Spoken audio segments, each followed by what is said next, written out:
Gold Tycoon in America in 1850. This video is purely for entertainment and does not infringe on copyrights or laws. The rights to the novel and image belong to the original author. We do not claim ownership. Don't like waiting and want to listen to this fanfic in full now? Subscribe to our Patreon, where you'll find the best fanfics. Chapter 526 General Liang's New Toy. 1857, Liang Zhao returned to California.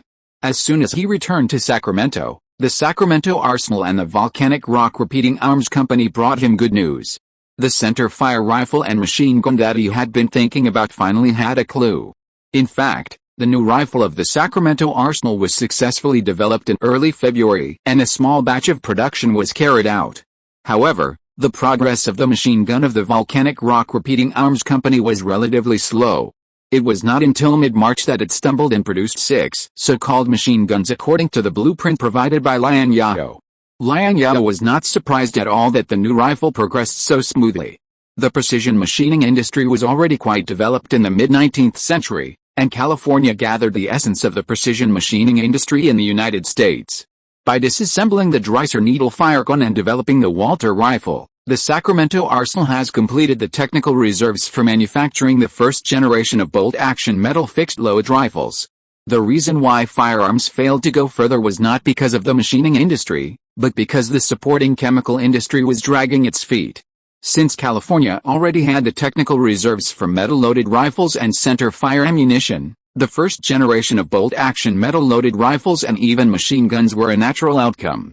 Sat, the director of the Sacramento Arsenal, a veteran gunplayer, had already experienced the pleasure and fun of using bolt-action metal-loaded rifles in advance. In the test firing range of the Sacramento Arsenal and the Volcano Rock Rapid Fire Weapons Company brought their samples for test firing, waiting for Liang Zhao's acceptance. The center-fire ammunition is really easy to use. This gun is more reliable than the Walter M1851 rifle, and a large part of the credit goes to this bullet. This is a real rifle. Sat praised this new rifle and couldn't put it down. From what you said, this rifle has no shortcomings. Liang Zhao picked up a brand new rifle from the table. You will know the shortcomings if you try it. Liang Zhao designed this gun with reference to the later Mauser 1871 rifle. Therefore, the appearance of this gun and the Mauser 1871 rifle cannot be said to be exactly the same, but the similarity is still very high. The biggest difference between the two is the caliber.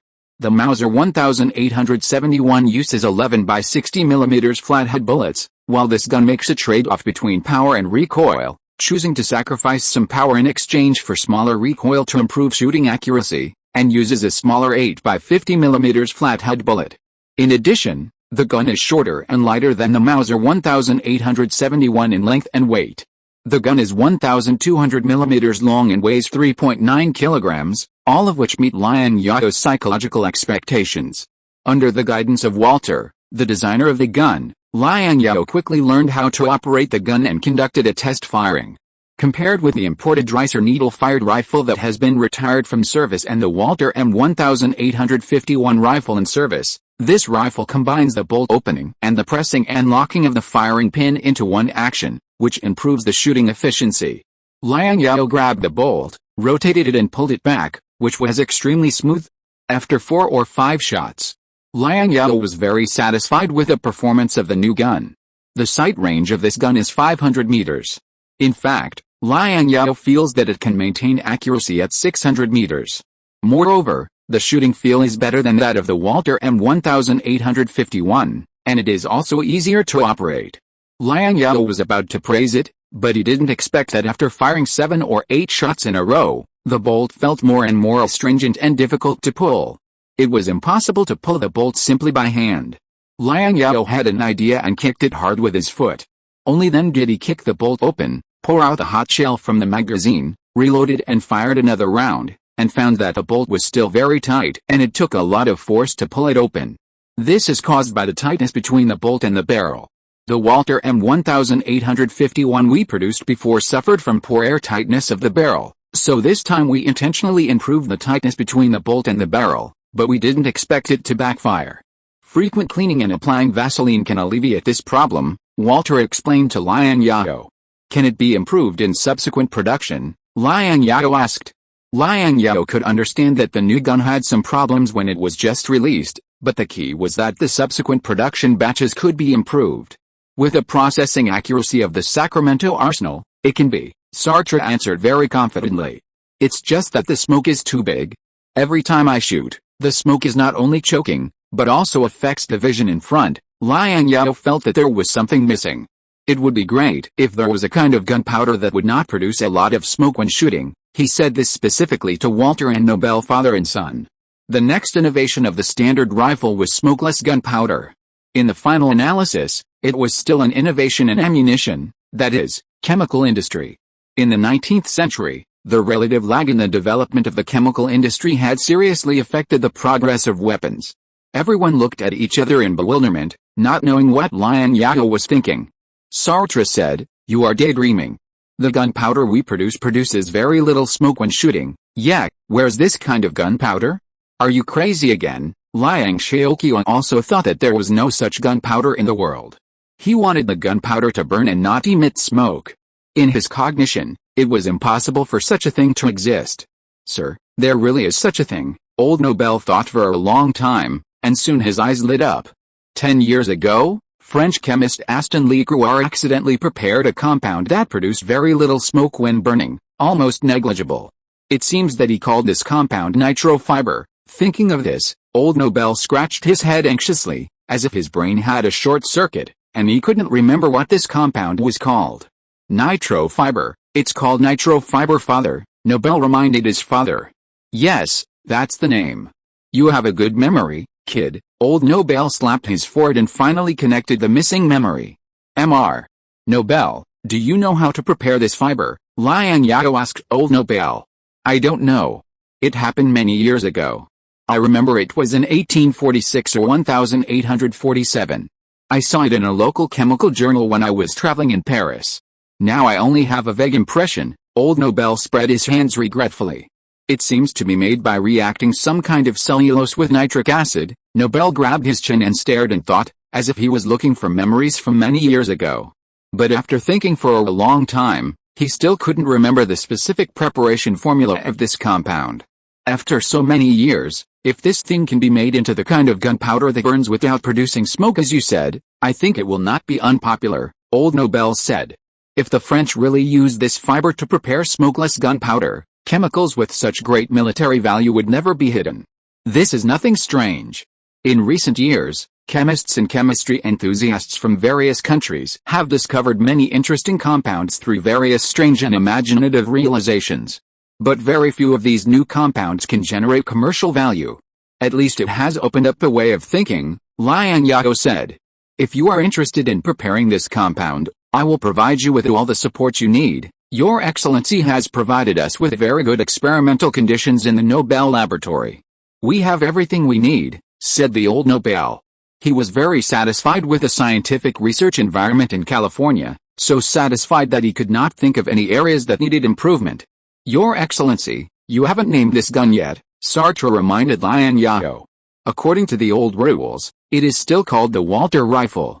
This year is 1857, so let's call it the Walter M 1857 rifle, Liang Zhao said. Your Excellency, this rifle is the idea and blueprint you provided. I dare not plagiarize your scientific research results, Walter hurriedly declined. The Walter M 1851 rifle in service was also the idea and blueprint provided by Liang Zhao. He felt unworthy of naming this rifle after Walter. Then according to your opinions, how should this gun be named? Liang Zhao asked for opinions from everyone. We have discussed it privately and named it after you, the General Liang M 1857 rifle, said Sartre. Liang Zhao accepted the proposal because it was difficult to go against the public opinion. Finally, Liang Zhao learned about the cost of the General Liang M 1857 rifle and was very satisfied when he learned that the cost of this rifle was $18 per rifle. This price is slightly higher than the Walter M 1851 rifle currently used by the Western Brigade. After mass production, this price can be further reduced.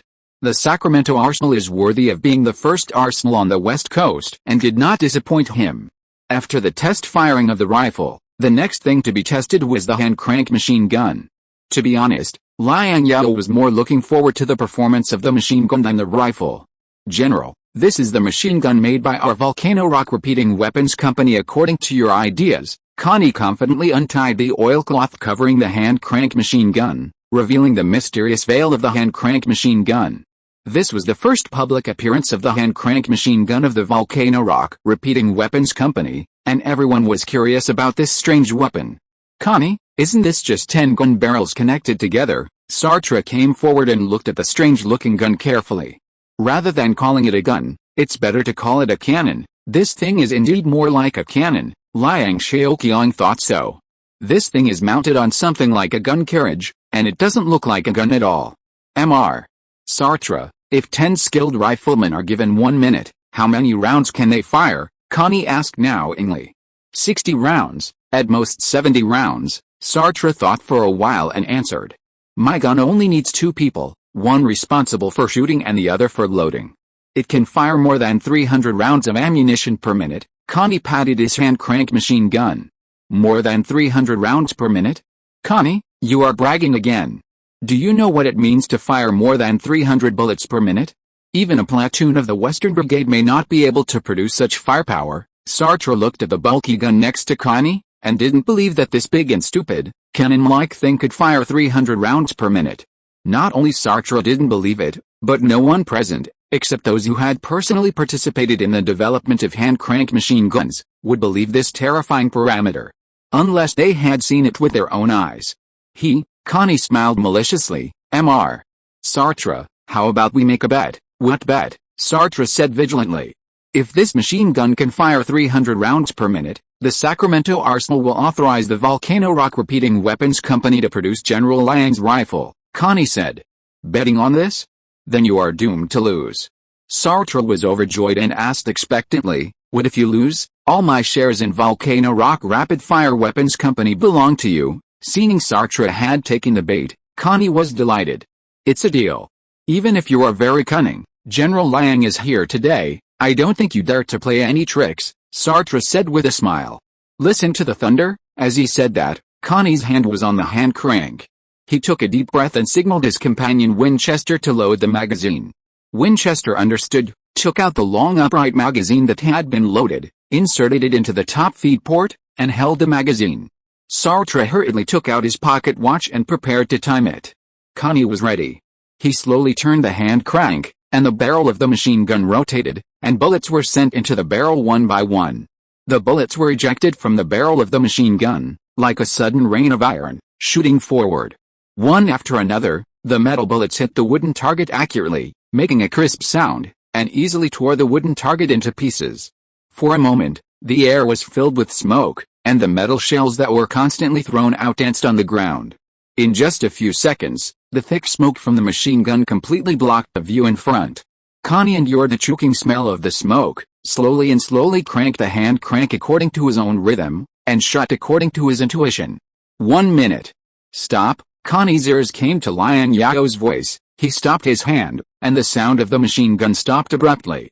The smoke on the shooting range gradually dissipated, and what came into people's eyes again was a mess. Connie's breathing was rapid, and his face was full of excitement. "Mr. Sartre, don't forget our bet." Connie was extremely excited, and the stunned expressions of the people were the best affirmation of this new weapon. Among the people present, except Liang Zhao and Walter who participated in the design and manufacturing work, who did not react, the rest of the people had already been in the situation. Shen Baozian, who had never been to the battlefield and had heard fierce gunfire, was so frightened that his face turned pale and he collapsed to the ground, not coming back to his senses for a long time. 338 rounds.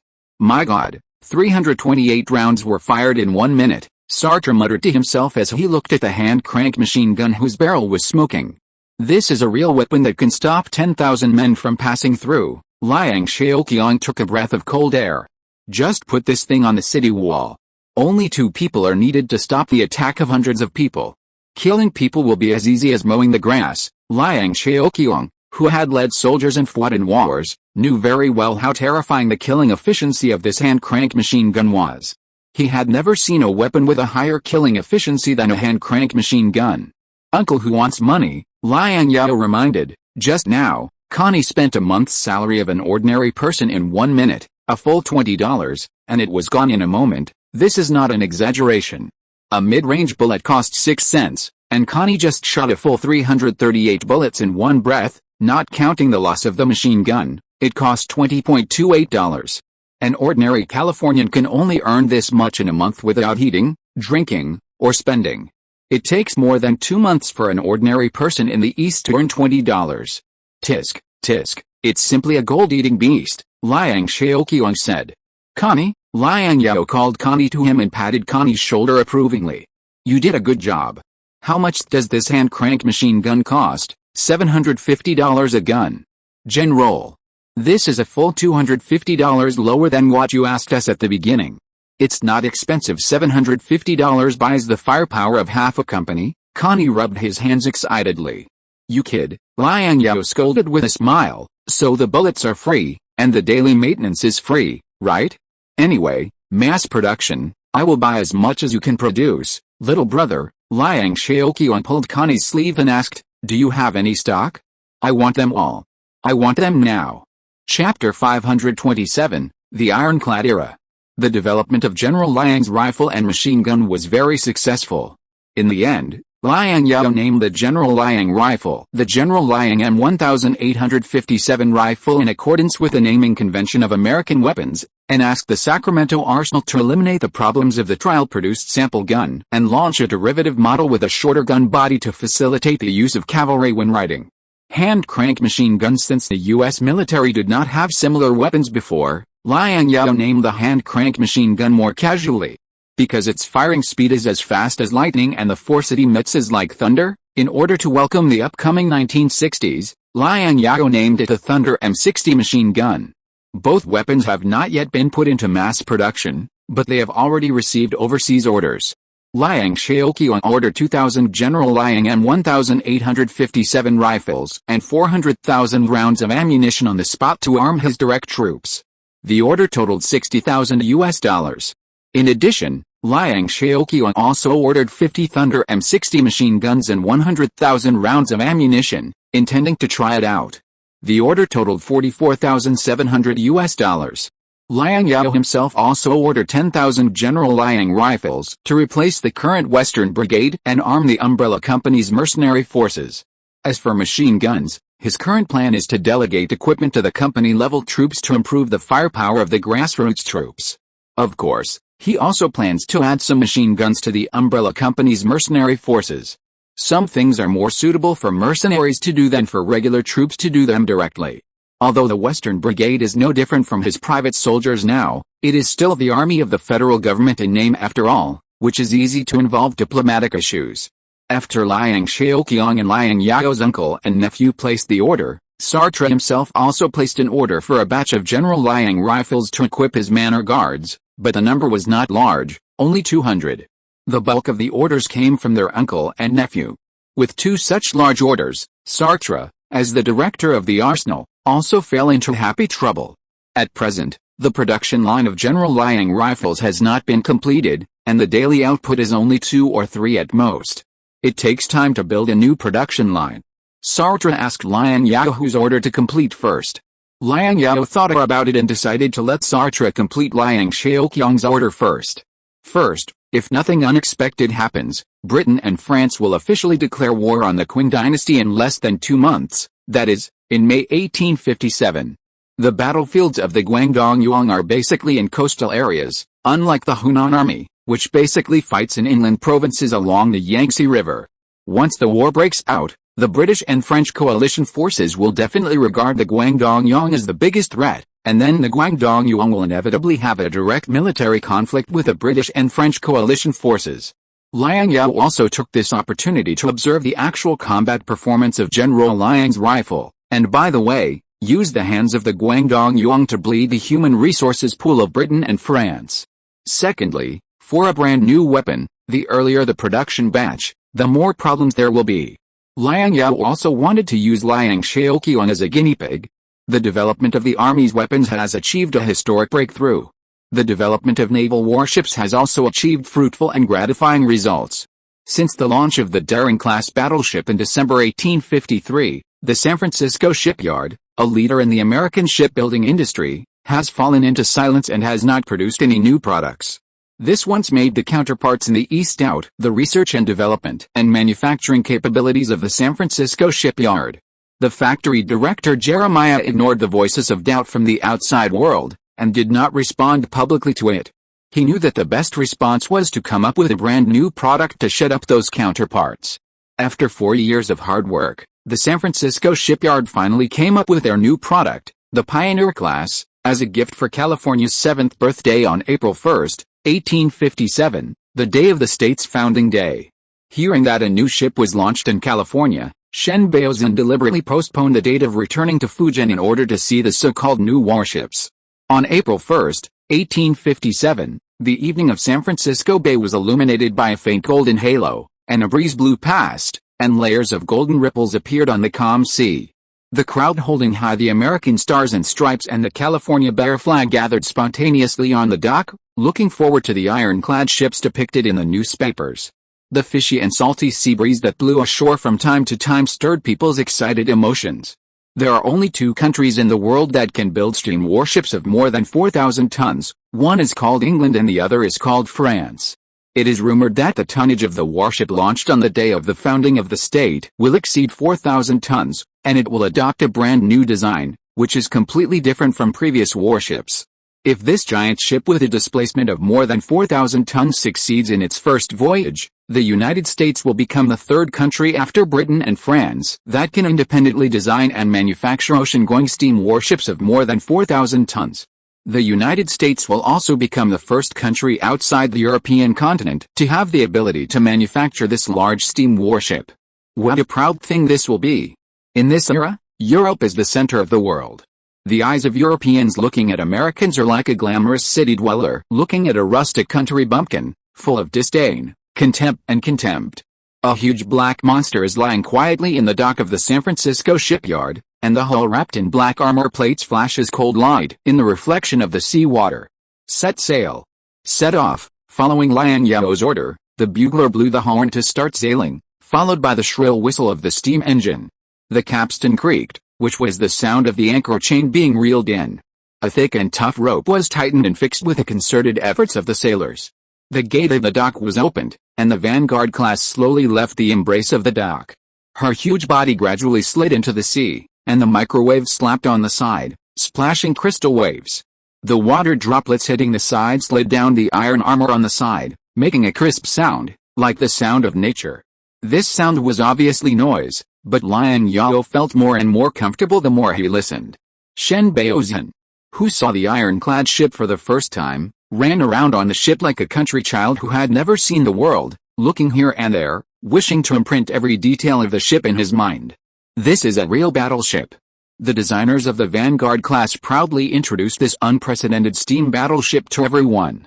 Vanguard class ironclad ship 71 meters long and 15 meters wide. Displacement: 4,600 tons.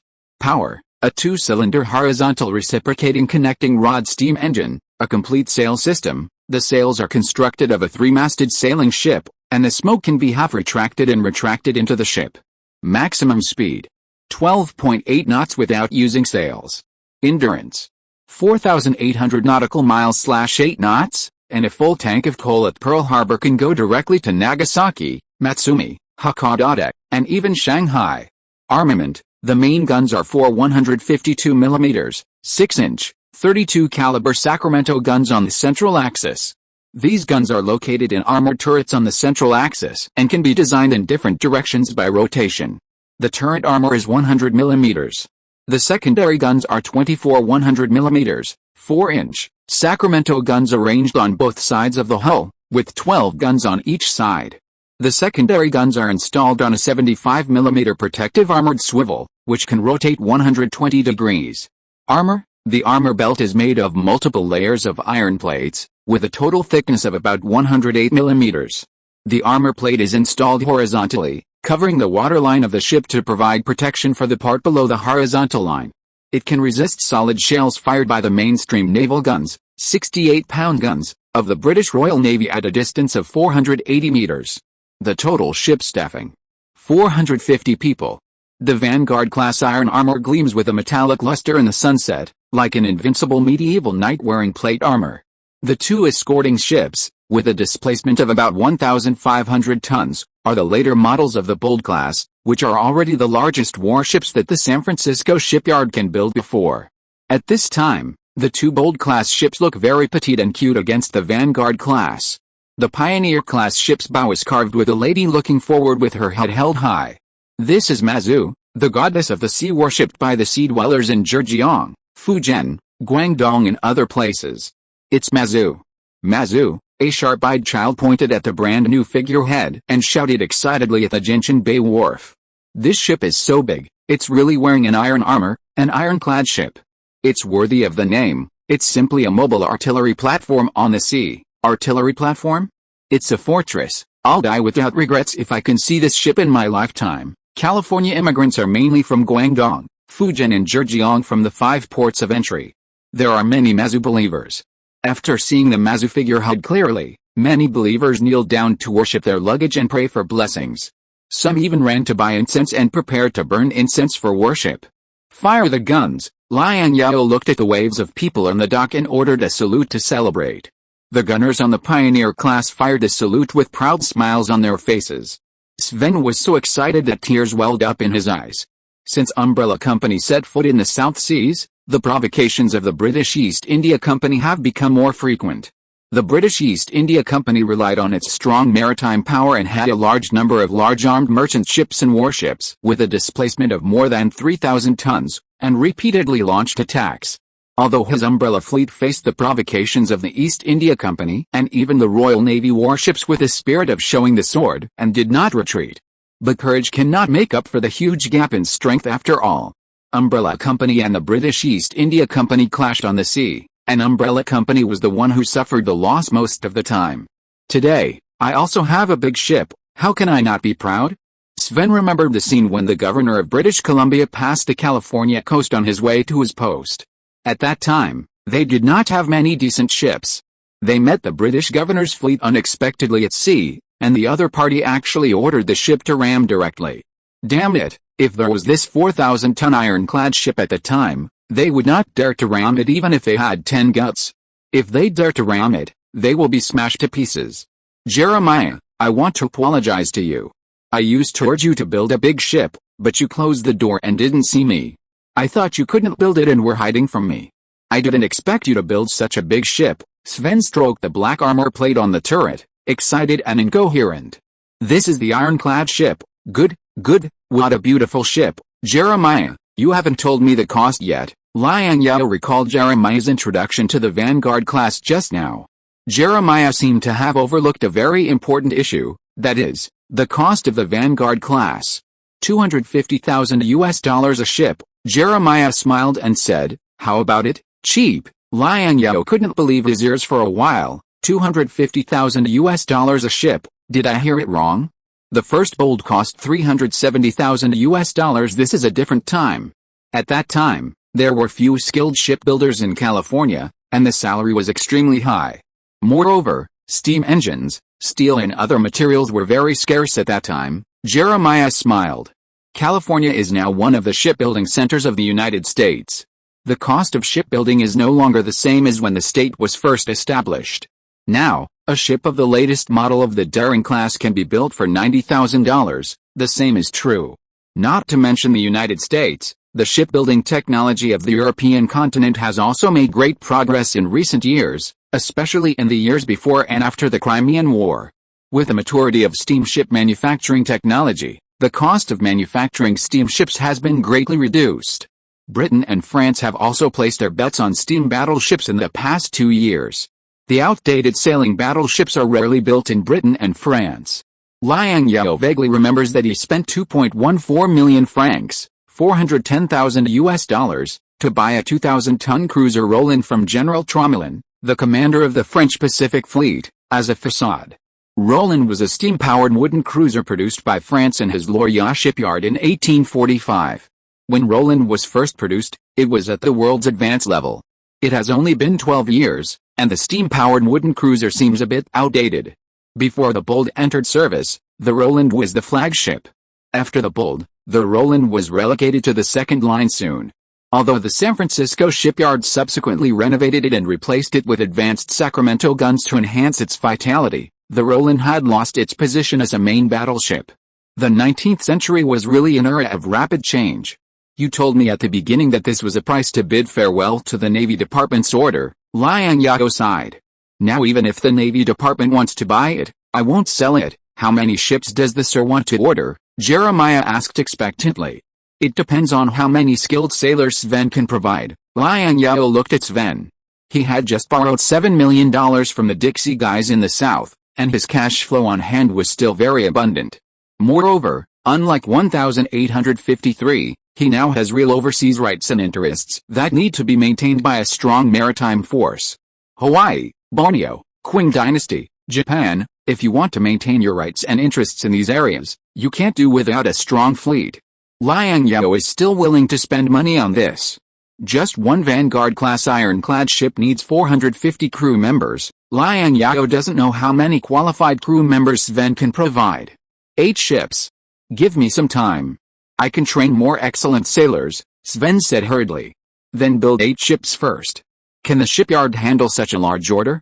How long will it take to deliver? Liang Zhao is now a little worried about the production capacity of the San Francisco shipyard.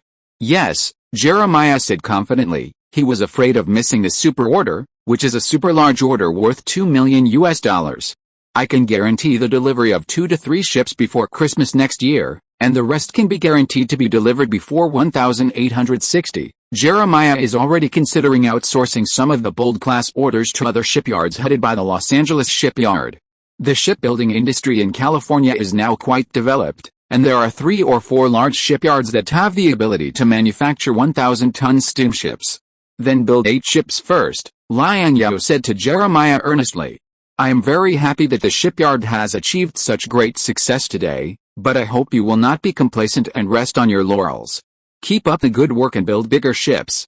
My expectation for the San Francisco shipyard is to become the most powerful shipyard in the world, not the largest shipyard in California or the United States.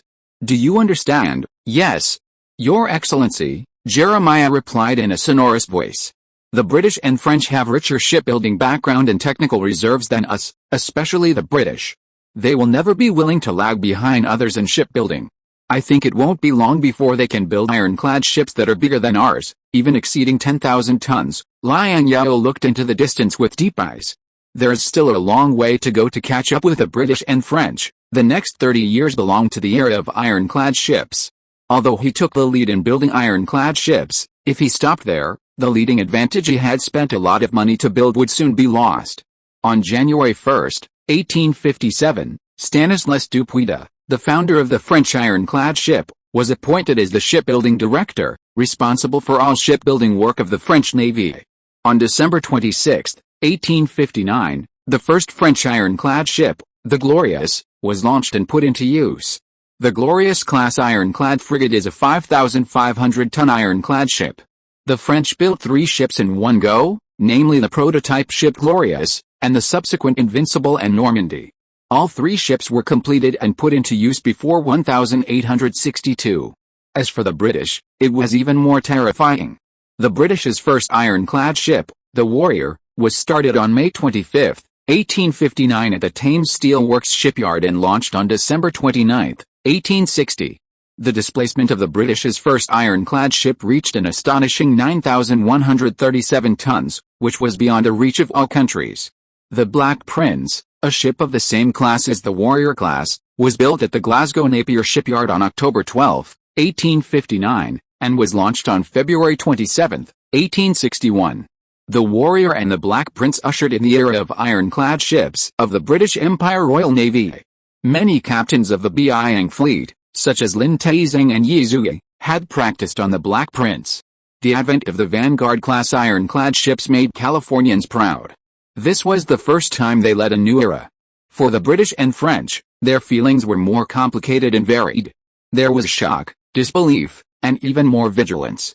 Gibson, president of the San Francisco branch of the Barings Bank, was one of the first British people to come to California. At this time, he was standing on the dock of the San Francisco port and looking at the steel behemoth armed to the teeth on the surface of Gentian Bay.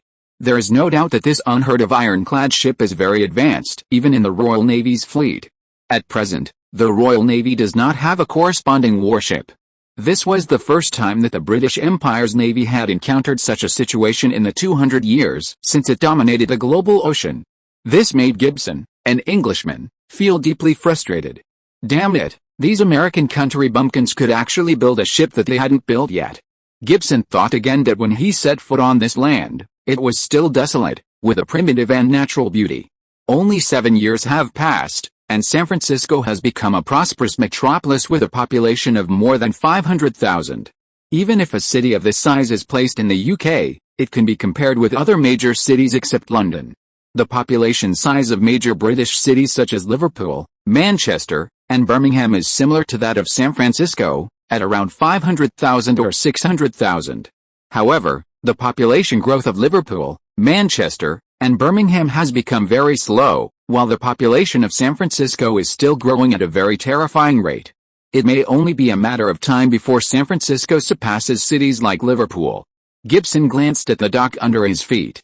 In 1850, San Francisco had only a small dock where even a 1,000-ton sailing ship could hardly dock.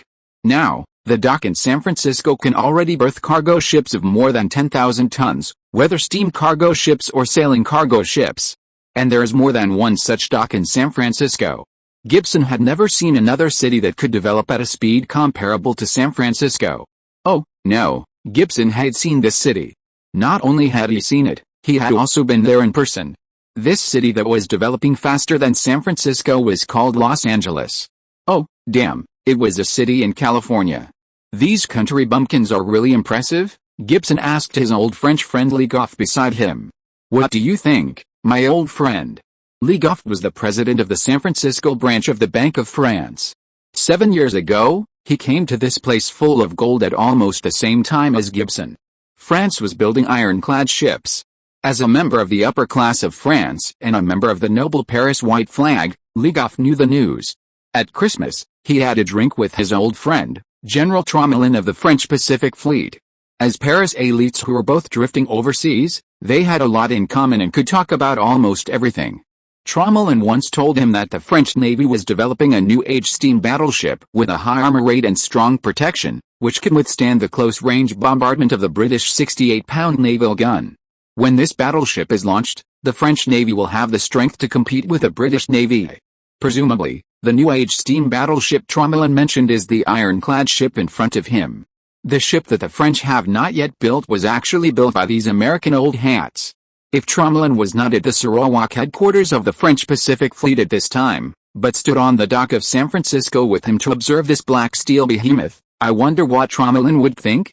Ligoff didn't know when the French ironclad ship would be launched, but he knew that the British would soon start their ironclad ship plan. The British would never allow other countries in the world to have more advanced warships than them. Sea power is the lifeblood of the British. He also knew that the second and third ironclad ships would be launched here soon. A new round of naval arms race has begun with the deafening whistle of the Vanguard class. It's not the Californians who are impressive, Ligoff sneered.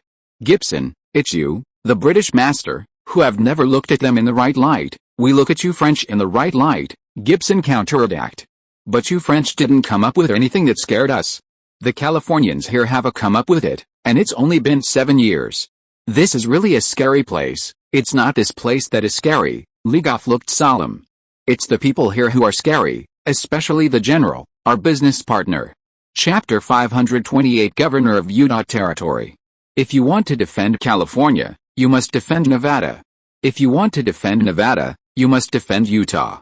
If you want to defend Utah, you must defend Nebraska. Compared with the flat and fertile eastern and central parts of the United States, the terrain of the western part of the United States is relatively diverse. The opening of the Pacific Railway made it possible for Liang Zhao to manage the central part and continue to infiltrate the inland areas. In the 1850s, the vast central region of the United States was a sparsely populated wilderness, just like California before the gold rush. Although the federal government has included these areas in the territory of the United States, the federal government's control over these areas is quite weak. In fact, the Indian tribes that control these areas are the Uinta, Ashishka, Choctaw, Cheyenne, Oto, etc. Taking the Colorado Territory as an example, the areas that white people can actually fully control are only a few settlements such as Fort Collins and Denver. Outside the settlements, it is the world of the Indians. These places are still in a state of power vacuum. Whichever ethnic group can control these power vacuum areas can become the dominant ethnic group in the area, master the local discourse power, and obtain votes in the future. Liang Zhao put his hands behind his back and stared at the map on the wall. His eyes finally fell on the Utah Territory. If you want to reach out to Utah, Colorado, Nebraska or even further, you have to cut off the cancer of Mormonism. Mormonism regards the bishop as God, which Liang Zhao cannot tolerate. The federal government does not allow the existence of a living God, and Liang Zhao does not allow it even more. Brigham Young, how many regiments do you have under your command? Dare to regard yourself as God. If you want to control Utah thoroughly and completely, Mormonism must be eliminated. Liang Zhao is looking for a suitable candidate. Kruger? Not suitable. Kruger is just a professional soldier and can't do the job of destroying a religion. There are several brothers in the Deng family who are suitable for this kind of work, but unfortunately they all have important tasks on their shoulders. William Hawk, this person is suitable, but he is now acting as his agent in western Mexico, so it is not convenient to transfer him to Utah. Leland Stanford? At present, Stanford is indeed the most suitable candidate to destroy the religion. He is cruel and his methods are vicious. But this person is too smart, so he must be put on a chain. Can his father be this chain? Liang Zhao really hopes that his father can, but he has not yet been so nepotistic that he can't distinguish right from wrong. His father does not have this ability. His father can do some business with his connections, but he is far from being able to control Stanford, the old man. Liang Zhao? Liang Zhao thought of his uncle. Liang Zhao has been his housekeeper for so many years. He has come into contact with all kinds of people. He treats people and does things properly. He also has enough influence in the upper class of California. Let's choose him. Liang Zhao also thought of Pan Zhangwei's two grandsons, Pan Baohuang and Pan Baolin. Pan Zhangwei's two grandsons left a very good impression on him. There are indeed many capable people in the Pan family. Pan Zhangwei has paved the way for his two grandsons. Sending Pan Baohuang to West Point Military Academy and Pan Baolin to study law at Yale University. Both of Pan Zhangwei's grandsons are very competitive. The elder grandson Pan Baohuang has always been among the top students at West Point Military Academy. The younger grandson Pan Baolin is also very good. Because of his solid English foundation, he was successfully admitted to Yale University after only one exam. After being admitted, it took only 3 years to complete all the law courses and graduate successfully, becoming the youngest law graduate since the establishment of Yale University. The batch of young people at West Point Military Academy will not graduate until May next year, and Pan Baohuang is not needed at present. However, Pan Baolin has returned from his studies. Pan Zhangwei's goal for Pan Baolin to study law is also very clear, that is, to enter politics. He gave Pan Baolin an opportunity to gain experience and also tested him. Liang Zhao called Zeiss and asked Zeiss to find Stanford and Pan Baolin. Not long after, Pan Baolin came to Liang Zhao. Do you believe in God? This was the first question Liang Zhao asked Pan Baolin. Which God is the speaker asking about? Pan Baolin answered calmly. There are too many gods among foreigners. I don't know which one to believe in. Then what do you believe in? Liang Zhao continued to ask. People in the military call him general, and people in the political world call him speaker. This kid called him speaker, which shows that his goal is very clear, that is, he wants to go into politics. I believe in my grandfather and you, Pan Baolin replied without hesitation. Tell me about it. Liang Zhao pointed to a chair on the side and motioned Pan Baolin to sit down. I dare not sit in front of my grandfather and you. Pan Baolin still stood straight. Grandpa loved me since I was young. He taught me to read, write, count, learn English and French. He also took me to America to broaden my horizons. There are many smart people in my generation in the Pan family. I am not a legitimate child. Unless I pass the imperial examination, it will be difficult for me to succeed. Therefore, Grandpa is the God in my heart. You went to sea when you were less than 20 years old and helped the Chinese to gain a foothold in California. Now the president has to be in awe of you. Without you, there would be no Chinese today. Therefore, you are also the God in my heart. You are very eloquent. Do you know why your grandfather asked you to study law? Liang Zhao smiled. This boy is handsome and speaks well. He is a good material for politics. Mr. Speaker once told Grandpa that if you want to go into politics, you should study law first. You have a good memory. Were you bullied when you were studying at Yale? Liang Zhao asked. Pan Baolin was startled, and gritted her teeth and said, I was bullied at first. Students from border states have always been excluded, not to mention that my skin color is very different from theirs.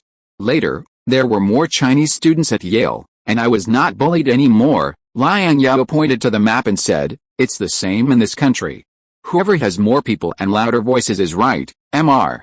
Speaker, are you going to open up new states? Although Pan Baolin was only 21 years old, she was very smart and understood Liang Zhao's intention at once.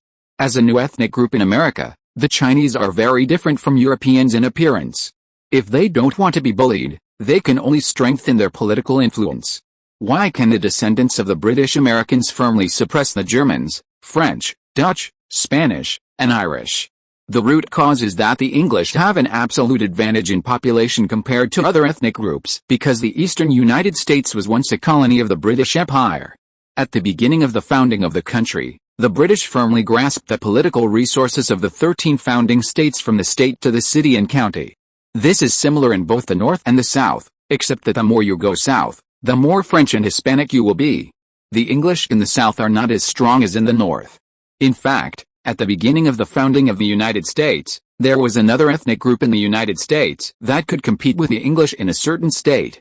This ethnic group is the Dutch in New York State, but in recent decades, with the influx of a large number of other ethnic groups into New York, the population of the Dutch in New York has been diluted, and the Dutch in New York State has gradually declined and gradually faded out of the center of power. If the Chinese do not want to follow in the footsteps of the Dutch, they cannot be limited to controlling one state or one county. I want to give you a chance to exercise, Liang Zhao said lightly. Thank you, Mr. Speaker, for your cultivation. Pan Baolin was overjoyed. Do you know Mr. Leland Stanford? Liang Zhao asked. Yes, Pan Baolin replied. Mr. Stanford will go to Utah Territory to serve as the governor of Utah Territory soon. Liang Zhao turned his head and said to Pan Baolin earnestly with his hands behind his back. Mr. Stanford's reputation in California is not very good, but his ability is unquestionable.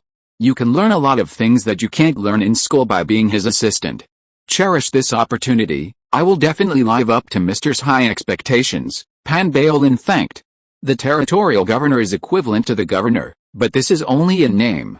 Due to the different sources of power between the two, the political status of the governor and the territorial governor is very different. The territorial governor is directly appointed by the federal government, and the power comes directly from the federal government. He is responsible for managing the territory that has not yet become a state. The governor is elected by the residents of a specific state and leads the administrative area that has become a state. The most intuitive point is that the federal government can appoint and dismiss the territorial governor, while the federal government has no right to interfere with the appointment and dismissal of the governor, even the governor of a small state.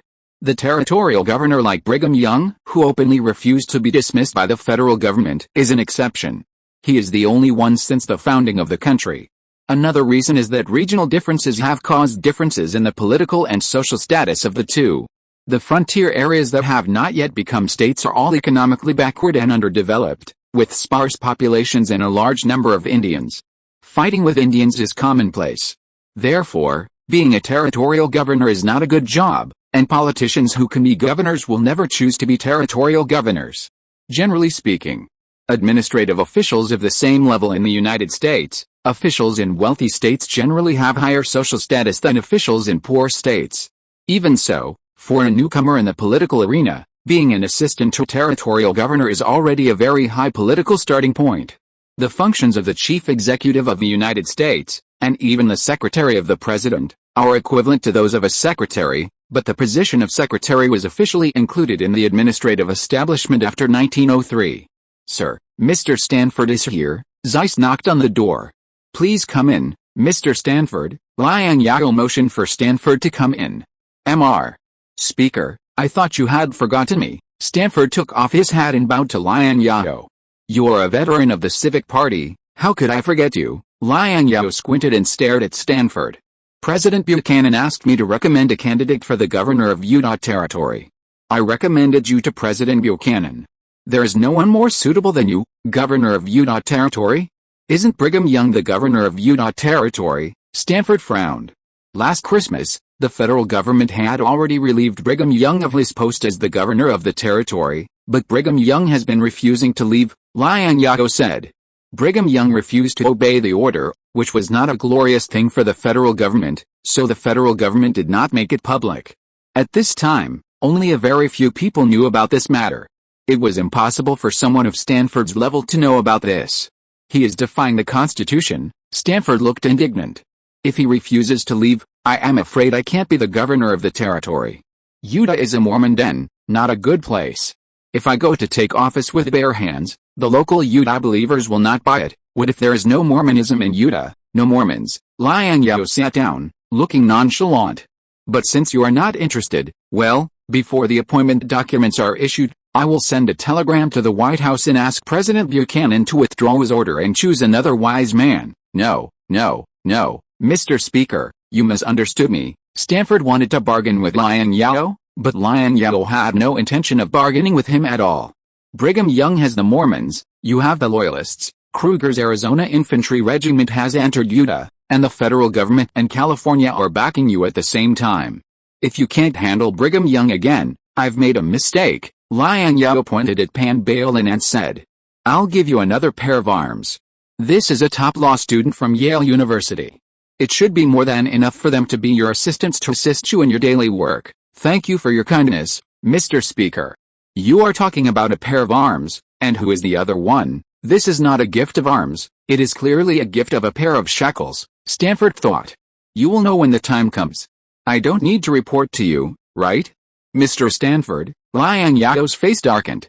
Look at what you said. Stanford quickly shut up. Work hard. As long as we eliminate the Mormons, with the foundation of Utah Territory, we can meet the standards for statehood in 1 or 2 years. Liang Zhao painted a big pie for Stanford. Chapter 529, The Devout Christian Stanford. 1857. Following northward, the term eastward appeared more and more frequently in newspapers across California, and was expected to become California's hot word of the year. Breaking news. Breaking news. Major good news. The federal government appointed Mr. Stanford as the governor of Utah Territory, and Mr. Liang Zhao as Mr. Stanford's assistant and chairman of the Utah Territory Immigration Committee, responsible for supervising immigration matters in Utah Territory. Breaking news. Breaking news. Effective today, all train tickets to Utah Territory from the 3 train stations in San Francisco, Sacramento, and Los Angeles are sold at a 40% discount. Breaking news. Breaking news. Effective today, Bank of America and Bank of Boston will provide 3 years of interest-free loans to new and old immigrants going to Utah for colonization. Old immigrants who can provide asset collateral can enjoy a higher loan amount. Breaking news. Breaking news. Members of the Mormon cult in Brigham, Utah, attacked our West Coast immigrants for no reason. Colonel Kruger has arrested 28 members of the cult involved. The number of deaths and injuries is still unknown. Once again, I remind all my fellow immigrants that Brigham is a cult den, and immigrants here must be cautious. Breaking news. Breaking news. Mr. Stanford has selected 36 elite judges from all over California to form the Utah Special Tribunal. One by one, the good news about immigrants to Utah Territory spread to the streets and alleys of various towns like wings. People can't help but think of the brave immigrants who responded to the call of the state government and went north to develop Oregon and Liang Zhao. These people have now become well-known figures such as mayors and councilors. Whenever they think of this, Californians who failed to respond to the government's call to go north for various reasons can't help but beat their chests and sigh. They think in their hearts that if they had gone to Oregon and Liang Zhao, would the trajectory of their lives have changed? In California today, it is not difficult to find a job with a monthly salary of about $20 to make a living. But if you want to continue to climb up and become a higher level figure, it will be difficult. California has long passed the wild era when gold was everywhere and everyone had the opportunity to make a fortune. And Utah Territory is now in its wild era. Although Utah is in chaos, wasn't California in chaos 7 or 8 years ago? This is the idea of many old immigrants who are determined to go to Utah Territory.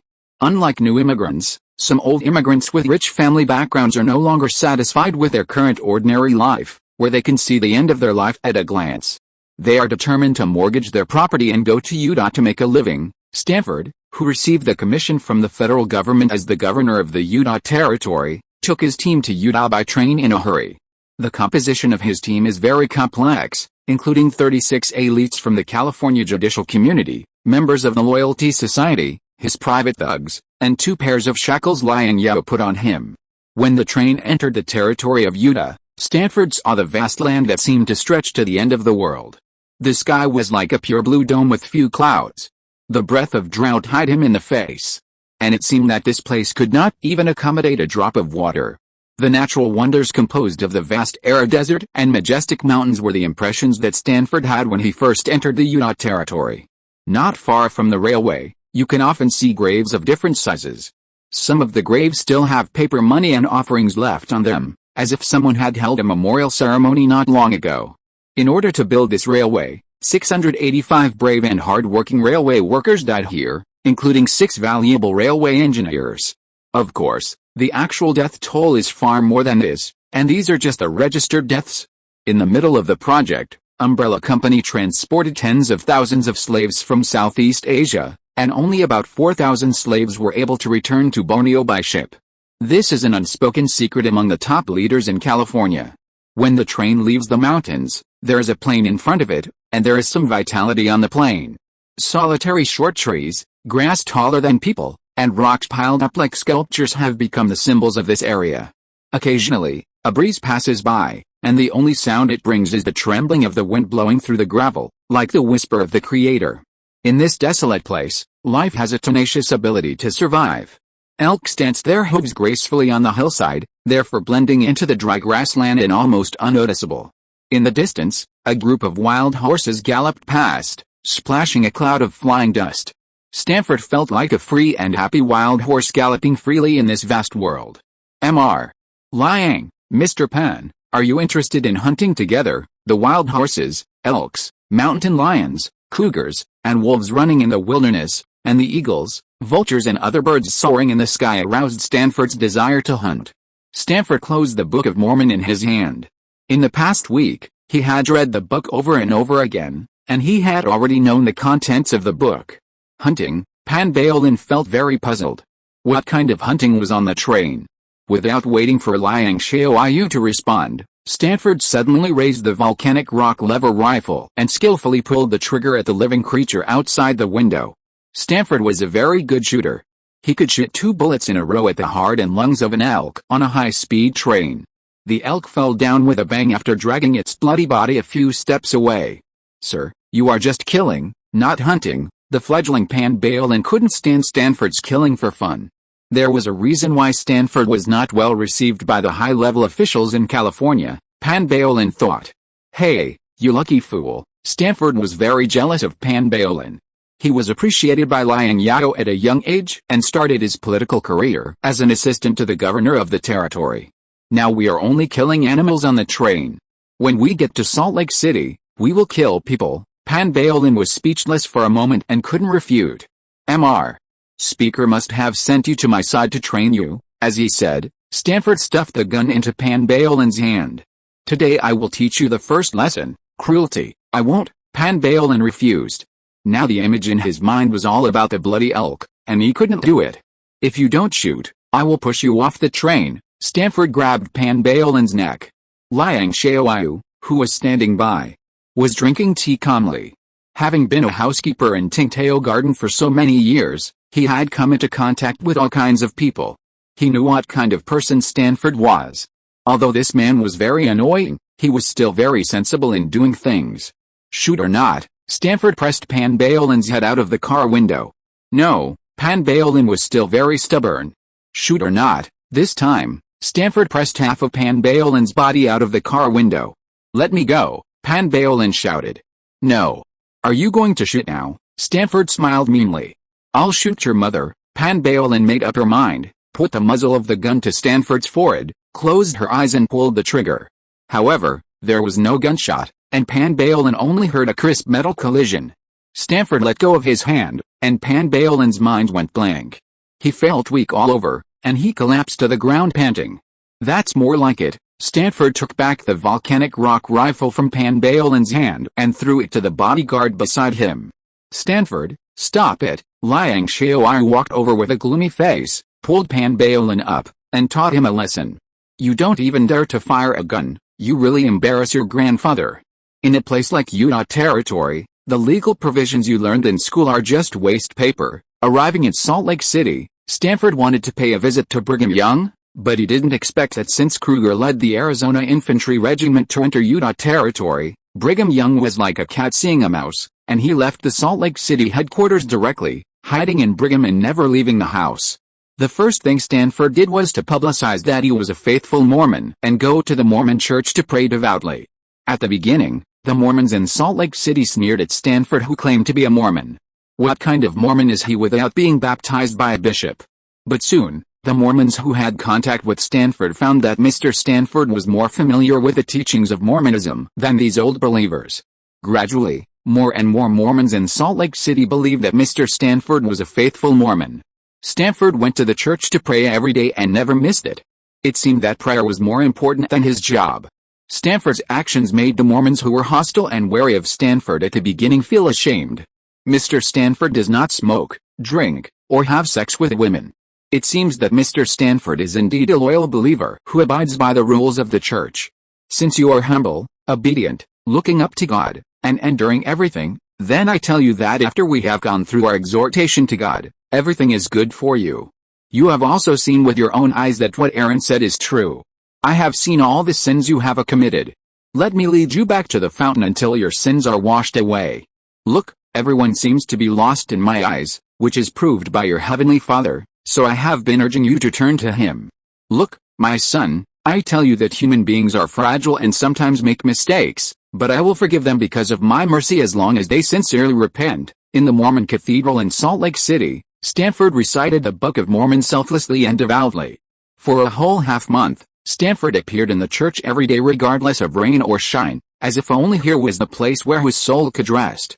Sir Stanford, I knew you were here. Pan Baolin rushed into the church angrily and accused him unceremoniously. You are the governor of Utah Territory. I hope you don't forget your identity. They have been in Salt Lake City for half a month. In the past half-month, Pan Baolin has been handling all the trivial matters of the governor of the territory. Stanford, apart from eating and sleeping every day, stays in the Mormon church in Salt Lake City every day to sit and talk with a group of Mormons. This made Pan Baolin very angry. He reminded Stanford not to forget his identity and the purpose of coming to Utah Territory.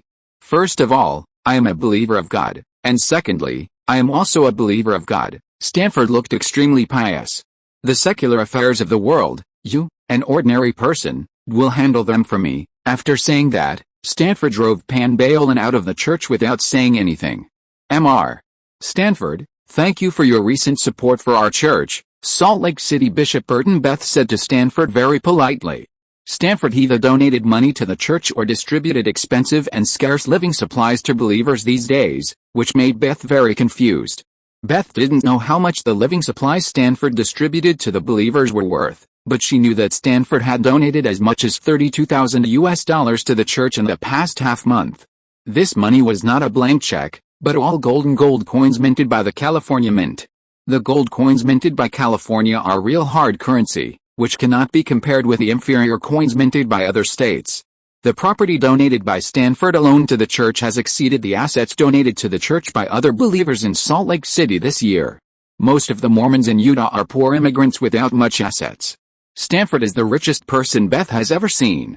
Such a high-quality believer must be won over to her side. Beth thought so. Bishop, it seems that I am deeply sinful, and you are still unwilling to accept me as a believer, Stanford said sadly and very disappointedly. The piety of His Excellency Stanford is obvious to all believers in Salt Lake City, but Beth hesitated to speak. Just what? I hope the bishop can give me some advice, Stanford asked. Just that you have not yet been baptized and officially joined the church, Beth said. Please baptize me, Your Excellency. Only by converting to Mormonism can I find peace in my heart. Stanford's eyes lit up, and he begged in a humble and pious tone. I can't baptize you. Beth shook her head and refused to baptize Stanford. Why? Stanford was emotional. Is it because I am not pious enough? I am willing to donate all my property to express my piety to the church. All property. Beth was shocked. Stanford was a wealthy man in California. Beth had heard about Stanford's business, although many of Stanford's businesses were shady businesses. But these businesses were all real and profitable businesses. Stanford's total property was at least millions of dollars. Millions of dollars. How many new churches can be built with this money? How many believers can be developed? And how many beautiful female believers can be supported? Thinking of this, Beth's heart almost jumped out of her chest with excitement. No, it's because you are too pious and your status is so noble that I am not qualified to baptize you. Only the prophet is qualified to baptize you, Beth said solemnly. If an ordinary person wanted to join the church, Beth could baptize him now. For a heavyweight like Stanford to join the church, it was beyond the authority of him, the Bishop of Salt Lake City. Only the prophet, that is, Mormon Archbishop Brigham Young, was qualified to baptize Stanford. The internal hierarchy of Mormonism was strict, and Brigham Young treated the believers harshly and cruelly. Beth did not dare to baptize Stanford without permission. Chapter 530, Absurdity. The contracts of many soldiers in the California Infantry Regiment and the Oregon Infantry Regiment are about to expire, and a new batch of blood is needed. In addition, the Cavalry Regiment and the Artillery Regiment will each expand one more Cavalry Regiment and one more Artillery Regiment based on the existing personnel. Liang Zhao summoned Colonel Elvis, the commander of the Oregon Infantry Regiment, to his new home, Weeksiu residence in Sacramento. The contract of ordinary infantry in the Western Brigade is generally for 3 years, and many of the current infantrymen in the Western Brigade Infantry Regiment signed contracts in 1854. Liang Zhao wanted to take advantage of the expiration of many Western Brigade infantry contracts to launch his expansion plan.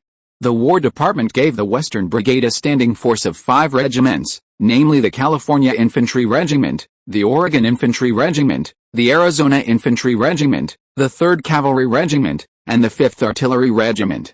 Soldiers in these 5 regiments can receive a $7 allowance from the federal government every month, but the $7 salary cannot attract young and middle-aged people to join the Army in the West Coast, especially in California, even if they are provided with food and accommodation. Therefore, the current salary of the soldiers of the Western Brigade consists of 3 parts.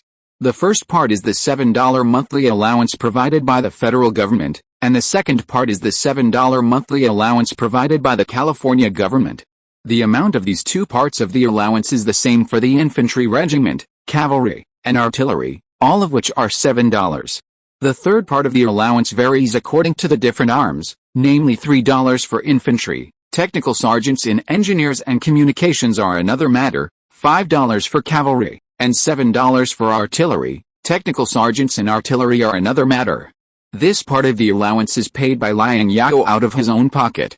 The Western Brigade is also the only brigade-level unit in the United States that has a full range of arms and is completely composed of standing regiments. In the United States during the peacetime before World War II, the federal government maintained a very limited size of standing forces in order to reduce financial pressure.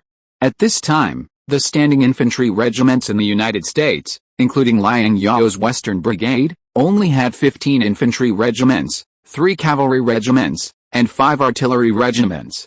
How many veterans need to retire this time? How will the retired veterans be resettled? Elvis asked Liang Zhao how he would resettle these retired soldiers. Liang Zhao has rich experience in how to place veterans whose contracts have expired. Veterans of the Western Brigade with service experience are very popular in California, and they don't have to worry about unemployment after retirement. Umbrella will directly sign mercenary contracts with outstanding retired veterans. The militias in the 3 states on the West Coast also welcome these veterans to serve as grassroots officers in the militias. Other companies with security needs will also compete to hire these retired veterans. The so-called militia is not a regular military force and will not directly participate in high-intensity military operations. Instead, it exists as a reserve force. Each state in the United States maintains militia state soldiers of varying sizes. The militia of the militia is called up and trained within the prescribed time of each year. After completing the training, they return to civilian life and are not professional soldiers. Since many of these militias and volunteers come from rural areas, the training time is generally chosen during the slack season. The treatment of militia and volunteer forces varies greatly from state to state. For example, For the militias in the 3 states on the West Coast, the state government will provide standard weapons and ammunition, accommodation, food subsidies, training, clothing and equipment, etc. In most states, from weapons to equipment, militia and volunteers need to provide them themselves. Liang Zhao can directly control quite a few militias, including 3 militias in California, 1 in Oregon, 1 in Liang Zhao, and 1 recently established Utah militia, totaling 6 militias. The main source of the non-commissioned officers of these 6 militias is the retired veterans of the 3 standing infantry regiments of the Western Brigade. Some veterans will directly join the mercenary forces of Umbrella Company, and for the rest, I plan to establish a non-commissioned officer school and send them to the non-commissioned officer school for further study, Liang Zhao said. I want to establish a comprehensive non-commissioned officer school with infantry, cavalry, artillery, engineering, and communications departments to train non-commissioned officers needed by the troops. However, this time, Liang Zhao has other plans. He wants to establish a non-commissioned officer school to train grassroots officers in preparation for the subsequent large-scale military expansion. Establishing a military academy requires a license from the federal government, Elvis reminded. Establishing a military academy is not a trivial matter. It requires the approval of the federal government's War Department and the president's instructions. You don't have to worry about the license. You just need to let it go, Liang Zhao said. He will submit an application to the federal government to go through the motions. As for the license, whether the federal government approves it or not, he will run this non-commissioned officer school. Right now, the federal government is busy with a lot of trivial matters and can't take care of itself. Even if Buchanan has objections to his running a military school, he can only accept it with a pinch of his nose. The Mormons in Utah Territory didn't have time to deal with him, and they let Brigham Young, a charlatan, attack them. Liang Zhao's running of a military school is reasonable and legal. The federal government has no sufficient reason, let alone the ability to interfere with his running of a military school. Yes, Your Excellency, Elvis took the order and left. After Elvis left, Liang Zhao looked through the roster of Umbrella's mercenary forces. Umbrella's mercenary forces are also directly under his armed forces. If the Western Brigade is called a federal government force, it is actually Liang Zhao's private army. Then Umbrella's mercenary forces are Liang Zhao's private soldiers in name and in reality. Except for the lack of large-scale artillery and cavalry units, Liang Zhao gave Umbrella's mercenary forces everything they should have. The light weapons used by Umbrella's mercenaries are no different from those of the 3 main regiments of the Western Brigade. After 5 or 6 years of expansion, the size of Umbrella's mercenaries has expanded from 500 at the beginning to more than 3,000. These mercenary forces safeguard Liang Zhao's interests overseas. They are stationed in 360 people in Pearl Harbor, Hawaii, 240 people in Hokkaido, Japan, 360 people in Xiangshan, Guangdong, 120 people in Xiamen, 120 people in Fuzhou, 120 people in Ningbo, 120 people in Shanghai, 18 people in Nauru, and more than 1,500 people in Borneo, headquarters. In total, his mercenaries are as many as a brigade. No wonder his military expenditure has been increasing year by year over the years. In addition, the half-regiment of Deng Yan, commander of the U.S. Army in the United States, stationed in Nagasaki is theoretically a force that Liang Zhao can mobilize. In addition to these mercenary troops on land, Liang Zhao also has an umbrella fleet, which has 1 Vanguard-class ironclad, 28 Daring-class warships, and several Loach boats, employing more than 5,000 sailors. The money to maintain a fleet is much more expensive than that of the army. Liang Zhao thought that a Vanguard-class ironclad would require 450 sailors, and when the ironclads were launched one after another, the fleet's expenses would definitely rise. Sir, a telegram from Utah Territory. Zeiss knocked on the door and walked into his office. Read. Liang Zhao was flipping through the roster of Umbrella's mercenary troops, and asked Zeiss to read out the contents of the telegram. Yes, sir. Zeiss opened the telegram and read out the contents of the telegram directly. It turned out that Pan Baolin was complaining about Stanford again, saying that Stanford did not do his job every day after arriving in Utah Territory, and spent all day in the Mormon church in Salt Lake City and hanging out with those Mormons. Not only did he hang out with them, but he also donated money and materials. Pan Baolin didn't know what Stanford was up to, so she called Liang Zhao for instructions. Call him back and tell him I know, Liang Zhao said lightly, not taking Stanford's actions seriously. That's all, Chase said in surprise. That's all, Liang Zhao affirmed. Sir, aren't you worried that Mr. Stanford will really convert to Mormonism? Chase was a little worried. Mormons are all extreme religious elements. If they get financial support from Mr. Stanford, the consequences will be disastrous. Can he join the Mormon Church? Liang Zhao couldn't help laughing as if he had heard a big joke. Stanford is always smoking and drinking, and he can't live as hard as the Mormons. Chase, let me ask you, in the West, do I have a greater influence? Or does Mormonism have a greater influence? Of course it's you. You are the president of the West, Chase said without hesitation. You can figure out the problem, so how can Stanford, who is so pragmatic, not figure it out? Don't employ people who you doubt, and don't doubt people who you employ. Since I have entrusted the affairs of Utah Territory to Stanford, I should give him full trust, Liang Zhao said. Stanford, the old wily man, must have his reasons for approaching the Mormons. Liang Zhao asked Stanford to be responsible for eradicating the Mormons in Utah Territory. As for how to eradicate them and how much time and financial resources to spend, it depends on Stanford's own ability. I understand, sir. Chase suddenly realized that he was too worried. How could Stanford, the old wily man, not think of the problems that he could think of? Chase took out another telegram. This is a call from Colonel Kruger. Read. Colonel Kruger called to inquire. Stanford asked Colonel Kruger to release the 120 Mormons arrested by the Arizona Infantry Regiment. This matter is serious. Colonel Kruger dare not make a decision on his own, so he called for instructions. Zeiss read. Tell Kruger that as long as Stanford's request is related to Mormonism, the Arizona Regiment will fully cooperate without asking for permission, Liang Zhao instructed. The last telegram from Utah, Mr. Stanford called to request you to approve 10 Thunder M60 machine guns and 50,000 rounds of ammunition. Zeiss read the last telegram, waiting for Liang Zhao's reply. Approve 5 Thunder M60 machine guns and 25,000 rounds of ammunition for him. Liang Zhao gave Stanford a 50% discount. It's not that he was stingy, but the production of the Thunder M60 machine gun and its supporting ammunition was not high. The Volcano Rock Rapid Fire Weapon Company, which was responsible for the production of the gun, only produced 7 machine guns in the whole of April, in addition to the 6 prototype machine guns completed before the end of March. Even so, Liang Zhao had to complete the order of the Guangdong Brave first, and it was impossible for him to approve 10 machine guns to Stanford at once. In May 1857, there was a tense atmosphere inside and outside Guangzhou. Minister Liang, you are back. You should go and persuade Governor Yi. Governor Yi wants to execute the foreign crew members to establish his authority. In Xiangshan, Guangdong Navy Admiral Hong Mengxiang was as anxious as an ant on a hot pot. Liang Shaoqiang and Shen Baozun were on a Bold-class steam battleship. The two were going to refuel at Xiangshan port and head north, but Hong Mengxiang found him in a hurry as soon as the ship docked. Governor Yi wants to execute foreigners? Which country's foreigners? I heard that your Guangdong Navy intercepted a smuggling ship flying the English flag last year, but are there foreigners on the ship?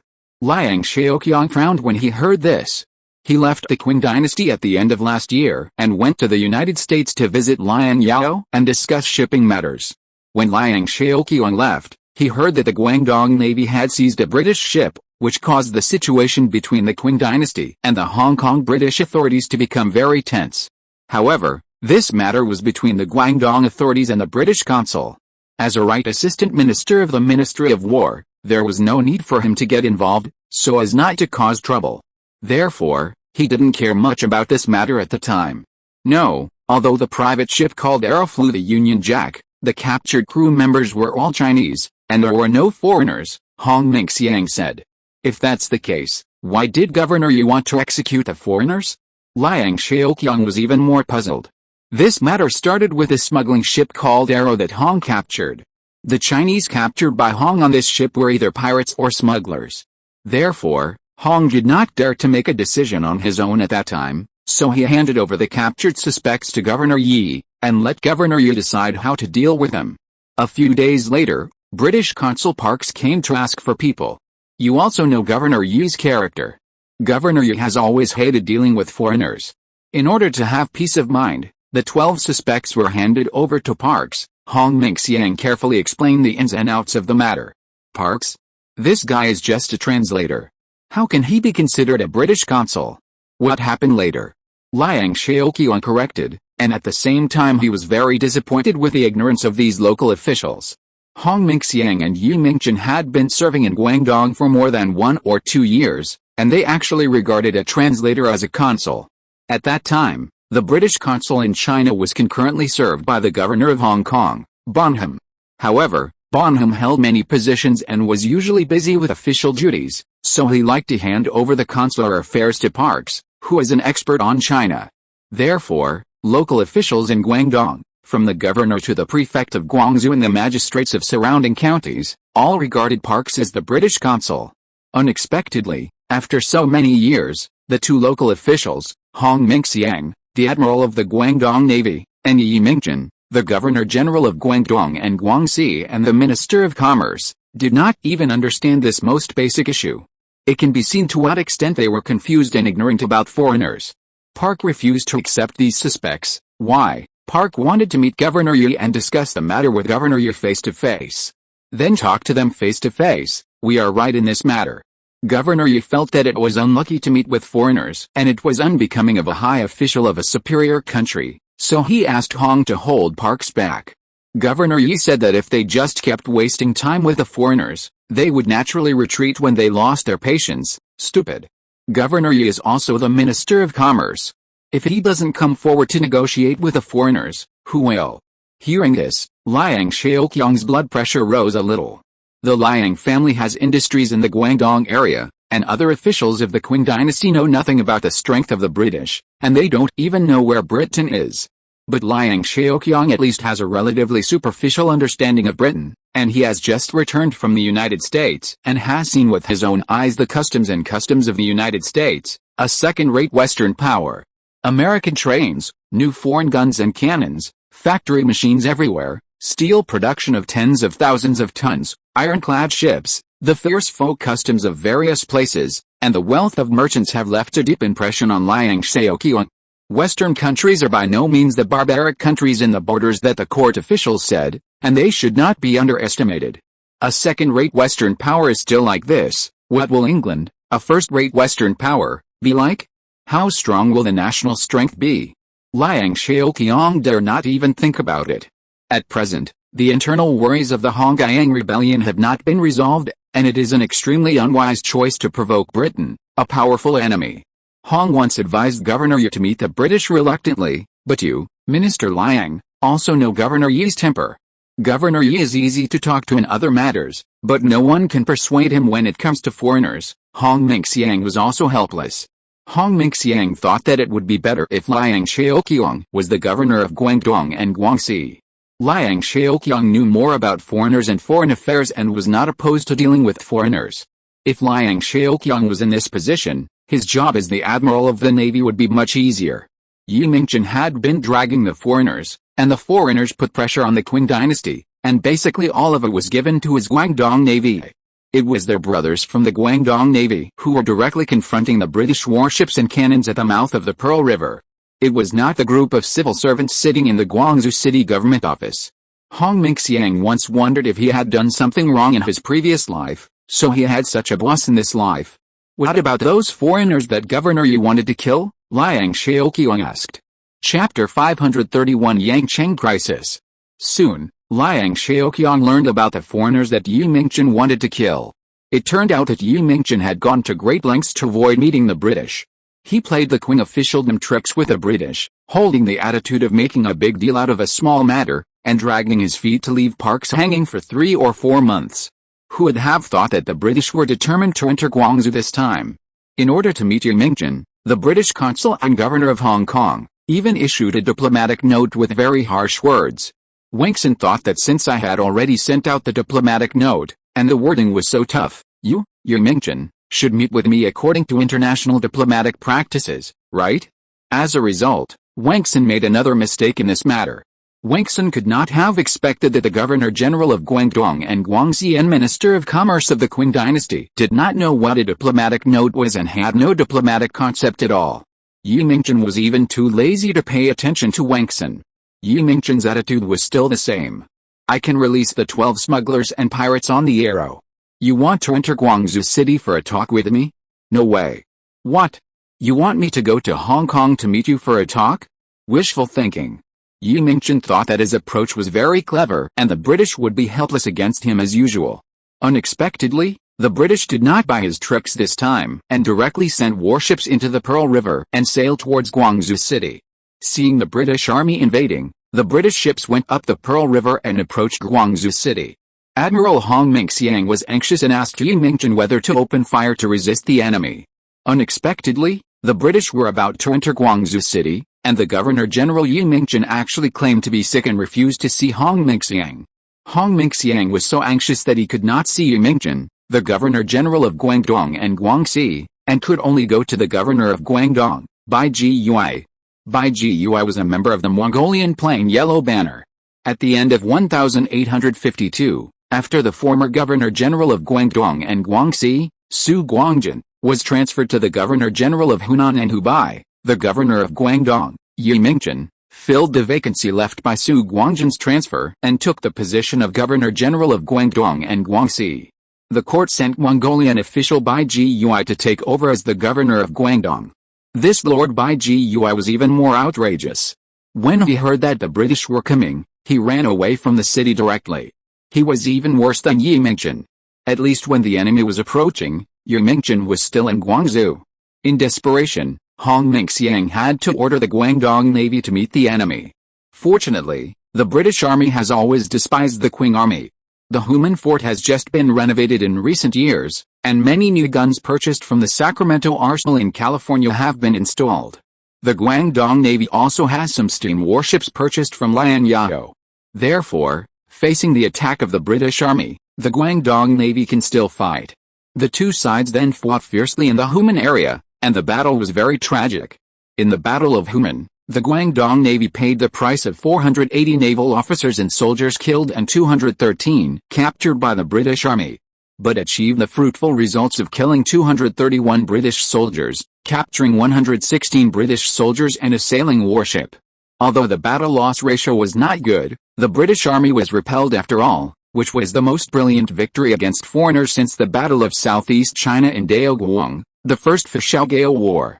However, it was this victory that made all the local officials in Guangdong and Guangxi proud.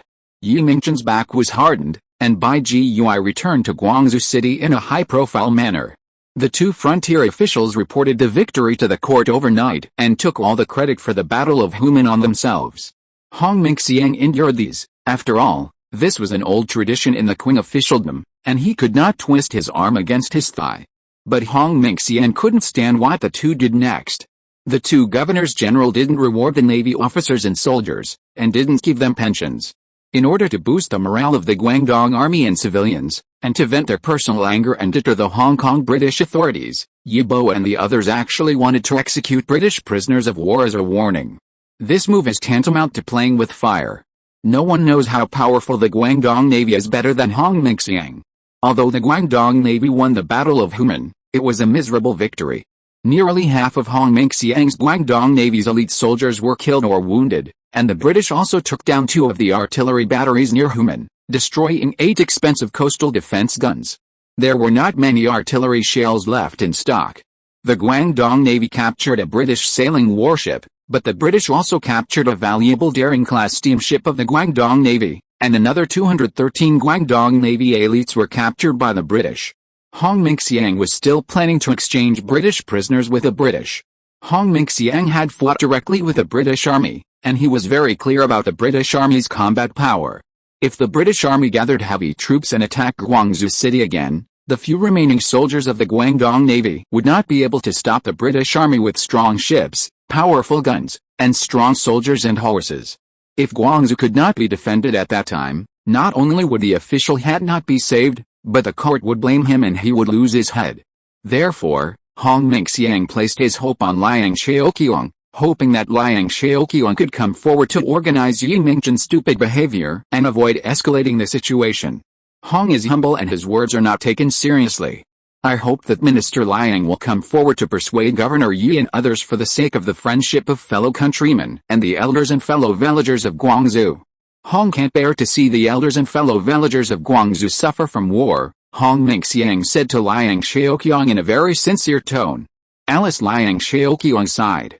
It would be fine if you lost this battle, but you won it, which gave them the illusion that the foreigners were vulnerable. Whether it's Xu Mingchen or Bai Gui, they are all from the imperial examination system and know nothing about military affairs. Liang Shaoqiang had a bad feeling. Once the British came, not to mention Hong Mingxiang's Guangdong Navy, even if his elite Guangdong Yuan were gathered in Guangzhou, they might not be able to withstand it. What's more, the elite Guangdong Yang are now fighting against the Hongyang Changmeo bandits in Jiangnan, and those who stayed in Xiangshan are all a group of new recruits. Transfer the elite Guangdong Yuan back from Jiangnan? It won't work. It is unreasonable to rashly transfer the elite Guangdong Yuan from Jiangnan to Guangzhou without the permission of the court. Moreover, if Liang Shaoqiang transferred troops, he would use sea vessels to transport the Guangdong Yuan from Jiangnan back to Xiangshan. Once the troop transport ship was attacked by British warships on the way, the consequences would be disastrous. As for going by land? Not to mention whether the prefectures along the way will let them go, and whether the supplies for the march can keep up. Even if these two problems can be solved, the land march is too slow, and Liang Shaoqiang's elite troops may not enter Guangdong before the British take Guangzhou. Liang Shaoqiang knows very well what kind of people the Green Camp and the 8 banners stationed in Guangzhou are. At present, the troops that can be relied on in the area near Guangzhou are actually Hong Mingxiang's more than 1,000 elite naval forces, more than 800 new Guangdong Yuan soldiers who are being trained in the Xiangshan Guangdong Yuan camp and have not yet been formed into an army, and 360 umbrella mercenaries deployed by his nephew in Xiangshan port. Minister Liang means that Hong did something wrong. Hong Mingxiang is now very confused. What's wrong with the Hong army defending against foreign aggression and protecting the country and the people? Liang Shaoqiang said with a wry smile.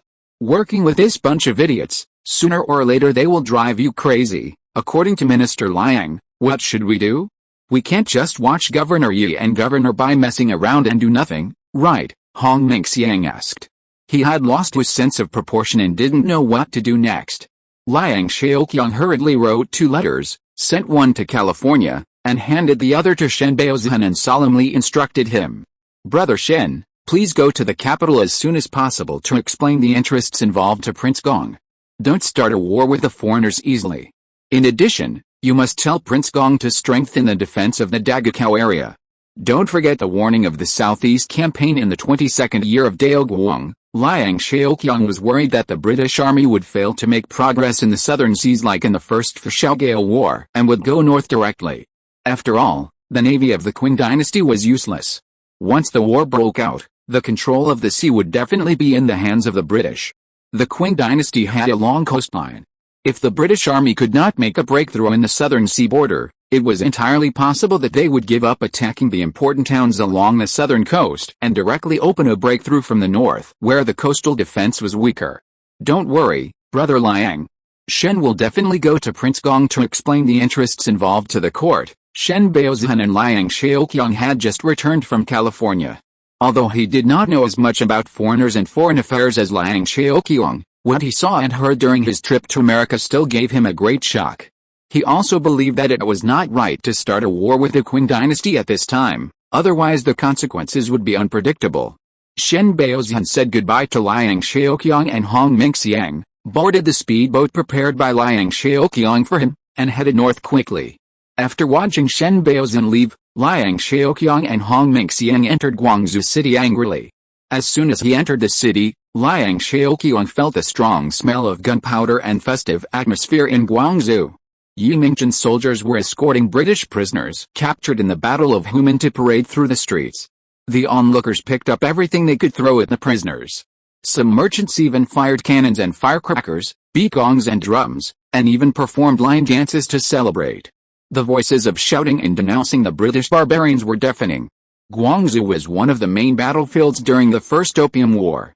The British army directly attacked Guangzhou and raped and looted in Guangzhou.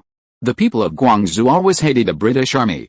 After the signing of the Treaty of Nanjing, the 5 ports were opened for trade, and Guangzhou lost a monopoly on foreign trade during the 13 Huangs period. During the period of one-port trade, relying on the unique monopoly on foreign trade, the Guangzhou authorities and the 13 Hongs lived a comfortable life, and tens of thousands of local people depended on the 13 hongs for their livelihood. After the opening of Wukou, the 13 hongs declined rapidly, and local sailors, coolies, porters, and clerks who made a living from foreign trade lost their livelihoods. As the saying goes, taking someone's job is like killing their parents, and these people's hatred for foreigners is even worse. These unemployed sailors, coolies, porters, and clerks have limited knowledge. They would not and dare not think that their poverty is actually caused by the merchants of the 13 hongs in Guangzhou and the officials of the local authorities in Guangzhou taking away the bulk of the foreign trade profits, and now they don't even leave them a little leftovers. They only know that since the foreigners came and the opening of Wukou, their lives have become worse and worse. Liang Zhao looked at these British prisoners carefully and became even more angry. More than half of these British prisoners were Chinese policemen from Hong Kong Island, colonial soldiers from South Asia, and not even half of them were serious British people. In other words, the British Army was not fully prepared to attack Guangzhou last time, and the Guangdong Navy paid a heavy price to defeat the elite British troops. Before the British showed their trump cards, Guangdong had already put half of its trump card, the Guangdong Navy, in. Even so, it still did not affect the Guangzhou authorities' celebration of the Human victory. Those who didn't know about this celebration would think that the Qing dynasty had reached London. The irony is that none of those who were celebrating and singing and dancing in the city had personally participated in the Battle of Human. The remnants of the Guangdong Navy who actually participated in the Battle of Human and repelled the British attack on their own without the support of friendly forces are still guarding the Human fort and the warships in fear. They are guarding against the next British attack in agony. The governor of Guangdong province has not yet sent troops to replace the remnants of the Guangdong Navy on the Human fort, and has no intention of letting the exhausted Guangdong Navy take a rest. Only by killing all the British can the hatred in the hearts of the Guangdong people be alleviated. Skin these foreigners alive, and there are also these traitors who have forgotten their ancestors. The heaven has eyes. We have two great masters, Yizhite and Baifute, in charge of the city of Guangzhou. Why should we be afraid of foreigners? This Baifute is incredible. When the British invaded, Baifute led the Fubao battalion out of the city to fight overnight. Baifute's swordsmanship is superb. He shot 3 foreign soldiers to death with 3 arrows. Every arrow hit its target. More than 100 foreigners were scared to surrender on the spot. Tisk tisk tisk tisk, they are Mongolian bannermen after all, with amazing archery skills, with Yizhite strategizing in the city and Baifute killing the foreigners in the battlefield. Even if the foreigners have 1 million soldiers to invade, what is there to fear? The bodies of the fallen Navy brothers are still warm and their pensions have not been paid. We don't know when the British will invade again, but people in the city are celebrating. This scene made Hong Mingxiang feel extremely disappointed. In the crowd, several soldiers wearing the uniforms of the Fubao battalion were distributing leaflets. While distributing them, they were also promoting the heroic deeds of the governor in killing the foreigners. Hong Mingxiang was furious, and he dismounted and snatched the leaflet from a standard-bearer's hand and tore it into pieces. The foreigner who killed your mother. You have no money to pay for the pension, but you have money to print these toilet papers. The foreigner who went out of the city to kill your mother. When I was fighting the foreigners with my brothers in the Navy in Human, your governor's office had already arrived in Zhaoqing City, and I wanted to run back to the Mongolian grasslands. How dare you? Who are you? How dare you speak rudely to the governor? The governor is a hero who fought against the British. How can you, a little man like you, slander him? Come on. Catch him for me. Kill this dog traitor. Several standard-bearers were about to take Hong Mingxiang, who was wearing ordinary clothes, and the people around him responded. How dare you? Liang Zhao, who was riding on a horse, took out the Colt revolver from his waist, fired a shot into the air, and shouted angrily. Don't you recognize General Hong? A sharp-eyed standard-bearer saw clearly that the person who tore their leaflets was the Admiral of the Navy, and apologized to Hong Mingxiang repeatedly. I am blind. Did Fute Bai ask you to post these things? Liang Zhao pointed at the leaflets in the hands of the standard-bearers. It was the merchants who were grateful to Fute Bai for defending the city. The standard-bearer replied. Where are Yizhite and Fute Bai now? Take us to see him, Liang Zhao said. I wonder what position this gentleman holds now? What do you want to see Fute Bai for? The standard-bearer saw that Liang Zhao was extraordinary and thought that Liang Zhao was not an ordinary person. However, Liang Zhao was wearing ordinary clothes, so they didn't know Liang Zhao's specific identity. and they didn't dare to take Liang Zhao to see Yu Mingchen and buy GUI. Asshole. Do I need to report to you about what I want to see Fute buy? Liang Zhao shouted angrily. General Hong, sir, please follow me. Seeing Liang Zhao was angry, the standard-bearer hurriedly made way for the two of them. Chapter 532, The Little Qin Dynasty is shocked. In the governor's office, Yu Mingchen and Bai Gui were accepting umbrellas from the people of Guangzhou. The two were so happy with the praise from the merchants and gentry that they seemed to be heroes who defended the human fort in Guangzhou. Minister Liang is here too. God bless Guangzhou. Minister Liang must be here to help Guangzhou and help us wipe out the British. To wipe out the shame of Jiang Ningtiao. Minister Liang cares about his hometown and is loyal and righteous. He is worthy of being a hero of Guangzhou and a pillar of the court. A declining merchant came up enthusiastically and praised Liang Zhao. To wipe out the British and wipe out the shame of Jiang Ningtiao, that's a good thing. What's next? Liang Zhao stared at the declining merchants who came up with great interest. The opening of the 5 ports and the decline of the 13 Hong merchants were the general trend, but not all merchants declined. Merchants who had the courage and the guts to venture into California and America, such as Jardine Matheson and Tongfu, not only did not decline, but their business grew bigger and bigger, and they opened branches in other ports and even in the eastern United States. The merchants who declined were those who stuck to the rules and could not survive after losing their monopoly. It was these people who flattered Bo Gui and Yu Mingchen in the governor's office and instigated the anti-British sentiment of Guangzhou residents. Liang Zhao did not like the British either. The Liang family's business in Southeast Asia had many conflicts with the British, and there were many frictions between the two sides. But he was still rational and knew very well what the consequences would be if he had a military conflict with Britain at this time. Whether it was to suppress the barbarians, to reject the barbarians, or to avenge the shame of the Jiangning Treaty, timing and strategy were required. The Crimean War had just ended, and the two major European powers, Britain and France, both wanted to get involved in the Far East. Wouldn't it be like running into the British guns to expand the conflict with the British at this time? Of course, we will recover Hong Kong Island. Close the ports and keep foreigners out of the country. How can we allow foreigners to come and go at will? The merchant replied righteously. A group of declining merchants and gentry echoed. Wait until I drive out the British, and ask the court to close the other 4 ports, and restore the old system before the 22nd year of Dao Guang, 1842, leaving only Guangzhou City for trade. Okay, Liang Zhao said coldly.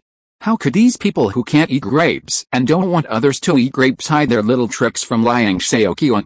They just want to go back to the era of one port for trade, where they can make money with their eyes closed. That's great, the merchant shook his head and said. Asshole. Resisting the British and the foreigners is a military and national event. How can you take advantage of the chaos to seek personal gain? It harms the country and the people. The turbulent public sentiment in Guangzhou City was instigated by you, right? What's your intention? Liang Zhao pointed fingers and cursed. To incite public sentiment, without the permission of the Guangzhou government, in other words, even if the two governors general nod, these merchants would not dare to do it even if they have 10 guts. Yu Mingchen, you are a selfish and foolish official. You can do anything to avoid meeting foreigners and to please your superiors. Have you ever thought that once Guangzhou City is not defended, the people of the entire Guangzhou City will be buried with your official career? Our army has just won a great victory, but Minister Liang is here to enhance the prestige of the British and destroy the ambition of our Qin dynasty. I wonder what Minister Liang's intention is. Yu Mingchen is a veteran in the officialdom. How could he not hear that Liang Zhao was making a veiled attack? He counterattacked. Great victory? Liang Zhao asked. Has Governor Yu ever been to Human Fort Hill? Do you know how many cannons are still available on Human Fort? How many rounds of ammunition are still in stock? How many soldiers are there in the Navy? How many warships can fight? Do you know if the British troops in Hong Kong are gathering now? Will they make a comeback? Liang Zhao's series of soul-searching questions made Yu Mingchen furious.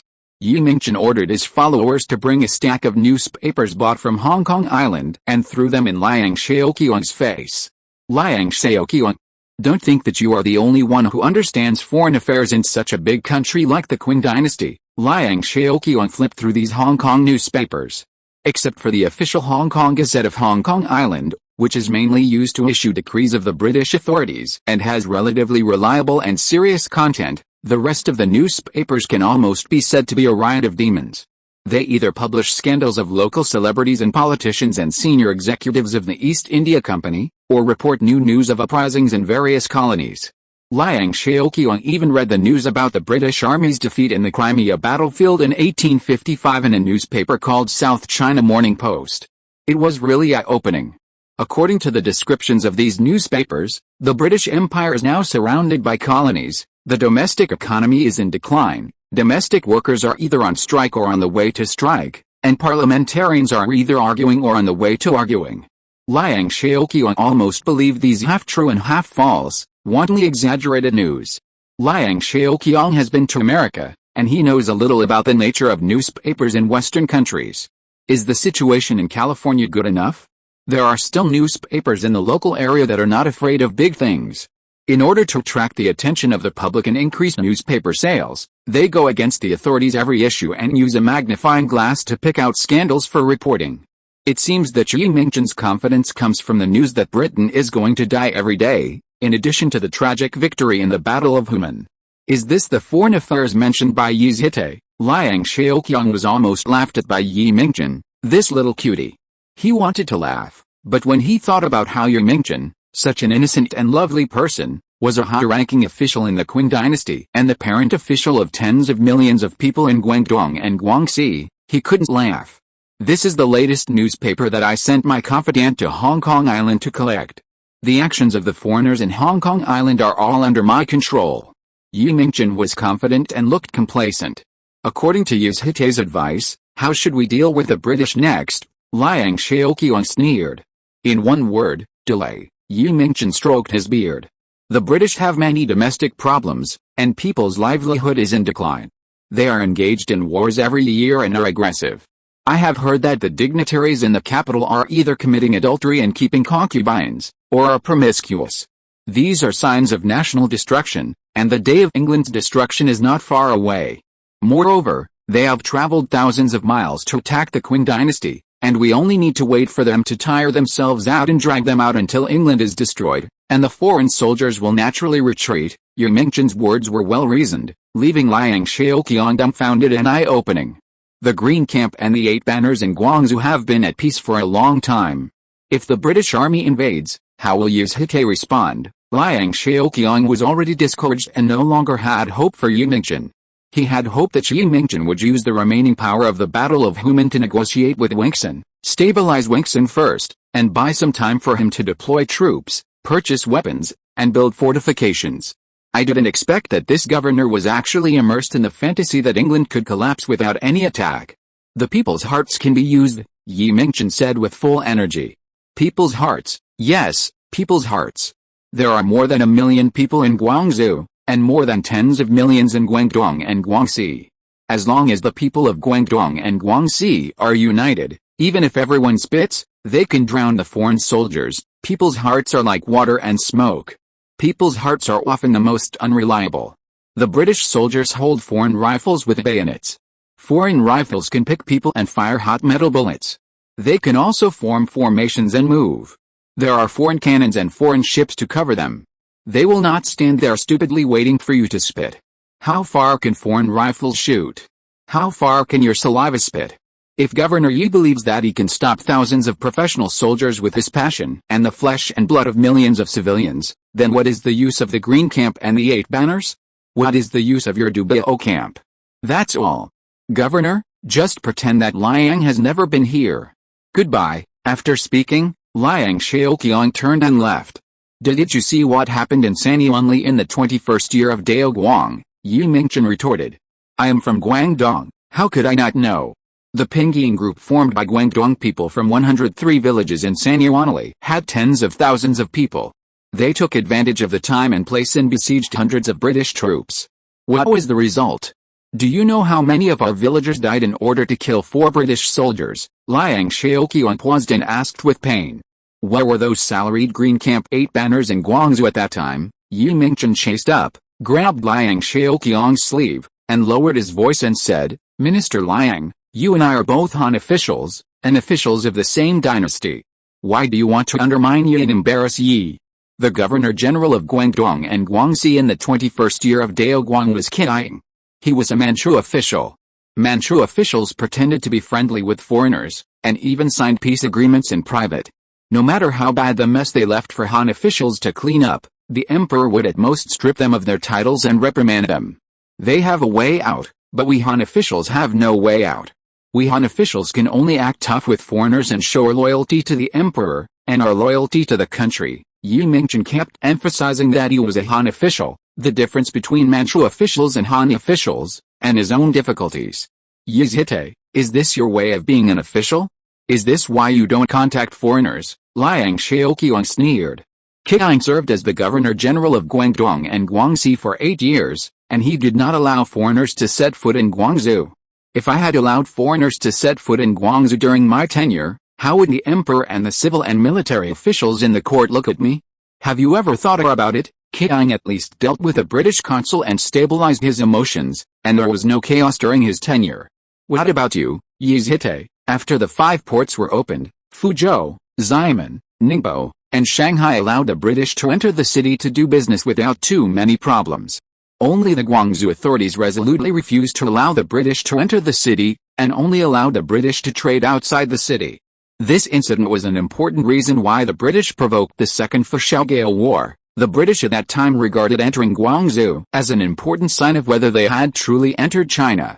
In this way, it is not difficult to understand why the Yalubei incident happened in Guangzhou instead of the other 4 ports. The other 4 ports had previously suffered from Guangzhou's monopoly on foreign trade. To do foreign trade business, they had to go to Guangzhou through the 13 hongs, a middleman, and had to be exploited by Guangzhou merchants and local officials.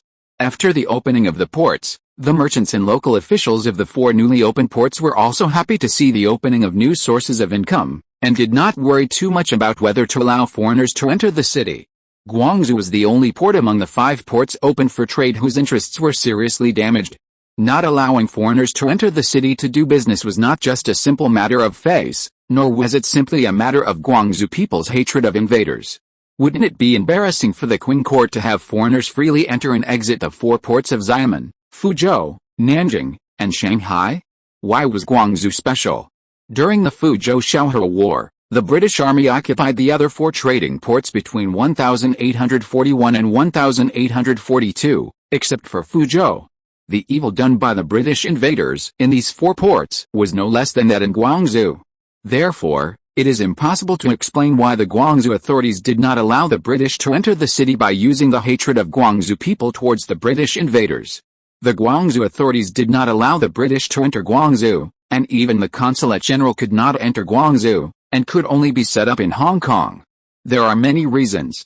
First, as the only remaining trading port for a long time, Guangzhou has the largest number of foreigners doing business in Guangzhou, and it is adjacent to Hong Kong Island. So the problem of difficulty in management does exist objectively. Second, Guangzhou merchants attempted to restore the port trade and regain the privilege of monopolizing foreign trade by putting pressure on foreigners and showing loyalty to the court. This can be seen from the shadows of merchants and government behind every rise of anti-foreign sentiment among the people in Guangzhou. In the Qing dynasty, gathering a crowd was a serious crime.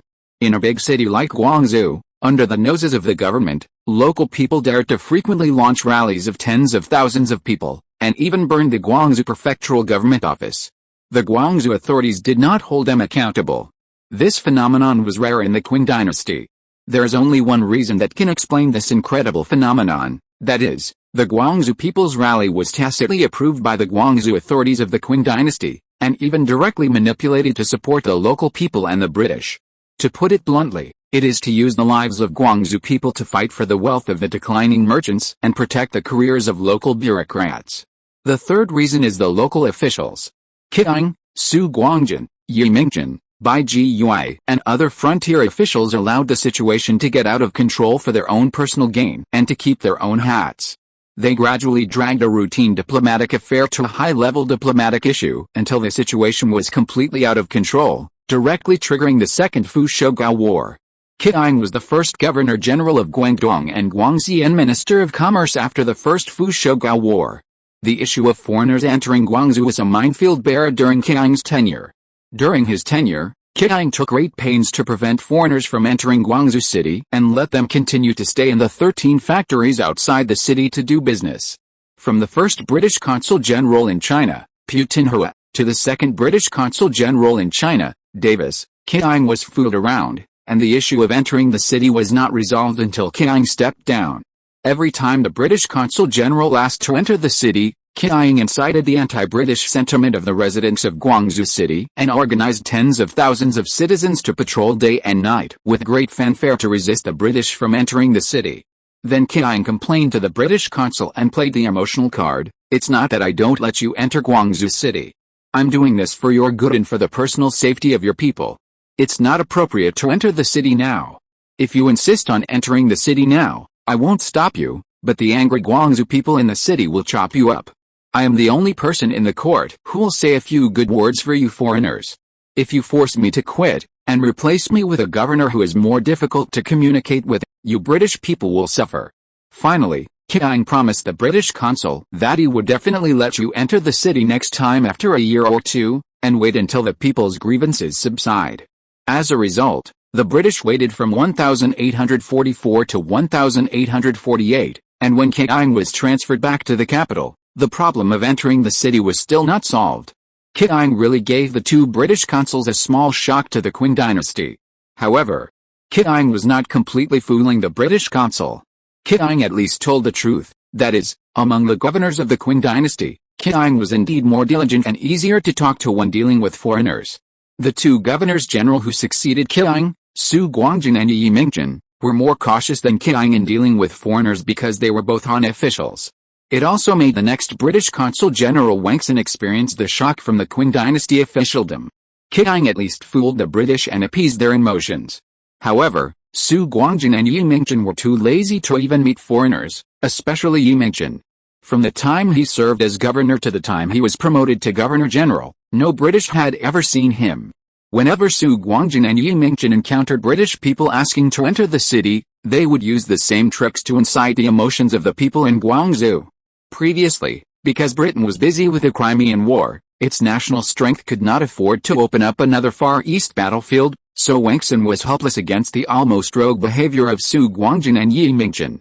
Now that the Crimean War is over, Britain can finally free up its hands to solve the Far East problem in their eyes, and swaggered its warships into the mouth of the Pearl River to attack Guangzhou City. Manchu ministers and Han ministers cannot be generalized. Cunning is a Manchu. Let alone recognizing a British godson, even if he recognizes 10, 100, 1,000 British godsons. The emperor will not suspect that he has two hearts. I am a Han Chinese. If I go out of the city today to meet that Guy Parks, a few days later, the impeachment of me will appear on the emperor's desk. By then, even if I, Yi Mingjin, have 100 mouths, I can't explain it clearly.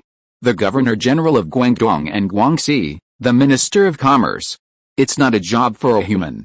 If you do it well, it's your job. If you don't do it well, my family, Yi Mingjin, will have to pay for it. Yi Mingjin expressed his difficulties. He was a Han official.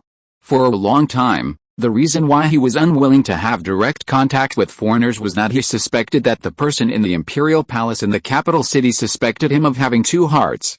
Therefore, Yi Mingjin chose to draw a clear line with the foreigners and take a tough attitude towards them to show his loyalty to the emperor and to show that he was a good servant of the Azanjia royal family.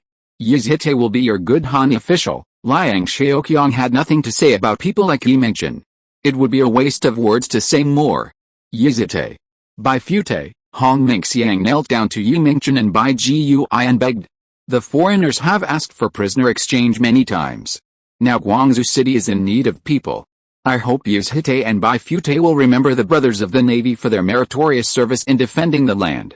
Exchange prisoners with foreigners. Hong Mingxiang's elite navy mainly came from his hometown of Nanao County and the surrounding counties. After the Battle of Human, Parks sent people to negotiate with the Guangzhou authorities many times to exchange prisoners. The stronger the British Army's willingness to exchange prisoners, the more Yi Mingjin and others believed that there must be big fish among these British prisoners. And they were unwilling to exchange prisoners with the British.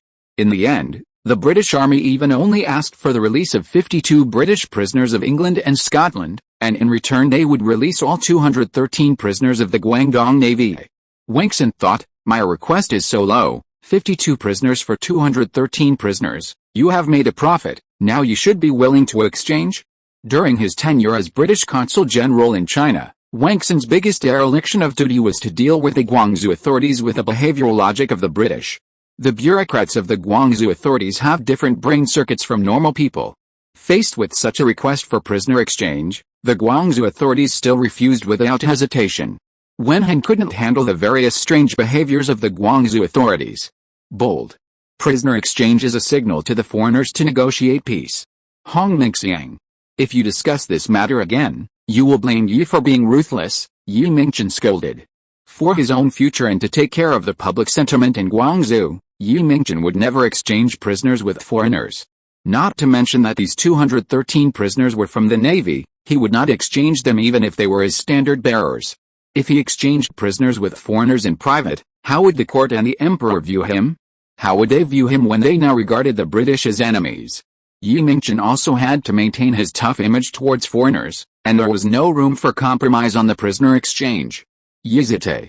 These 213 naval brothers are all gunners of the Human fort and sailors of the steamship. The gunners of the Human fort are not fully staffed. Behind the Human fort is Guangzhou City, Hong Mingxiang shouted at the top of his lungs. Hong Mingxiang was not completely selfish in exchanging prisoners with the British. It was also for the defense of Guangzhou City. Most of the naval officers and soldiers captured by the British were gunners of the Human fort and crew members of the steamship. The number of qualified gunners and steamship crew members in the Guangdong Navy was not large. Without enough gunners and shells, the shore defense guns on the Human fort would be useless no matter how sharp they were. Once the Human fort was lost, Guangzhou City would be open to the British. If the gunners are gone, we can practice again. There is absolutely no room for negotiation on this matter. Yi Mingchen stopped Hong Mingxiang. Yizite Hong Mingxiang was already in tears. General Hong, there is no point in saying more. Let's go. Liang Zhao sneered, pulled Hong Mingxiang, who was kneeling on the ground, onto his horse, left the governor's office, left Guangzhou City, and returned to Xiangshan. If you're listening to this novel on a channel other than Fanfic World, it means they downloaded and uploaded it without effort. We cordially invite you to visit our channel, Mundo Fanfic Novelis. There you'll find the original version of this story and you can explore many other novels of various genres. We're waiting for you to immerse yourself in a world of incredible novels. Chapter 533 Big Brother, I Won't Take You. 1857 was an eventful year. Liang Zhao was flipping through the newspaper in his new home, Wuxiuju, in Sacramento. He saw an inconspicuous piece of news in the newspaper. It was called news, but it was just a rehash of old news. The content of the news was that Zhang Mingfeng, the magistrate of Zilin County in Guangxi during the Qing dynasty, arrested 26 illegal believers headed by French Catholic priest Malai based on the complaints of local villagers, and sentenced 2 illegal believers headed by Malai to death in accordance with the laws of the Qing dynasty. The rest were punished according to their crimes.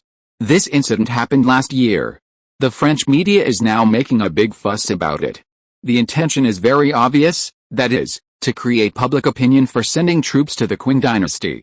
This incident is the famous Father Ma incident in history, which was the excuse for France to send troops in the Second Fushou War. If it was the local officials in Guangzhou of the Qing dynasty who did not allow the British consul and merchants to enter the city, according to a series of treaties signed after the First Fushou War, the Qing dynasty was indeed at fault. As for the Father Ma incident, the Qing dynasty was not at fault, and more responsibility lies with the French side. According to the Sino-French Huangpu Treaty, the French only had the right to preach in 5 trading ports, and the Qing court clearly stipulated in the treaty that foreigners were not allowed to preach in the interior. Malai and others ignored the treaty and went deep into the interior to preach, and even went to such a sensitive place as Guangxi to preach, which had already touched the sensitive nerves of the Qing court. If it was really just preaching, it would be fine, but the key is that these French priests relied on their consular jurisdiction to run rampant in the countryside, robbed and raped, which was purely courting death. What's more, most of the local officials of the Qing dynasty at that time did not know the specific contents of the unequal treaties signed by the Qing dynasty and the powers after the Fushou War. The Qing dynasty suffered a loss because it had been almost 20 years since the Fushou War, and there was no official in the country who had a modern diplomatic consciousness. There was conclusive evidence in the priest incident. As long as the Qing dynasty notified the French consul general and dealt with it according to international practice, international public opinion would be favorable to the Qing dynasty. Britain and France are not Tsarist Russia. Tsarist Russia often sends troops just because it wants your land, and it doesn't even bother to find a high-sounding reason. The purpose of launching a war is to obtain more territory. The primary purpose of Britain and France to launch a war is for trade, to dump their own goods in other markets and gain real commercial benefits. Britain and France are the makers of the international order in the 19th century, and they are more or less concerned about their image in international public opinion. Moreover, with the huge size of the Qing dynasty and the remaining flour racks at that time, the probability of France directly sending troops is very small. However, this is only feasible in theory, and it is not practical in practice, because at that time, the Qing dynasty was avoiding foreigners and did not allow foreigners to enter Beijing. It was difficult for the French consul general in Shanghai to meet local officials, let alone meet Beijing officials, or even meet the emperor. It was a foregone conclusion that the British Empire would declare war on the Qing dynasty, and even the American high-level officials on the other side of the Atlantic Ocean had more or less heard some rumors. According to the latest news, the Parliament building at the Palace of Westminster in London has held a meeting to discuss the establishment of the Far East Expeditionary Force and the selection of the commander of the Expeditionary Force. It seems that the only suspense left for the British Army to send troops to the Qing dynasty is time. The funny thing is that the whole world knows that Britain and France are going to declare war on the Qing dynasty and will send troops directly, but the Qing dynasty, the country involved, still knows nothing about what is happening in the outside world. With the Pacific Railway, a major transportation artery connecting the East and the West, the travel between the East and the West has become very convenient. Of course, the premise is that you can afford a ticket worth more than $200. In this era, long-distance travel is still a luxury for a few people. Only those Easterners who are determined to immigrate to the West will be willing to buy a ticket worth more than $200.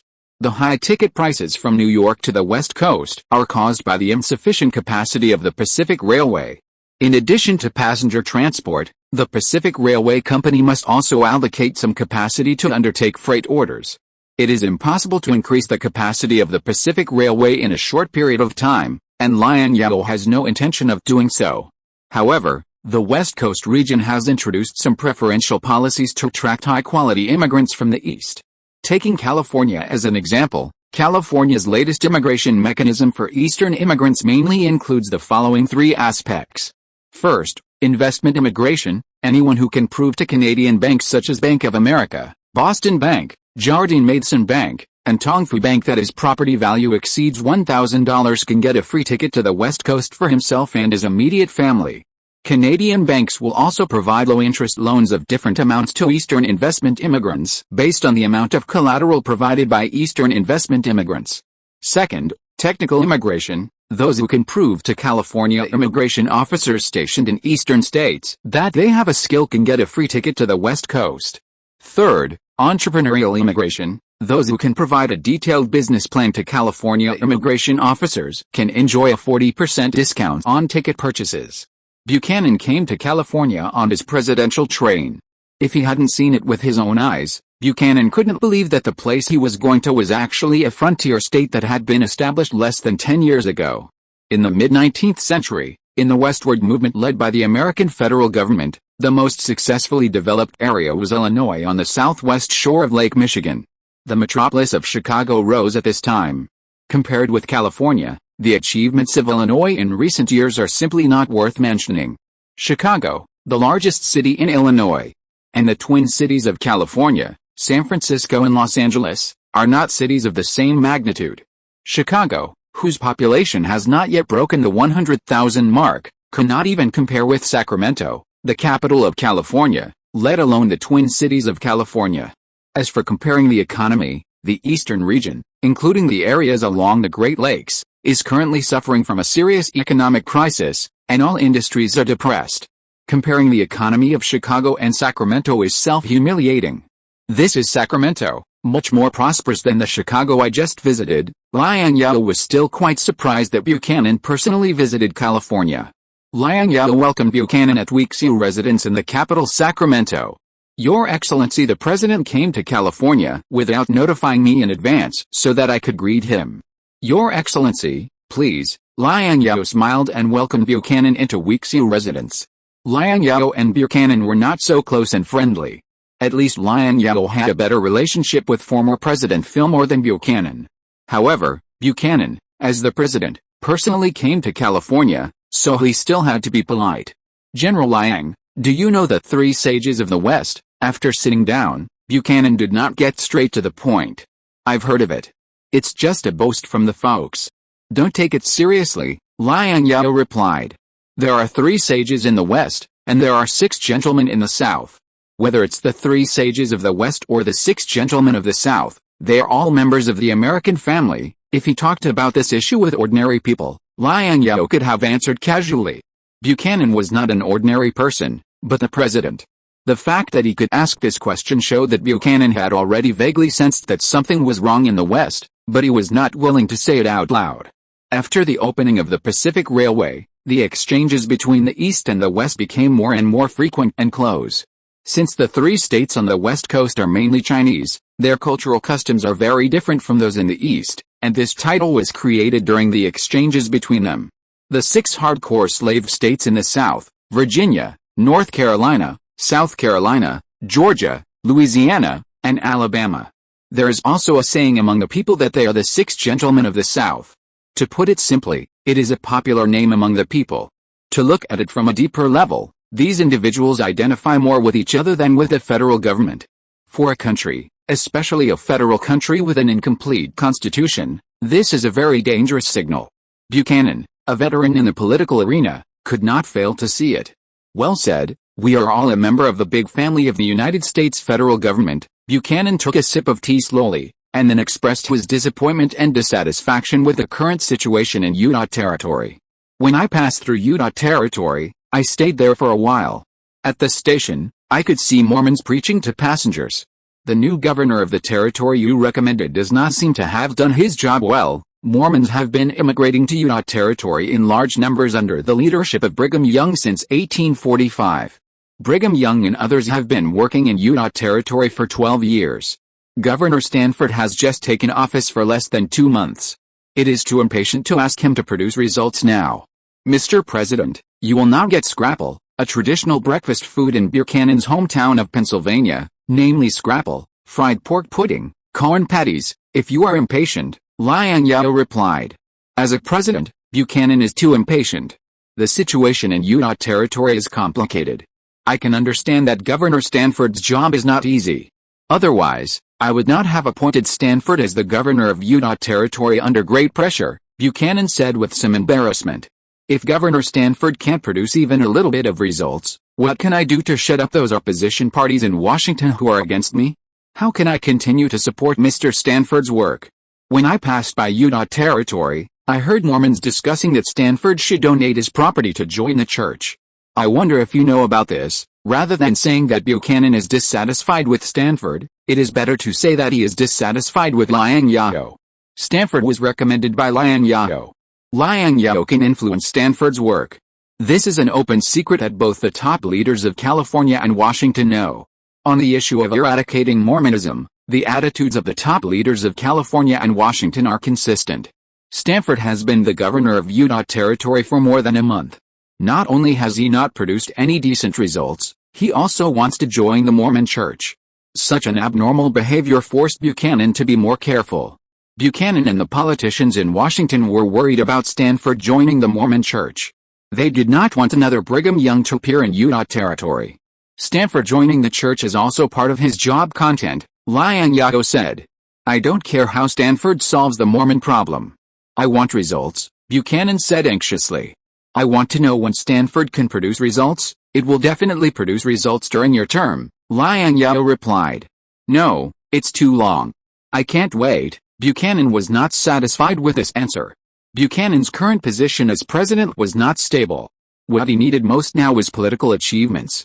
Then I can only answer you that you will see results soon. Since I recommended Stanford to be the governor, I will also be responsible for my recommendation. If the opposition parties in Washington are in a hurry, you can put all the responsibility on me. Liang Zhao withstood the pressure for Stanford. I think you came all the way to California not just to talk to me about the issue of Utah leading the Mormons. Liang Zhao didn't believe that Buchanan condescended to come all the way from Washington to Sacramento just to discuss Stanford's dereliction of duty with him. If they were only discussing Stanford's dereliction of duty, Buchanan could have used a telegram to communicate with him. Although the federal government's finances were tight, they were not so poor that they could not even send telegrams. I am mainly here to consult you on some issues in the Far East, specifically the Qing dynasty. Our envoys in London and Paris have sent back reliable news that Britain and France have decided to declare war on the Qing dynasty, and the two countries are likely to form an expeditionary force to fight together. Buchanan asked, "Who do you think we Americans should support to maximize the interests of the Far East?" Liang Zhao is the most senior Chinese politician in the United States. During the Fillmore presidency, Liang Zhao assisted the Fillmore government in successfully dealing with the Japanese issue at the time, making the United States the power that benefited the most after Japan's founding.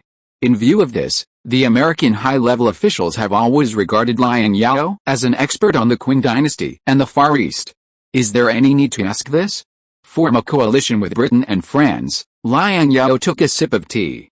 I have communicated with the British and French ambassadors to the United States about forming a coalition with Britain and France to intervene in the Far East. However, the requirements put forward by the two ambassadors were too harsh. They asked us, the United States, to share the concession in Nagasaki, Japan with them, Buchanan said. Buchanan did not have the idea of forming a coalition with Britain and France, but the price of cooperation proposed by Britain and France was too high for him to accept. Britain did not share Hong Kong Island with the United States. Why should the United States share the Nagasaki concession with Britain? Liang Zhao also knew the deep-seated reasons why Britain and France were unwilling to take the United States, their little brother, to send troops together.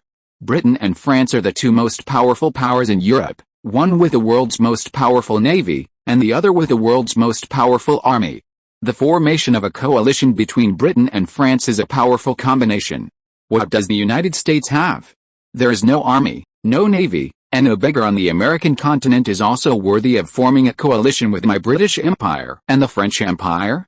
Britain and France must also be aware of the current financial situation of the United States, knowing that the United States cannot withdraw a large number of troops to form an expeditionary force with them. Bringing the United States will not only not be of much help to Britain and France, but will have one more country to share the cake after the war, which is not cost-effective for Britain and France. Since Britain and France will not play with us, America, there is no need for us to stick to the cold buttocks, Liang Zhao said lightly. The great powers have never been of one mind, and it is also within Liang Zhao's expectations that they can't urinate in the same chamber pot when it comes to core interests. This is also what Liang Zhao wants. Out of personal feelings and the interests of the West Coast region in China, it is not the best choice for him to go along with Britain and France.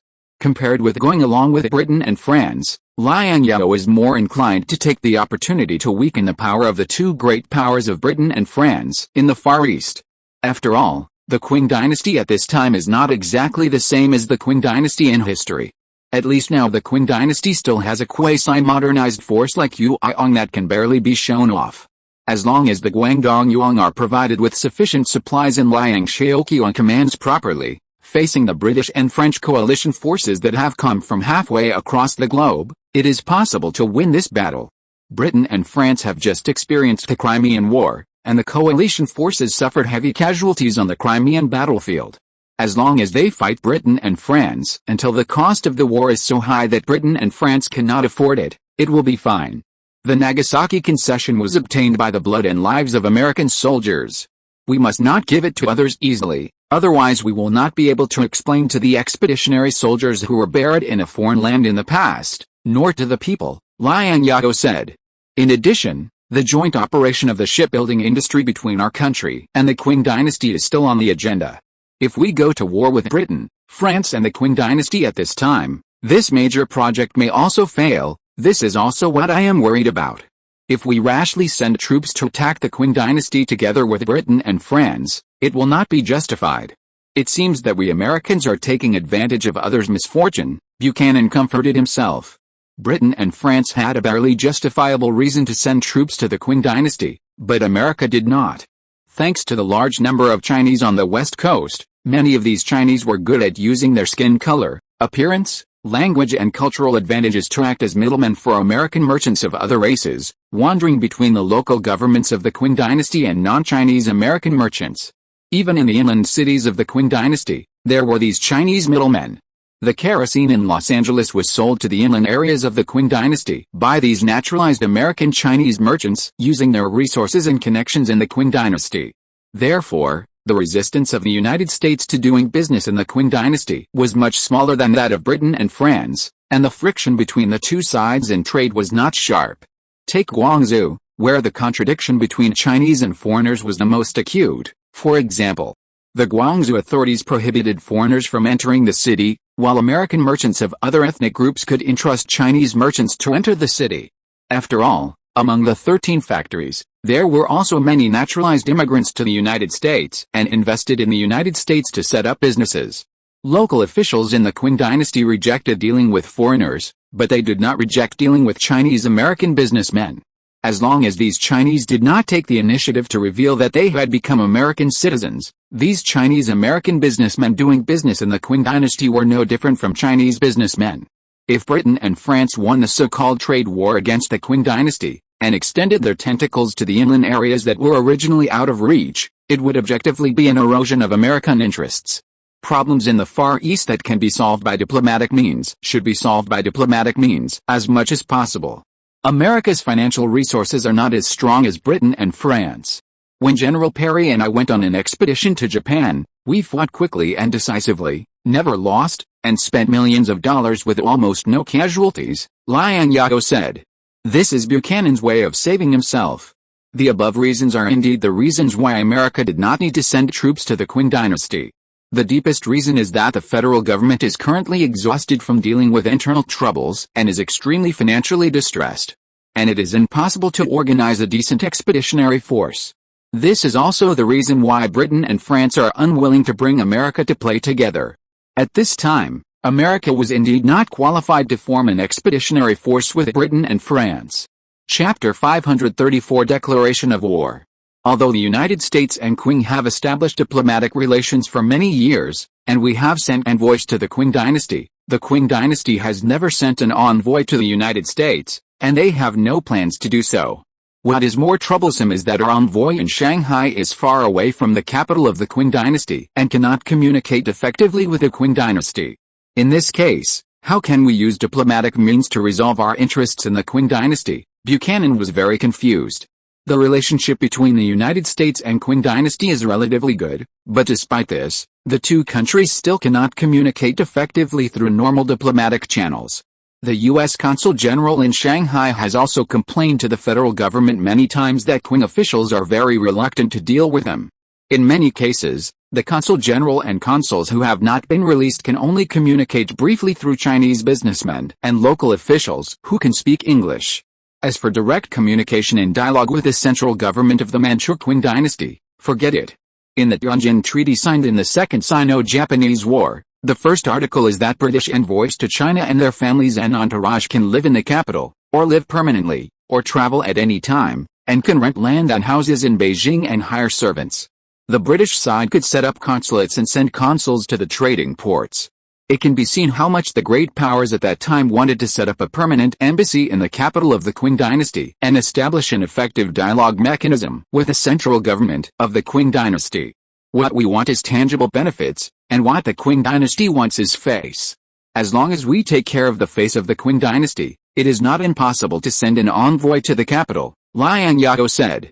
Then how can we take care of the face of the Qing dynasty? Buchanan asked. Send a Chinese-looking Chinese consul general with pigtails, which is considered to take care of the face of the Qing dynasty, Liang Zhao gave the answer. If we lower our attitude and be more humble, kneel before the emperor of the Qing dynasty and respect the Qing dynasty as the celestial empire, the emperor of the Qing dynasty will be happy and will reward us with some useless but expensive gifts. The Qing dynasty has always been very generous in giving gifts to friendly countries. Can a Chinese-looking American consul general enter the capital? Is it that simple? A Chinese-looking American consul general is also an American? Is there any essential difference? Buchanan felt incredible. Buchanan had rich experience and resume as a diplomat. From 1821 to 1845, Buchanan served as the minister to Russia for 24 years. During this period, he facilitated the signing of the U.S.-Russia Trade Treaty and the U.S.-Russia Navigation Treaty, and successfully completed the tasks assigned to him by the federal government. Buchanan also successfully entered the federal government center with his diplomatic contributions. Therefore, Buchanan had a lot of experience in diplomatic work and had his own ideas and insights. The diplomacy of all countries is based on the principle of interests first. This is the first time Buchanan has seen a country, like the Qing dynasty, that puts face first. Even a diplomat with rich diplomatic experience like Buchanan is a little confused. Buchanan served as the Russian ambassador for 24 years. He didn't learn many words of Russian, but he learned authentic and fluent French in St. Petersburg.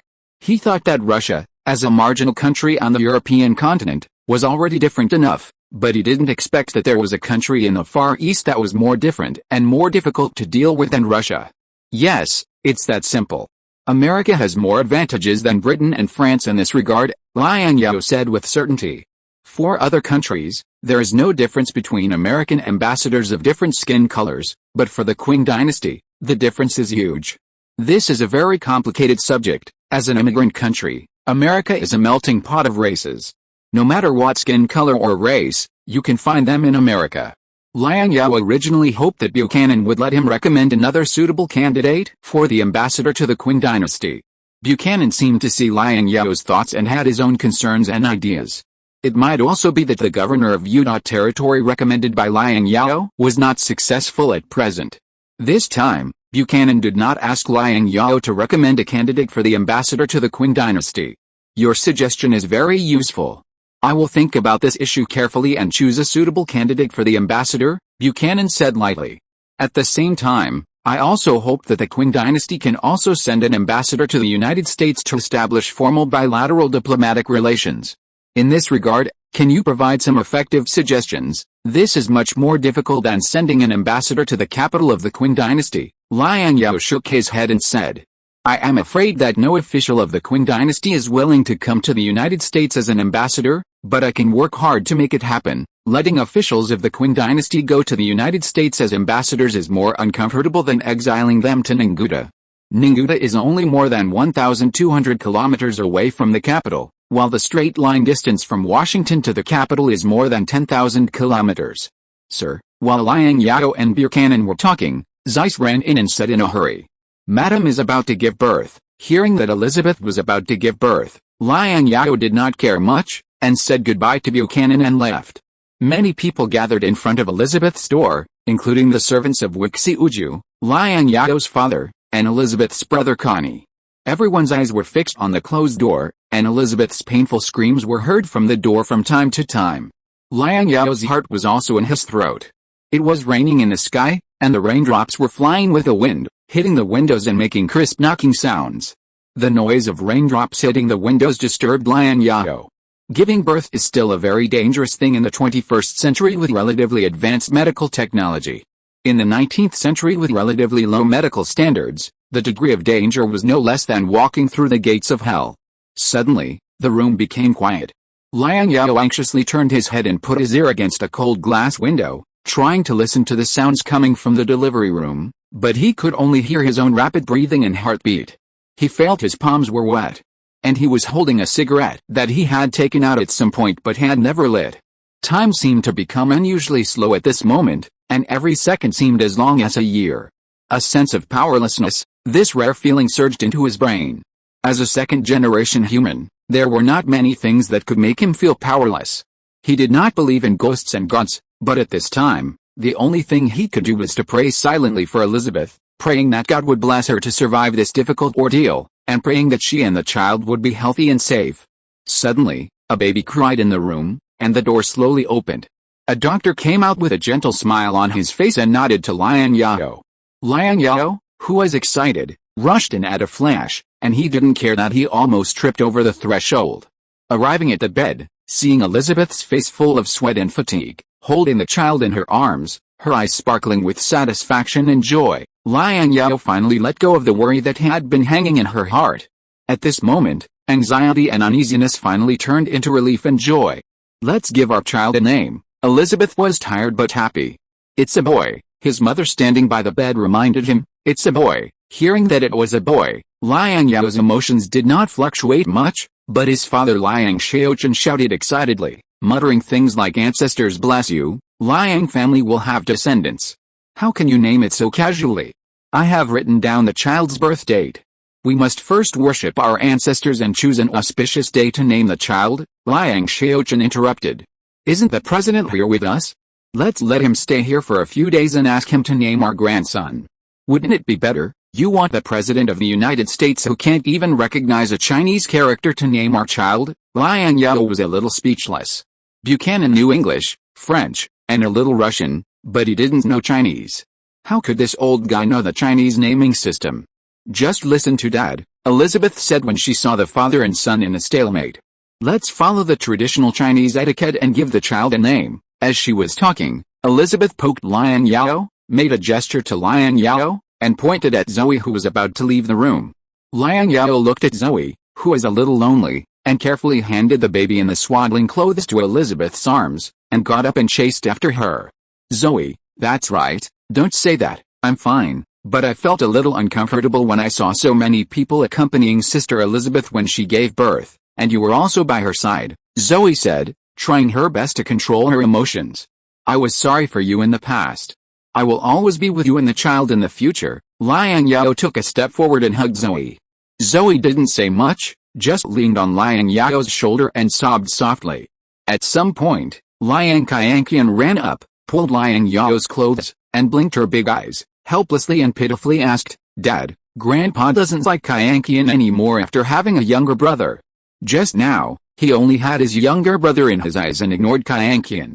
Did Dad also not like Qianqian anymore after having a younger brother? Hearing Liang Qianqian's unintentional words, Zoe sobbed even louder. Children are very sensitive.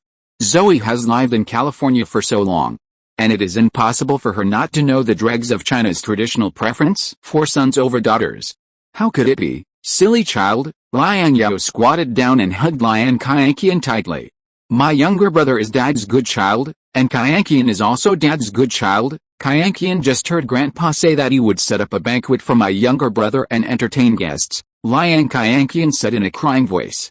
"When Qianqian's birthday comes, Dad will also hold a banquet and a dance party for Qianqian and invite many, many guests to celebrate Qianqian's birthday." "Okay," Liang Zhao said, scratching Liang Qianqian's nose. "If you don't enter Guangzhou, you won't enter China. Enter the city. You must enter the city." The Qing dynasty has been dragging on the establishment of embassies from 1842 to 1857 without any results. "I think they just want to cheat. We must teach these kings a lesson and let them know the consequences of ignoring the British Empire. We must not only enter Guangzhou, but also set up an embassy in the capital of the Qing dynasty. To prevent similar things from happening again, there are also inland markets. In addition to the 5 ports, we also need the Qing dynasty to open up its inland markets. The Qing dynasty's navy attacked our fleet in Hong Kong and beheaded 2 brave English soldiers in public. This is an insult to the British Empire." At the same time, in the Parliament building of Westminster Palace in London, England, a group of well-dressed British gentlemen were indignant, denouncing the Qing dynasty and listing all the crimes of the Qing dynasty against the British Empire. It was so lively. Originally, there were some inappropriate voices in the Parliament, opposing the direct declaration of war and sending troops to the Qing dynasty. These dovish MPs believed that the British Empire had just experienced the Crimean War and needed to recuperate, so it was not appropriate to send troops. However, with the hawkish Representative Palmerston taking office as Prime Minister and Foreign Secretary, as well as a series of confusing behaviors and operations by the Guangzhou authorities, the influence of dovish MPs in Parliament gradually declined. In particular, when the news of the Battle of Human reached London, it was a national shock. The number of British soldiers killed and wounded in the first trade war with China was not as many as in this battle. Major newspapers, led by the Times, were also afraid of chaos in the world, and they criticized and accused the government of inaction on the Far East issue.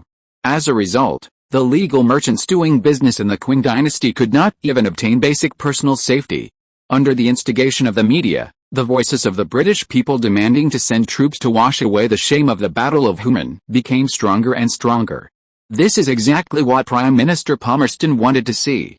Palmerston can be said to be an old acquaintance of the people of the Qing dynasty.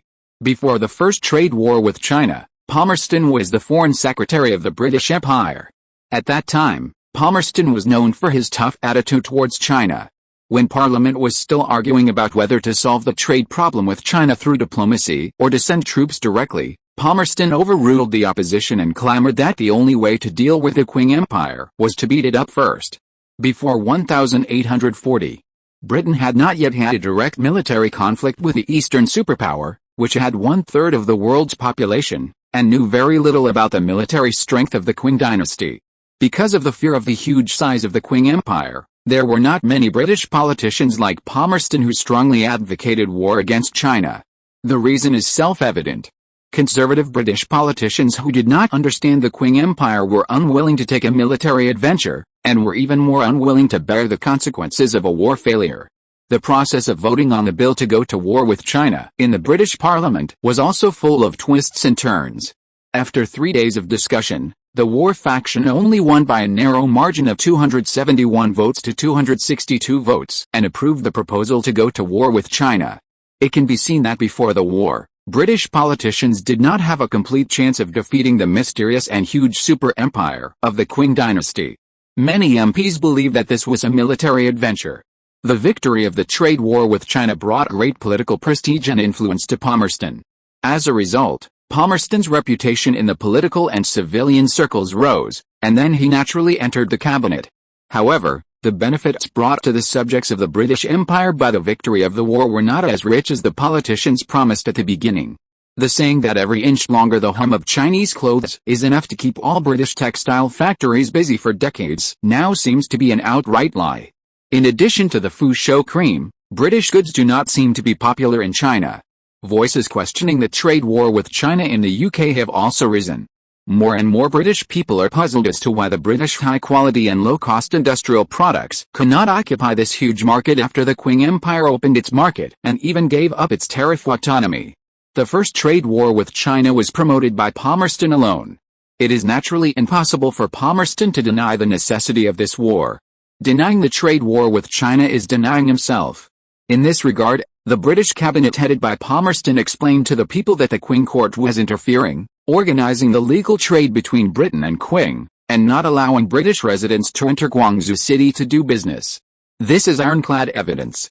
Therefore, it is necessary for Britain to finish this unfinished trade war and force the Qing government to completely open the door to Britain's high-quality and low-cost industrial and commercial products. Gentlemen, please be quiet. In the center of the Parliament building, Palmerston made a voice like a bell. He pressed his hand and signaled the members in the building to be quiet. Soon, the noise stopped. The Parliament hall was solemn. The huge arches hung high, and the golden chandeliers flashed warm light, reflecting the bright and magnificent scene.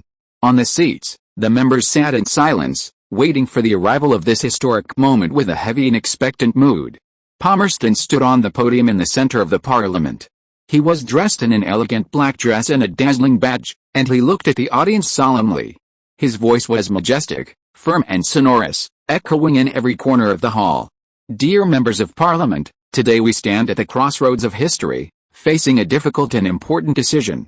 Palmerston's vulture-like eyes swept across the seats, and he paused and continued, our great motherland, the United Kingdom of Great Britain and Northern Ireland, as a civilized and just country, has repeatedly tried to reach an agreement with the Qing dynasty to resolve the Fu Shou Gao and a series of trade issues through peaceful diplomatic means. At this point, Palmerston's face sank, and his voice suddenly became firm and tough. However, dear members of Parliament, the indifference and unreasonableness of the Qing government have left us with no choice. In order to defend our right to free trade and our dignity, we must take military action against the Qing Empire. The air in the hall was almost frozen, and the tension was everywhere, making the members almost breathless. Palmerston looked at the members of the House of Representatives. His eyes were determined and arrogant. Now I am here to announce to you the voting results of the British China Action Bill. The bill was passed with 497 votes in favor and 36 votes against. We will declare war on the Qing Empire. This will be a difficult battle. We have to defend not only our own interests, but also justice and morality. Palmerston's voice became more and more passionate. He raised his right hand and swore, We will defend our great Queen Victoria with tenacity and courage, defend our homeland, defend generations of British people, and defend freedom and justice." For a time, thunderous applause and cheers rang out in the entire Parliament Hall. People raised their arms and shouted "Long live," and excited members threw their hats into the air. Palmerston's declaration of war once again started the huge war machine of the British Empire. Chapter 535, The Qing Dynasty is unreliable, we have to rely on ourselves. 1857, Britain officially declared war on the Qing Dynasty. Less than a week after Britain declared war on the Qing Dynasty, France also officially declared war on the Qing Dynasty. Britain and France soon reached a consensus on forming a coalition expedition to the Qing Dynasty. In view of the fact that the Battle of Human caused considerable casualties to the British Army, the British high-level officials increased the strength of the first batch of Far East Expeditionary Force from 49 warships of various types and more than 6,400 officers and soldiers to 53 warships of various types and more than 8,400 officers and soldiers. France also increased the strength of the expeditionary force from 12 warships of various types and more than 1,500 officers and soldiers to 18 warships of various types and more than 1,800 officers and soldiers. An army of 71 warships and 10,200 people set out from the English Channel and rushed towards Guangzhou City in a mighty and aggressive manner. At the same time, the Qing dynasty's Manchu court officials were completely unaware of this matter and were still immersed in the joy of the Battle of Human. Emperor Xianfeng highly praised Ji Mingchen, the governor-general of Guangdong and Guangxi, and Bai Jiyue, the governor of Guangdong.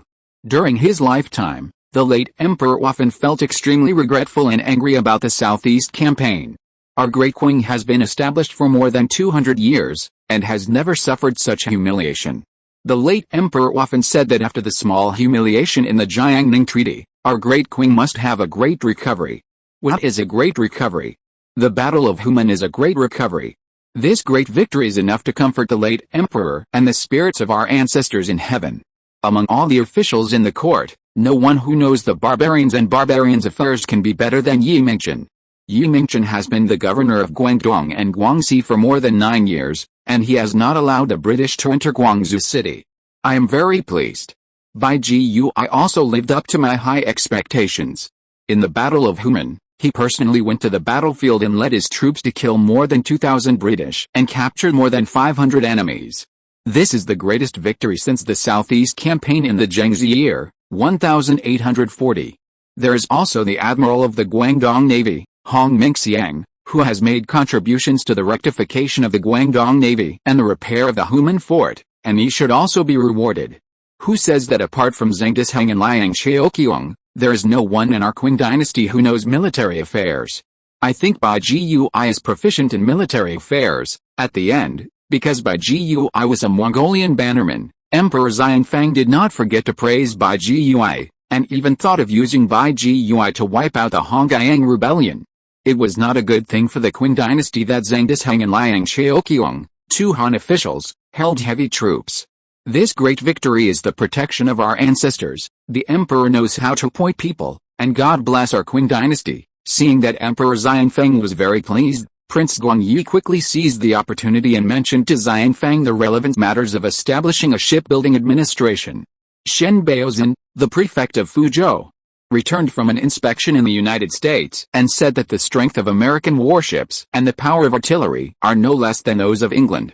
Moreover, the United States has always been quite submissive to our great Qing, and its subjects in our great Qing are also well behaved, unlike England, who are rude and unreasonable. The foreigners' tricks are only so-so. With the lessons learned from the Battle of Human, as long as the governors-general in various places are as attentive as Yi Mingchen and Bai Jiyue, take more precautions, and improve military equipment, it is expected that the foreigners will not dare to violate the borders of our great Qing again. Foreigners are greedy for profit and have always liked to do business. Since the United States is submissive to our great Qing, most of the foreign artillery used on the Human Fort was purchased from the United States.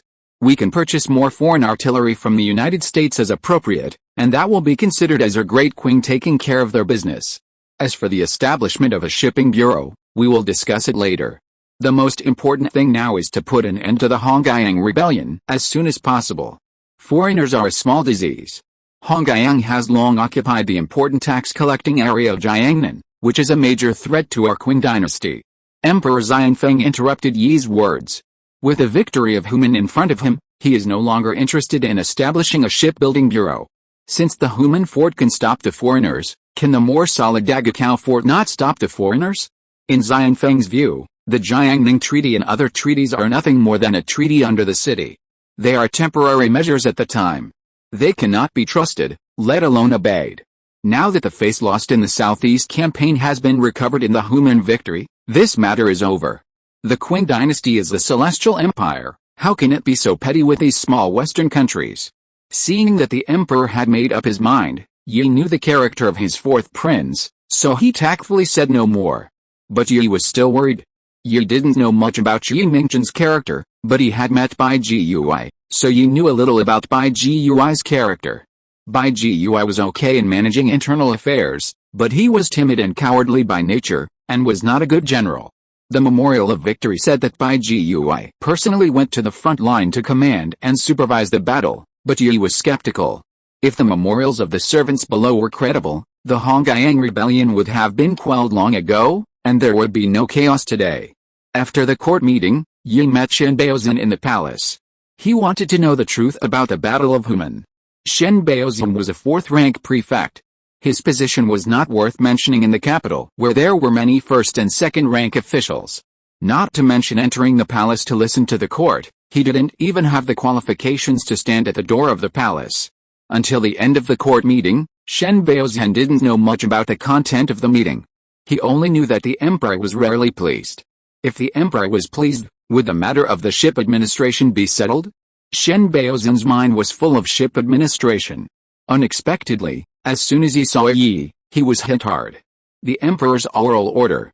The establishment of the shipbuilding administration will be discussed later. Upon hearing this news, Shen Baozhen was caught off guard and did not come back to his senses for a long time. He did not expect that after working hard for a long time, this would be the result. The shipbuilding administration is not going to be established? If the foreigners come again, they will go north and march straight into Bohai. What should we do if they clamor to enter Beijing? Yaodan, stand up and talk. Let me ask you, is it true that more than 2,000 British were killed and more than 500 enemies were captured in the Battle of Human? Yi motioned Shen Baozhen to stand up and speak. Shen Baozhen was stunned when he heard this. He knew that Yi Mingzhen was good at currying favor with the emperor, but he did not expect Yi Mingzhen to be so bold. Your Majesty, please forgive me. Shen Baozhen had just stood up, and he was frightened and knelt down in a hurry. Although Shen Baozhen had just entered the officialdom, he was not a rookie. At present, Yi Mingzhen was favored by the emperor, and the emperor was also in high spirits. If he told the truth rashly, he would slap the emperor in the face and ruin his mood. The consequences were not something that a small prefect like him could bear. Yi Ping dismissed his attendants, personally helped Shen Baozhen up, and gave Shen Baozhen a reassurance. I want to know the truth. What you said today is known only to heaven and earth, and only to you and me. Shen Baozhen was supported by Prince Guang, and he knew Prince Guang's character very well. After taking this reassurance, he whispered the truth in detail. It is true that the Qin dynasty won the Battle of Human, but this was not the credit of Yi Mingzhen and Bai Gui, but the credit of Admiral Hong Mingxiang. Moreover, it was not a great victory, but a tragic victory. Nearly half of the Guangdong Navy was lost in this battle. The situation in Guangzhou City is now precarious, and the British do not know when they will make a comeback. Yi was furious when he heard this, and when he thought of what Yi Mingzhen and Bai Gui had done, he showed even more disgust on his face. Yi Mingzhen, you dare to joke with the country of the Qin dynasty. This is a crime of deceiving the emperor. Yi gritted his teeth and said. Although he was angry, Yi could not do anything to Yi Mingzhen and Bai Gui at this time. Prince Guang, calm down, Shen Baozhen advised. The important affairs of the shipbuilding department were all ruined by these two people. Yaodan, tell me in detail what you saw and heard in America this time, Yi said after calming down. Shen Baozhen took out the records he made during his visits to various places in America and the photos taken by the commissioners and explained them to Yi in detail. Lionel, the branch of the Rothschild family in the UK, had someone veiled to Liang Zhao the news that Britain and France had formed an expeditionary force to send troops. Deng Wenqi, vice president of Umbrella Company, who was stationed in Borneo for Liang Zhao, had recently complained to Liang Zhao frequently that the French in Sarawak had become increasingly dishonest, frequently crossing the border to enclose land and attack the natives who were pro-Umbrella Company. Martin, president of Umbrella Company, even reported an important piece of intelligence to Liang Zhao. The senior officials of the British East India Company reported that they would suggest that the British and French forces land in Xiangshan and then capture Guangzhou city. They had also included in the agenda the forced cession of Xiangshan by the Qing government after the war. In addition, Liang Zhao also received a strange order from the Qing dynasty. The Qing central government ordered 200 cannons and a number of ammunition from him at one time. These cannons and ammunition were transported to Dagakao by merchant ships of Jardine Matheson and Tongfuxing. As for the joint shipbuilding between Qing and the United States that was agreed with Shen Baozun before, no word was mentioned. The British and French coalition forces consisting of 71 warships and 10,200 people made Liang Zhao feel nervous. What was the concept of the British and French coalition forces in the mid-19th century? It is equivalent to the Sino-US coalition forces in the 2020s. The British and French coalition forces of this scale are more than enough to deal with the Qing dynasty, not to mention the United States. If the target of the British and French coalition forces is only the Qing dynasty, Liang Zhao can stay out of this so-called trade war. Whether it is the British and French attacking Guangzhou or the capital, he can stay out of it. But according to various intelligence reports, the purpose of the British and French coalition forces expedition this time is not only the Qing dynasty. It seems that the British and French coalition forces are very interested in his Xiangshan and Borneo. If the British and French coalition forces move Xiangshan and Borneo, it will be equivalent to touching Liang Zhao's core interests, and he will have no choice but to be a bystander in this war. It seems that the rise of the West Coast region of the United States and the huge benefits obtained in the Far East have aroused the jealousy and fear of Britain and France. The great power that benefited the most from the opening of the 5 ports was the United States, and the interest group that benefited the most from the trade between the United States and China was the West Coast Consortium headed by California. Liang Zhao and the West Coast Consortium are the interest groups that most hope that the distribution of interests in the Far East will remain the same, but this time Britain and France are determined to break the status quo in the Far East. Liang Zhao convened a meeting of California's top leaders for the first time at Wuxi Uju in Sacramento. When they heard that the British and French coalition forces were very interested in Borneo and Xiangshan, everyone was not calm. The interests of these Californian top leaders are deeply tied to Liang Zhao, and they all have plantations in Borneo.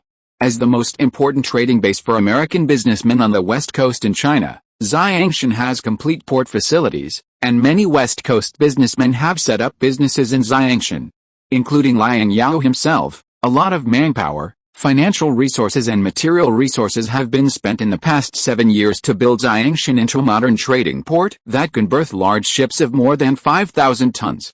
We can put pressure on the federal government and ask the Ministry of Foreign Affairs to negotiate with Britain and France to protect our interests in the Far East, someone suggested. It's useless, Fremont shook his head and said. America is a weak country. Britain and France are strong countries. They will not care about our voice. Our diplomatic notes will not have a good effect on Britain and France. We can't just sit back and watch Britain and France erode our interests in the Far East, Sartre said angrily. Xiangshan port, we have invested more than $1 million to make it what it is today, and North Borneo, although the rubber plantation is still some time away from rubber production, North Borneo will be able to refine kerosene on a large scale by the end of this year. Britain and France now want to deprive us of the fruits of our labor and take advantage of the ready-made goods. Sartre will be the first to disagree. Britain and France can be as strong as they want. We are not easy to mess with. If Britain and France insist on moving Borneo and Xiangshan, I will fight them to the death. Sartre is not only one of the shareholders of Xiangshan port, but also invested heavily in building an oil refinery in North Borneo. He is waiting for the production line of the North Borneo refinery to be built, and after large-scale kerosene is produced, it will be directly transported to Xiangshan for sale. Now Britain and France want to move Borneo and Xiangshan, which is something Sartre cannot tolerate. Therefore, Sartre was very excited. Then we support the Qing dynasty in fighting against Britain and France. Wu Yuanhe was also indignant. But there were few responses. If the Qing dynasty could resist Britain and France and defeat the two major powers at the same time, even a sow could climb a tree. Perhaps other American financial groups do not understand the morality of the Qing dynasty, but the members of the West Coast Financial Group have more or less some business in the Qing dynasty, and they are not unaware of the morality of the Qing dynasty's army. The 8 banners and green camps of the Qing dynasty are considered to be a compliment to say that they are public security police. They are not professional armies at all.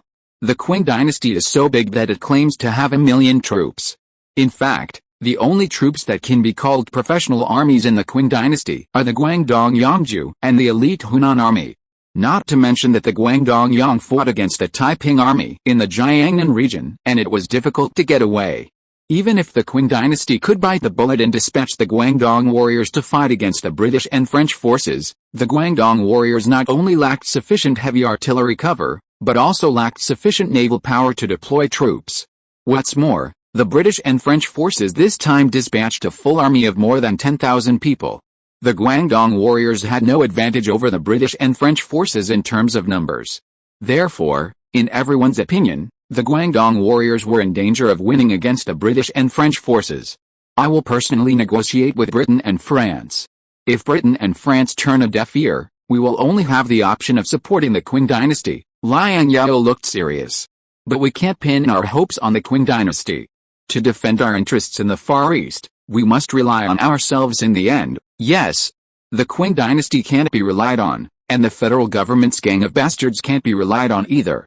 In this case, we will organize our own armed forces to defend Xiangshan port in Borneo. Sartre was very active. Just like when we attacked the Dutch East India Company, we will pay for it ourselves. As one of the founding fathers of California and a wealthy man in Sacramento, Sutter personally owns an armed force of up to 300 people. If necessary, Sutter's financial resources can also hire a considerable number of troops. He is not bragging, but he really has the strength. Among the powerful people on the West Coast, there are only 3 people who can match the professional military forces. The first one is undoubtedly Liang Zhao, who controls the most powerful armed forces in the West. The second is Fremont, who comes from a military family. The third is Sutter, a local powerful man who was born as the owner of Sacramento Fort.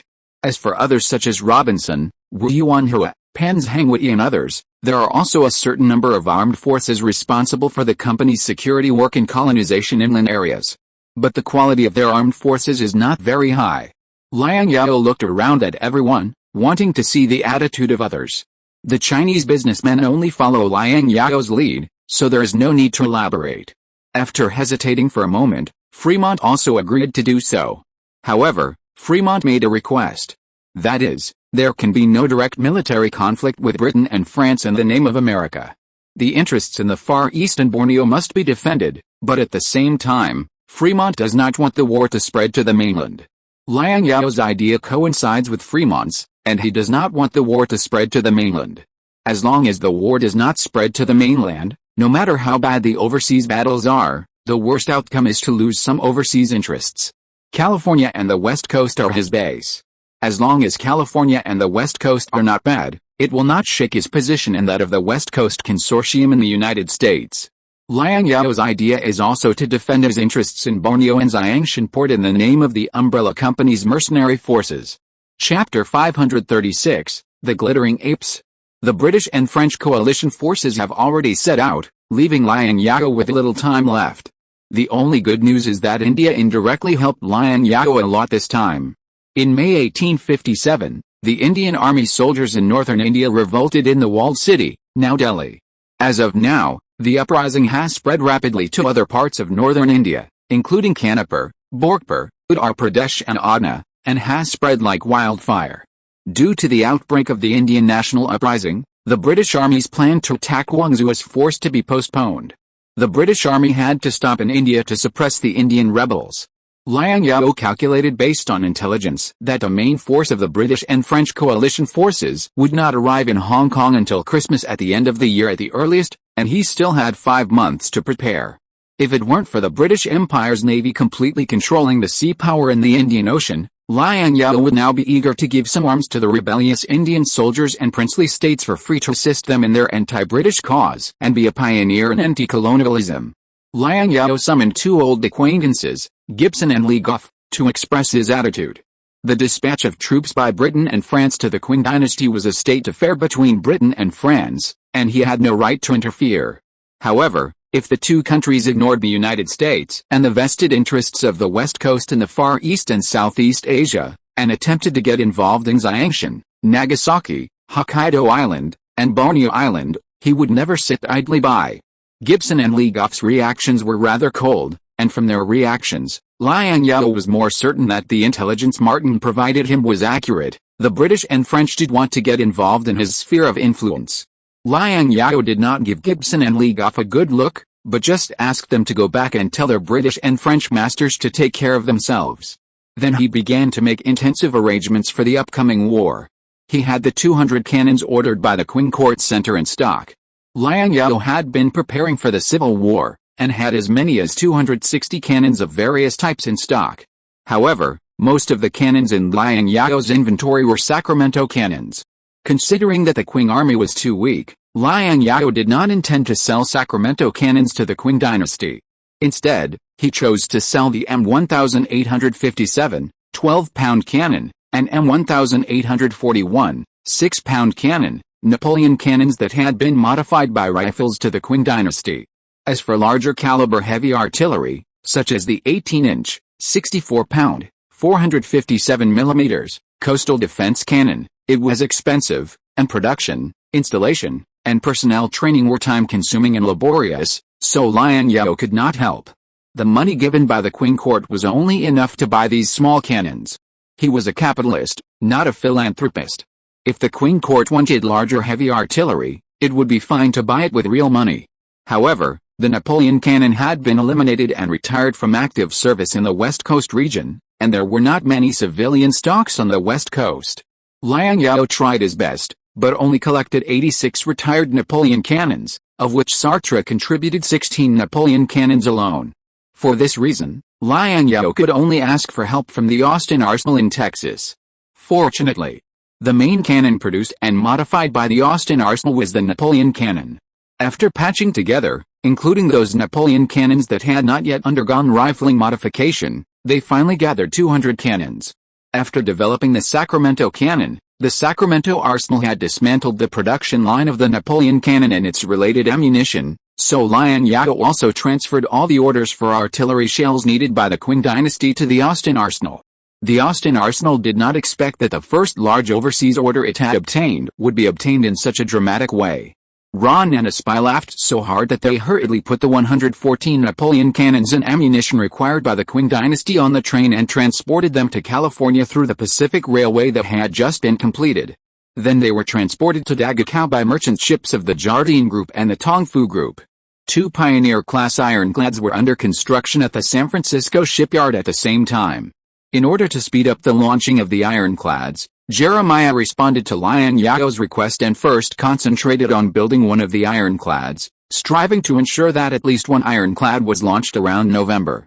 In this way, when the British and French coalition forces arrived in Guangzhou, Liang Zhao had at least 2 ironclads available, and his maritime force would not be too weak. This made Sven suffer. Due to time constraints, Sven had to train enough crew members for 2 ironclads on an existing Pioneer-class ironclad. Liang Zhao counted his assets. If the second Pioneer-class ironclad could be successfully launched around November, by then, he could mobilize 2 Pioneer-class ironclads, 28 Bold-class frigates of more than 1,000 tons, and 18 Loach ships ranging from 300 to 500 tons. These warships, together with the Guangdong Yuan and the small number of Monkey version Bold-class and Loach ships purchased by the Guangdong Navy from him, are still far behind the British and French fleets, but at least they can fight. Moreover, Liang Zhao now has 3 trump cards in his hand. One is the ironclad ship, one is the Sacramento gun, and one is the Thunder M60 machine gun. These cutting-edge weapons are not available in the British and French armies. In terms of the army, considering that the mercenary troops of the Umbrella Company are stationed in various places, the troops are scattered, and a large number of artillery are needed for this operation, Liang Zhao can only let the California Infantry Regiment, the Oregon Infantry Regiment, and the 5th Artillery Regiment take off the U.S. military uniforms, seal the U.S. Army flag, and replace them with the uniforms and flags of the Umbrella Company Mercenary Regiment to go to war.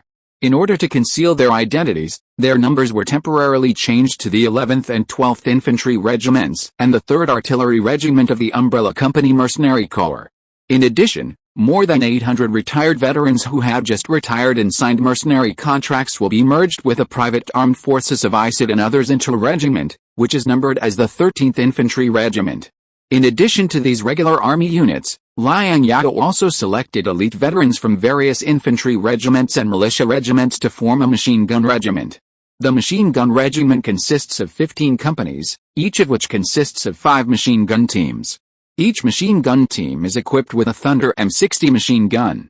The team structure is 1 squad leader, responsible for commanding combat operations, coordinating fire support and maintaining troop discipline, 1 main shooter, deputy squad leader, 3 deputy shooters, 1 mechanic, full-time responsible for handling machine gun mechanical failures, 5 ammunition carriers, responsible for carrying machine gun ammunition, spare parts, tools and other necessary equipment required for combat. The communicators, engineers, medical personnel and other support units are located in the company headquarters. Except for the mechanics of the machine gun regiment who are trained by the Volcano Rock Continuous Weapon Company, the rest of the personnel are supervised and trained by Liang Zhao himself. The British and French coalition forces were more impatient than Liang Zhao had imagined. Although the main force of the coalition forces was delayed for a period of time due to the Indian uprising, and most of the Indian soldiers originally planned to be sent to the Chinese battlefield failed to set off, the French army still arrived in Hong Kong before the British army. What the hell is this flag? It's so fancy and ugly. Why does it look like the French tricolor flag? Did Britain and France form a coalition expedition to the Qing dynasty? Where are the British ships? In early December 1857, in Jiangshan County, Guangdong, Zhao Bay, Liang Zhao saw the flags on the warships through a telescope. This kind of flag is not common in the Pearl River estuary. The national flag of the Second French Empire is based on the tricolor flag with a group of beetles and royal emblems, so it looks a bit fancy. The most ships traveling in the Pearl River estuary are American ships flying the Citizens, Stars and Stripes, the California Bear flag, and the Umbrella Company's umbrella flag, followed by British ships flying the Union Jack, the white ensign of the British Royal Navy, and the British East India Company flag. There were also French ships, but not many. The British were delayed by the Indian uprising. Sartre looked gloomy as he watched the French warships sailing past them in a swagger. France is a land power country, and its strategic focus has always been on the European continent. It is known for its army and its navy as relatively weak. However, the weakness of the French navy is relative to the British Royal Navy. Compared with the navies of other countries, the French navy is still a very powerful navy. Sartre's Umbrella Company Mercenary Corps 13th Infantry Regiment arrived in Jiangshan before Liang Zhao and signed a contract of employment with Liang Zhao. It is now responsible for assisting Liang Zhao in guarding Jiangshan port. Liang Zhao has not yet arrived in Jiangshan because he is waiting for the second Pioneer class to be launched and training the machine gun regiment. However, the guns and ammunition, the shells needed for the Human fort, have been delivered to Jiangshan in advance. Moreover, Liang Zhao also has a small arsenal in Jiangshan that can produce a certain number of Walter M1851 rifles and ammunition. Therefore, Liang Zhao and the Guangdong Navy still have sufficient ammunition. What Liang Zhao and the Guangdong Navy lacked most was veterans with actual combat experience. Although Liang Zhao secretly transferred the Shanxi Battalion from Yangzhou back to Jiangshan, and personally trained 2 battalions of more than 1,600 local militiamen since July, he now has more than 1,300 mercenaries from Sartre's 13th Infantry Regiment and more than 360 Umbrella Company mercenaries originally stationed in Jiangshan port to assist. However, the total number of combat troops in Liang Zhao's hands was only a little over 4,000, and there was a lack of field artillery. The only artillery regiment of the Guangdong Yang was still on the Jiangnan front. Liang Zhao had thought about transferring the artillery from the Jiangnan front back to Jiangshan. Considering the inconvenience of transporting artillery and Pan Shichen's opposition, Liang Zhao had to give up. Liang Zhao was still very guilty about relying on this small number of troops to fight the British and French coalition forces. Sartre told him that the British and French coalition forces on this expedition had more than 10,000 people, and there were 71 warships to cover them.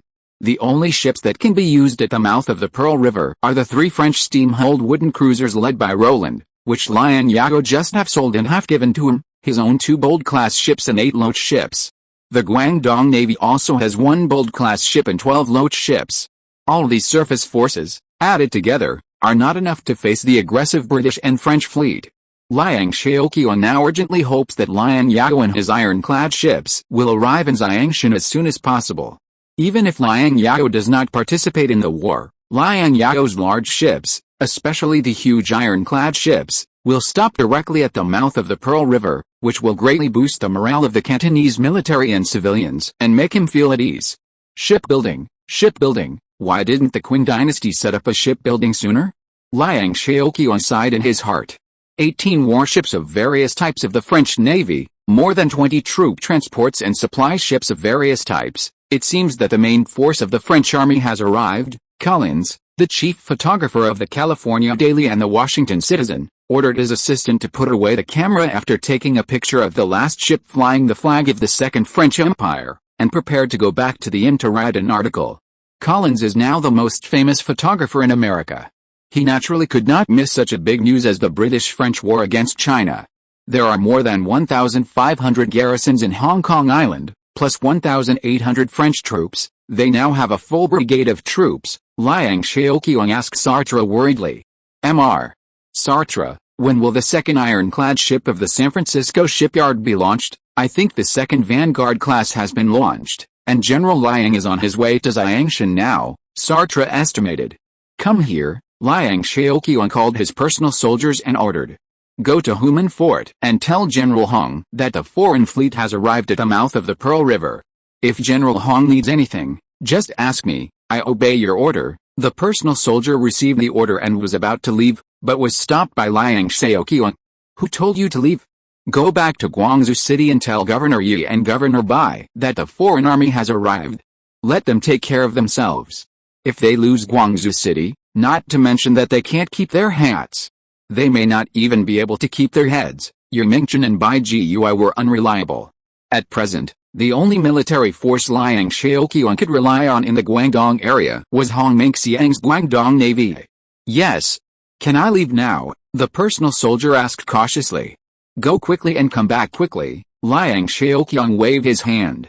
Sartre also instructed the soldiers in Xiangshan port to strengthen their protection, and instructed the artillery responsible for the coastal defense artillery to open fire without asking for permission if the enemy ships rashly approached Xiangshan port. Liang Zhao had been operating Xiangshan for many years. Xiangshan port was equipped with 18-inch, 64 pounds, 457 millimeters, and 9-inch, 32 pounds, 229 millimeters, Sacramento heavy coastal defense guns. The main British forces had not yet arrived. If the British and French fleets were forced to land and attack Xiangshan port, they could still fight with these coastal defense guns. The French Far East Fleet sailed into the Hong Kong dock, the British base in China. Hong Kong was the logistics base of the British and French forces in the Second Oil War. The 4 major battles launched by the British and French forces in the Second Oil War, the attack on Guangzhou and the 3 attacks on Dagakao, all started from here after repairing and replenishing supplies. The commander of the French Far East Fleet was Vice Admiral Tromelin, commander of the French Pacific Fleet. The commander of the army and the commander-in-chief of the French Expeditionary Force was French Army Lieutenant General Montauban. Napoleon III originally planned to choose one of General Jean-Baptiste Party and General Gros as the commander-in-chief of the French Expeditionary Force to come to China for training and accumulate practical experience. But after learning that the British Army suffered heavy losses in the Battle of Human, Napoleon III finally decided to let Charles de Montauban, a French veteran with more practical experience, serve as the commander-in-chief of the Expeditionary Force. I guess you are General Montauban. Governor Bonham of Hong Kong Island welcomed the French army at the Hong Kong dock. As for Bonham's position as consul to China, London had appointed James Elgin as the plenipotentiary envoy to China in July 1857. Bonham did not need to serve as consul to China. Accompanying Bonham to welcome the French army were Major General Spence, commander of the 3 British armies in Hong Kong, Colonel Watson, a senior staff member of the British East India Company, and translator Parkes. Even the Tsarist Russia's Siberian governor Muravyov came to Hong Kong with the title of Russian envoy on an old sailing warship. Muravyov's dilapidated sailing warship stood out among the advanced and well-maintained British and French warships. It was like a poor boy who didn't know what was good for him but wanted to join the circle of the two rich men of Britain and France. Muravyov looked at the mighty new and old warships anchored at the Hong Kong dock, his eyes full of jealousy. He secretly complained in his heart, "It's a pity that my Russian Empire does not have such a powerful fleet. If the Russian Empire had such a powerful fleet, it would have to participate in this war against China and get a share of it." Vladivostok, Qinghua, Dalian, and Lushenkou are all excellent ports that the Empire dreams of, especially Qinghua and Lushenkou, which are not frozen all year round and have excellent terrain. It is a waste of natural resources for such a good port to fall into the hands of these kitten yellow monkeys. At this time, Hong Kong Island can be said to be shining with a group of apes, except for Elgin, the British plenipotentiary envoy to China, James Hope Grant, the Commander-in-Chief of the British Army, and Sir Michael Seymour, the commander of the East India and China Fleet and the British Royal Navy Admiral. When I came here, I saw that Xiangshan port was well defended, with complete fortifications and heavy coastal defense artillery. "It seems that the Qing army is not as bad as you say," Meng Tobin said as he walked. When the fleet passed by Hong Kong port, Meng Tobin carefully observed Xiangshan port. The defense of the Qing army did not seem to be empty and slack. "Father, you think too highly of these smokers," Francois de Meng Tobin's son, said indifferently. "I think they are just a bunch of flower racks. I heard that in the first trade war with China, the British army forced the Qing dynasty to surrender at almost no cost. An army composed of big smokers, what is there to worry about? I heard that they can't even hold their weapons steadily. Although gray animals are animals, they are at least healthy animals. Healthy animals are stronger than sick people." Little Meng Tobin was arrogant and didn't take the Qing army seriously at all. The French army was able to beat the Russian army in Crimea. An army composed of a group of sick men is probably even worse than the Russian farmers. The French officers accompanying him couldn't help but laugh. The Russian envoy Muravyov, who was standing by, suddenly looked very ugly when he heard the young man Tobin ridicule the Russian army, but he didn't dare to get angry and just didn't respond. "Watch your words. Have you forgotten what I taught you? Don't underestimate any opponent," Mantabin scolded his son with a frown. "Yes, father," Mantabin replied nonchalantly, but he was still unconvinced. "Your Excellency doesn't know that the situation in Guangdong is more complicated. Xiangshan is the home of Liang Zhao, a brigadier general of the U.S. Army, and Liang Xiaoqiang, a warlord of the Qing dynasty. These two people are very rich, especially Liang Zhao, who can be said to be rich enough to rival a country. He's the richest man in the United States. Over the years, Liang Zhao has spent a lot of money to build Xiangshan port, so Xiangshan port looks very well defended," Wen Xian explained to Mantabin. "I have heard of Liang Zhao. His Majesty has also granted him the title of Viscount.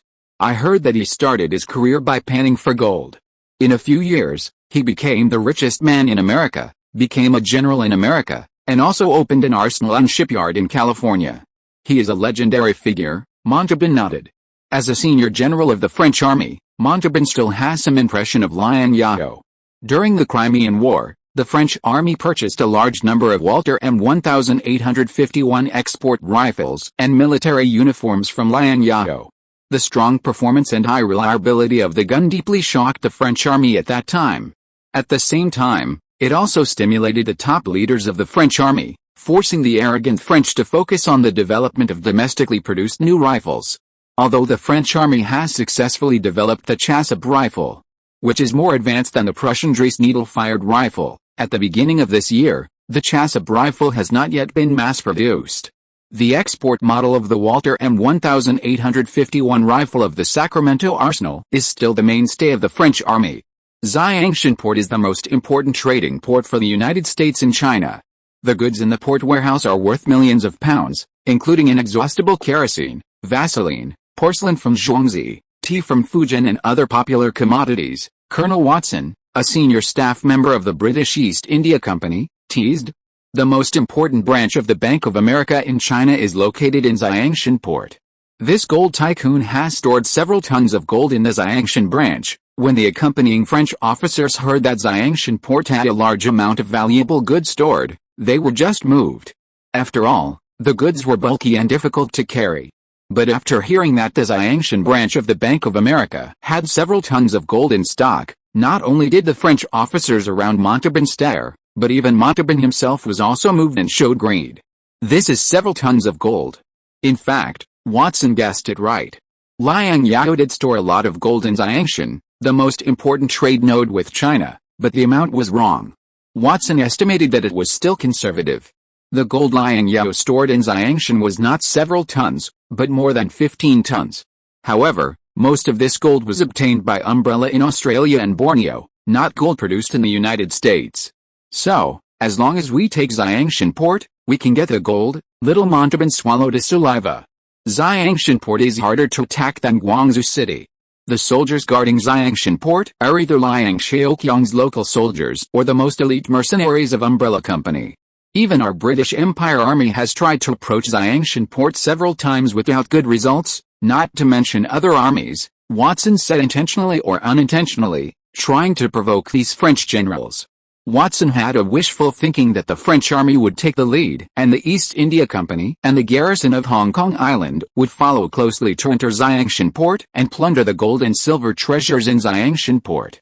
Montauban was an officer who attached great importance to the honor of the French army and always looked down on the British army. He knew that this was Watson's provocation, but he still jumped in. No general of the French army would admit that the French army was not as good as the British army. In their eyes, the French army was the most powerful army in the world, without any rivals. Do you mean the other armies include our French army? Montauban snorted coldly. I didn't say much, General Montauban. I've always heard that the French army is brave and invincible, but I've only heard it from others and never seen it myself. Watson smiled slyly. Bonham and others did not stop Watson from provoking these Frenchmen. Chapter 537. Is this also French? The foreigners are on the beach. Why are these bad foreigners different from the foreigners we have seen before? The foreign soldiers we saw before all wore red clothes and had hairbands, and the darker ones even wore turbans.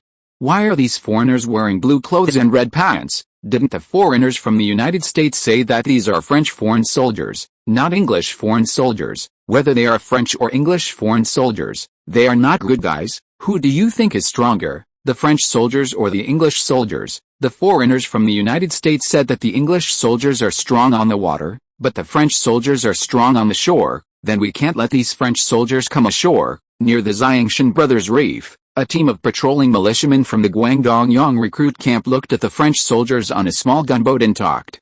The gunboat was named Varena, and its displacement was very small, only more than 200 tons, and there were not many passengers on the boat, only about 20 people. But the patrolling Guangdong warriors saw at least 30 or 40 people on the boat, and the extra people were engineers and pioneers in the pioneer company responsible for reconnaissance and mapping. The foreigners from the United States are right. These foreigners from France are indeed not as good as the foreigners from England in water. Liang Zhao, the sergeant of the Guangdong patrol team, was very surprised to see the small gunboat rushing straight into the reef area. Don't they know there are reefs here? The waters near Brother Reef are a reef area, but now the tide is high, and it is not easy to find the reefs hidden under the water. Sergeant, look! The foreigners ship hit the reef. As expected, a sharp-eyed village warrior pointed at the Varena gunboat that hit the reef and said. The small gunboat sat steadily on a sharp reef, unable to move. Go and inform the sentry officer. There is a foreign ship running aground here. Everyone else, scatter and follow me to fire your guns to hold these foreigners back. Liang Zhao was very excited. It seemed that not all of these foreigners could swim. In his eyes, this small gunboat was a military achievement. Sergeant, our guns can't reach them at this distance, a soldier said. You are the one who talks too much, Liang Zhao glared at the talkative soldier. Scatter. There are still cannons on the foreigners' ships.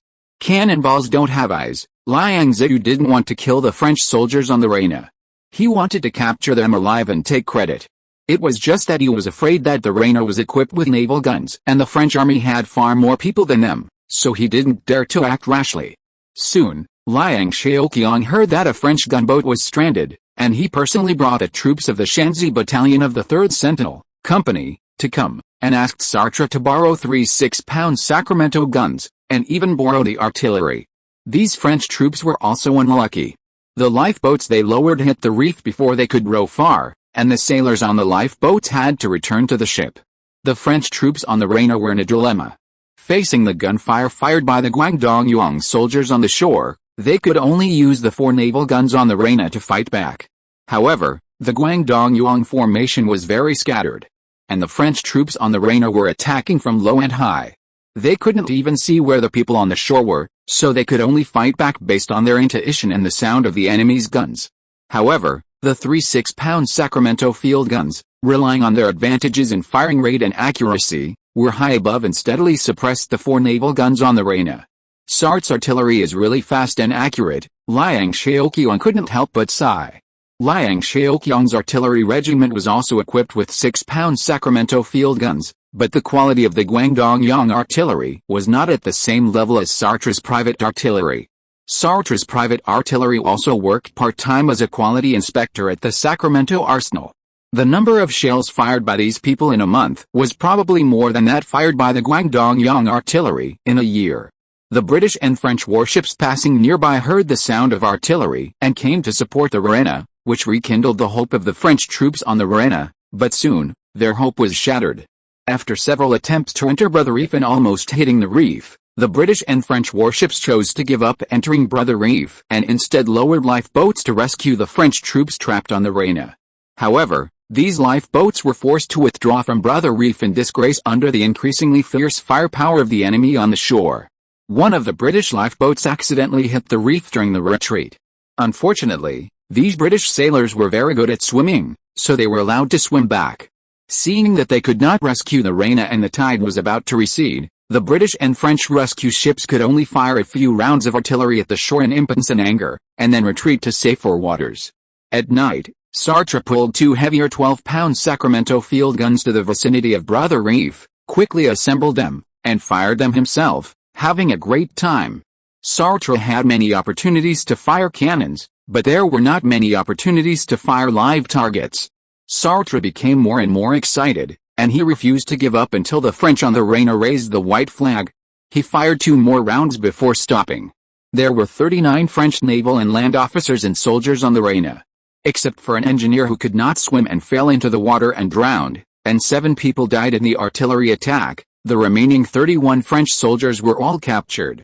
Seeing that the British and French warships in the distance had not yet withdrawn, Liang Zhao had to give up the idea of capturing the Reina and ordered people to use the yellow diatomaceous earth explosives used to blow up mines to blow up the Reina. Back in Xiangshan port, Liang Zhao and Sartre interrogated the prisoners overnight. Liang Zhao ordered the disarmed and shackled French prisoners to stand in a row. He walked back and forth in front of the group of French prisoners, observing them. "This is also French? The French also keep slaves." Liang Zhao stopped in front of a black prisoner and looked at the black prisoner up and down in the light of the kerosene lamp. The black prisoner was very eye-catching among the white prisoners. In Liang Zhao's cognition, France is a white country and there are no black citizens. There is nothing strange about the native soldiers from the West African colonies. There are also a large number of Indian native soldiers in the British Army. Sartre then pointed to several Arab-faced prisoners and said, "Although these few look quite white, they are not Orthodox French people, but native soldiers from the North African colonies. Which one is the real French? Ask them what the purpose of this operation is." Liang Zhao did not understand the French army. He did not expect that the personnel composition of the French army was so complicated. Sartre stopped in front of a French arminco. As for why Sartre was sure that this person was an arminco, the reason was very simple. It was the information obtained from the military uniform he was wearing. The 2 orange horizontal stripes on the front of the NCO's arm indicated his NCO status. The 2 rows of red inverted V-shaped armbands worn on the upper arm indicated that this NCO was a veteran NCO who had served for a long time. The red and green color matching briefs indicated that this NCO belonged to the Vanguard unit and was a NCO of the elite unit. During the Crimean War, the Lotus Garment Factory in California produced a large number of military uniforms for the French army. Therefore, although Sartre was far away in California and had never been to France, he knew the French army's uniforms very well. "This is an Orthodox Frenchman, and a veteran." Sartre moved his eyes from the French NCO's brief to his face. He looked directly into the NCO's eyes and asked in not very fluent French, "Tell me, sir, what is the purpose of your Vanguard Company's operation this time? Are you French? The French sergeant was very surprised to see that the other party knew the French army so well. However, the other party's French was rather poor, and it could be clearly heard that French was not this person's native language. "Now I am interrogating you. Not you interrogating me." Sartre did not bother to be polite with the French sergeant, and directly punched him in the face. Sartre's ancestral home was in Germany, and he grew up in the war-torn German region when he was a child. He not only did not like the French, but also had some hatred, especially the French soldiers. No comment, the French sergeant gritted his teeth and said. Seeing that the other party was still stubborn, Liang Zhao, who had rich experience in handling prisoners of war, did not waste words. He waved his hand and signaled the guards to come up and punish him directly.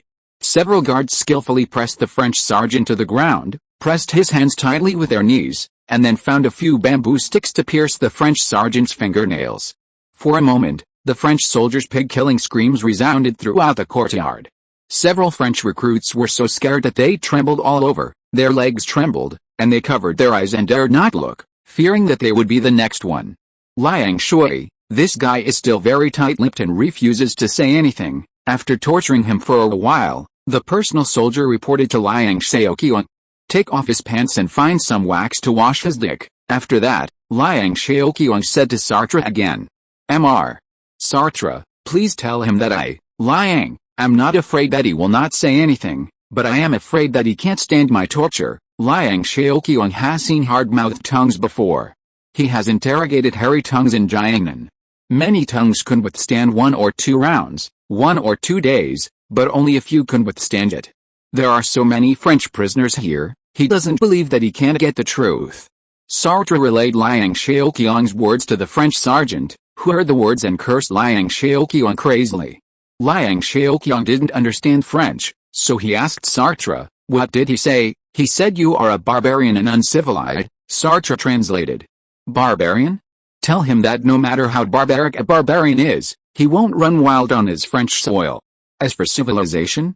Are these bandits worthy of calling themselves civilized people?" Liang Zhao sneered. "Today I will let you civilized people open your eyes and learn how we barbarians treat our guests." Soon, the guards brought a few pieces of candles and lit them, and lowered them to the vital parts of the French sergeant. At first, the French sergeant could still hold on. Liang Zhao was very patient, and he was not in a hurry. He ordered people to pour a basin of water on him to cool him down, sprinkle sea salt and continue dripping. Some guards felt that dripping wax was not enough, so they would burn it directly on open fire from time to time. Before long, the whole courtyard was filled with a burnt smell, and several timid French soldiers were frightened to incontinence. The French sergeant finally couldn't stand it anymore and confessed everything. It turned out that they were ordered to survey Xiangshan port and its surrounding areas, and to select a suitable landing site for the subsequent landing of the army. There are heavy coastal defense guns at the Xiangshan port dock, and the artillery on the mountain of Kiao Island can form crossfire with the coastal defense guns on the dock. These days, the French army tried to approach Xiangshan port again and again on the grounds of replenishing supplies and purchasing military supplies, but was expelled. The French Navy also experienced the power of the coastal defense guns at Xiangshan port. Frightened by the powerful firepower of the coastal defense guns, the French army had to abandon the plan of using warships and naval guns to cover and the Marine Corps to seize Xiangshan port. Although the naval guns have powerful firepower, they are still at a disadvantage in the turbulent sea and the well-prepared coastal defense guns. After discussion, the French high-level chose to take another approach and land from other places. The Rain was one of the small gunboats responsible for surveying and scouting. The French army sent a total of 3 such gunboats. When the French prisoners were asked why they did not attack Guangzhou but wanted to attack Xiangshan port, the French soldiers were very honest and said that the people from the British East India Company told them that the American bank in Xiangshan had a large amount of gold, and other business houses also stored a lot of gold and silver treasures in Xiangshan port. After interrogating the French prisoners, Liang Zhao called the patrol captain who discovered the Reina today and rewarded him and the entire patrol team with $200 in California gold coins. California dollars are very popular in the port areas due to their sufficient materials and excellent casting technology. They are harder than the eagle dollar. Liang Zhao was very happy to learn that the patrol captain was a child of the Liang family and said a few words of encouragement to him. Liang Zhao was so excited that he could not express it in words. After taking charge of the Guangdong Brave, Liang Zhao became one of the most prominent figures in Guangdong and had a very high prestige. It was difficult for ordinary people to see Liang Zhao, let alone talk to him alone. After doing all this, Liang Zhao and Sartre were busy interrogating the prisoners and had not eaten dinner yet. Liang Zhao then asked Sartre to stay for a midnight snack. The two were most worried about the French landing. Liang Zhao looked at the French equipment he had confiscated and was worried. Except for the elite Shanxi battalion, the Guangdong Yuan who were guarding Xiangshan were equipped with the original Walter rifles. The rifles equipped by the rest of the troops were the same export-type Walter rifles as the French. In terms of rifles, the gap between the two sides was not big, and the Guangdong Yuan could be said to have a slight advantage.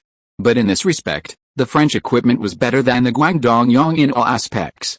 The belts, shoulder straps, ammunition belts, water bottles, wool blankets, backpacks and other carrying equipment equipped by the French were all high-quality industrial products. The coats and uniforms were wool coats of good quality, and the boots were wear-resistant buckles, and the tightness of the cowhide and sheepskin boots could be adjusted. Opening the canvas backpack of an ordinary French soldier, Liang Zhao found that there were multiple compartments in the backpack. In addition to military rations such as hard bread, canned food, dried meat, and sugar, there were also daily necessities such as knives, matches, sewing kits, cigarettes, etc. The backpacks of ordinary French soldiers were like a small warehouse, which made Liang Zhao envious. After leading troops for so many years, he knew that logistics was the most important part of an army. The equipment of ordinary soldiers could be so detailed. Not to mention the combat effectiveness of the French army, the national strength must be very strong. Even though it was the most elite direct battalion of the Guangdong Yuan, Liang Zhao could not equip every soldier with such complete equipment. In the end, Liang Zhao did not give up and dismantled a rifle seized from the French army. The result still disappointed him. The French soldiers maintained the rifle very well. These French equipments are good, comparable to the Western Brigade. Sartre also looked through the small items of the French army with interest. The equipment is too complete. Although there has not been a decent formal fight, looking at these equipments, the French army is not an easy enemy to deal with. Liang Zhao ordered people to take pictures of these things and put them away. He asked Sartre with his hands behind his back, staring at the map behind him. Mr. Sartre, if you were the commander of the French army, where would you choose to land? You are asking knowingly. Sartre saw Liang Zhao's eyes fixed on Macau, and he answered for him.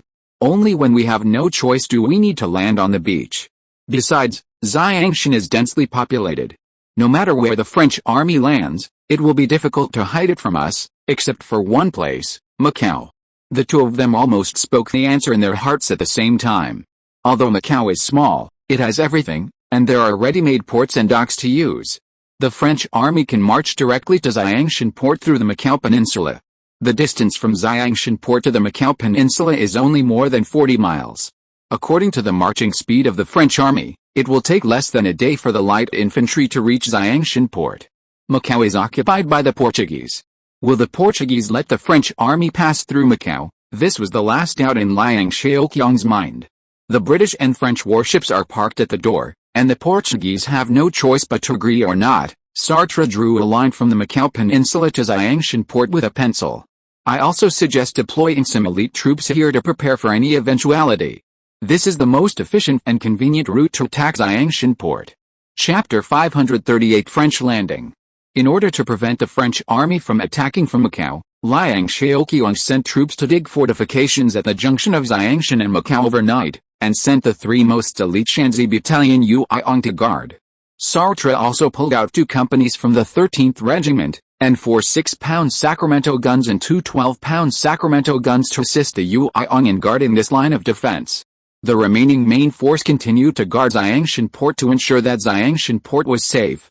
The French high-ranking officials were very angry when they learned that the Reina was blown up and all the surviving officers and soldiers on the ship were captured by the Yuan. At dawn the next day, the little Mengtoban came to the port to ask for people on the order of the old Mengtoban. Your country rashly opened fire on my French warships, causing casualties among my French soldiers, and now you are detaining my French crew. I don't know what your intention is. The little Mengtoban's attitude was arrogant and rude. Liang Zhao was unhappy and stretched lazily. I have heard that France is a great country in Europe. I think the envoys of France should know some etiquette of civilized countries. I didn't expect that the envoys of a great European country would be so uneducated. Not only did they disturb people's sleep early in the morning, but they also had no courtesy to their elders and their mouths were smelly. Zhao Mengtuoban was young and energetic, and he was not someone who could keep his temper. What do you mean by you? If you have something to say, just say it. If you have something to say, fart it quickly. I'm still waiting for breakfast. Liang Zhao didn't give Zhao Mengtuoban a good look. Immediately release the French officers and soldiers detained by you, otherwise, Zhao Mengtuoban threatened. Your country has declared war on our country.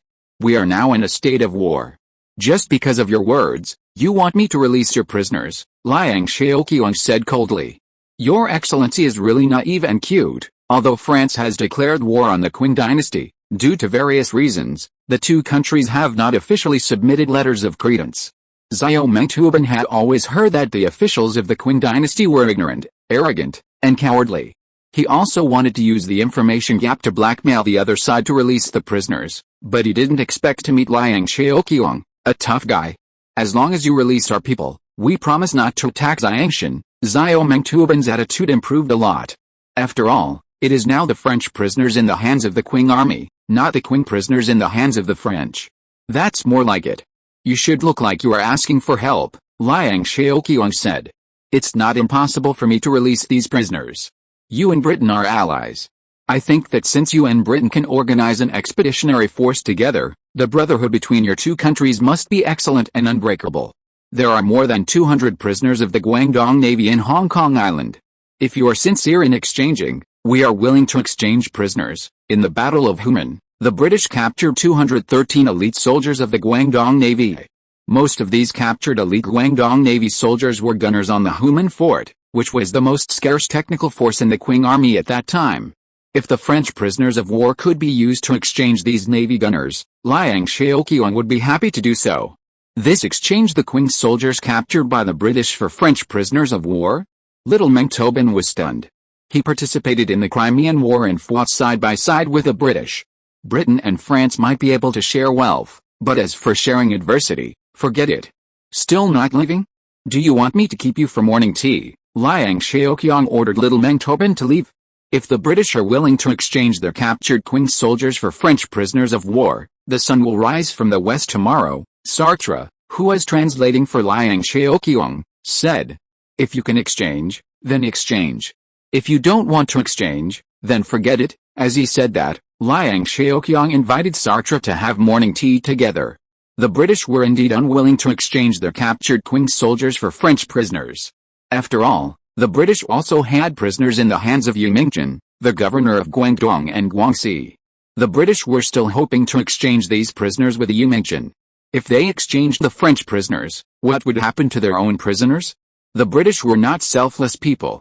Seeing that they could not persuade the British, the French army sent warships to capture 125 fishermen near the mouth of the Pearl River and sent Zhao Mengtuoban to discuss the exchange of prisoners. The French side said that they were willing to suffer a loss and exchange 125 Chinese spies for 31 French prisoners. Liang Zhao was furious and said that he would not accept this, and immediately expelled Zhao Mengtuoban.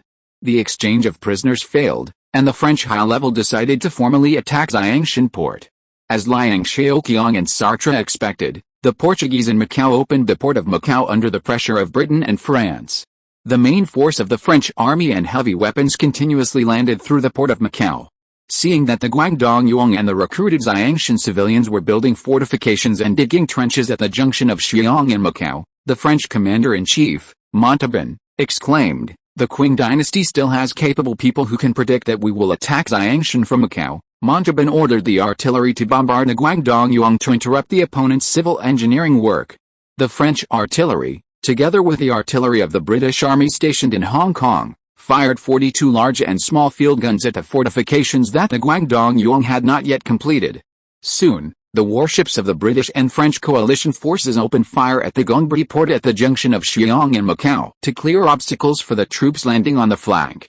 As soon as the bombardment ended, the Guangdong Yuan in the fortifications walked out of the cat ear hole and came to the trench. They saw that the French army had already formed a formation and advanced towards their positions with guns.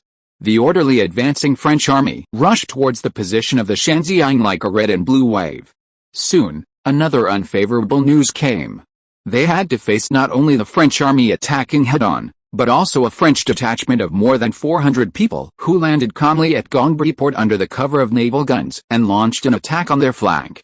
They had been attacked from both sides by the French army. Fortunately, most of the Guangdong braves on the battlefield were veterans who had experienced actual combat. Although the situation was unfavorable, they did not collapse and still held on to their positions. Damn it! I suffered from the lack of a navy. If I had a decent navy, I would never let these ghost soldiers land so easily at Gongbi port. Liang Zhao could only watch the French army land at Gongbi port, feeling very upset, and slammed on the railing of the observation tower. After all, it's the French army that has just been baptized by the Crimean War. Sartre also saw the French army landing at Gongbi port through a telescope. Several observation posts and scattered positions set up by Liang Zhao at Gongbi port had been destroyed. The French engineers who landed quickly cleared the wooden spikes and wooden barriers in front of them and soon opened up a path for attack. The military literacy of these French troops was obviously much higher than that of the general American and Mexican troops. Sartre was also in a state of anxiety at this time, wondering whether the defenders on the positions could withstand this wave of French charge. If they couldn't, they could only fill in the 3 companies of reserve troops they brought with them. The French army attacked in an orderly manner, with courage and unity. It is indeed a strong army, although they were opponents. Liang Zhao still praised them. To be fair, judging from the offensive formation alone, the French army was the most outstanding opponent he had encountered since he gave up his pen and joined the army. Before this, the most difficult opponent Liang Zhao had encountered was Shi Dakai's troops and the Taiping army. This is a tough battle. Sartre held his breath and clenched his fists. Come here. If the 3 sentries C, D and E show signs of being unable to hold on, sentries A and B immediately take over. No mistakes. Liang Zhao's face was solemn, ready to put the reserve into battle at any time. Liang Shui, this is all the assets of our Shanxi battalion. If we fight all these old Guangdong soldiers, we will only have new recruits left. The battalion officer beside Liang Zhao dissuaded him.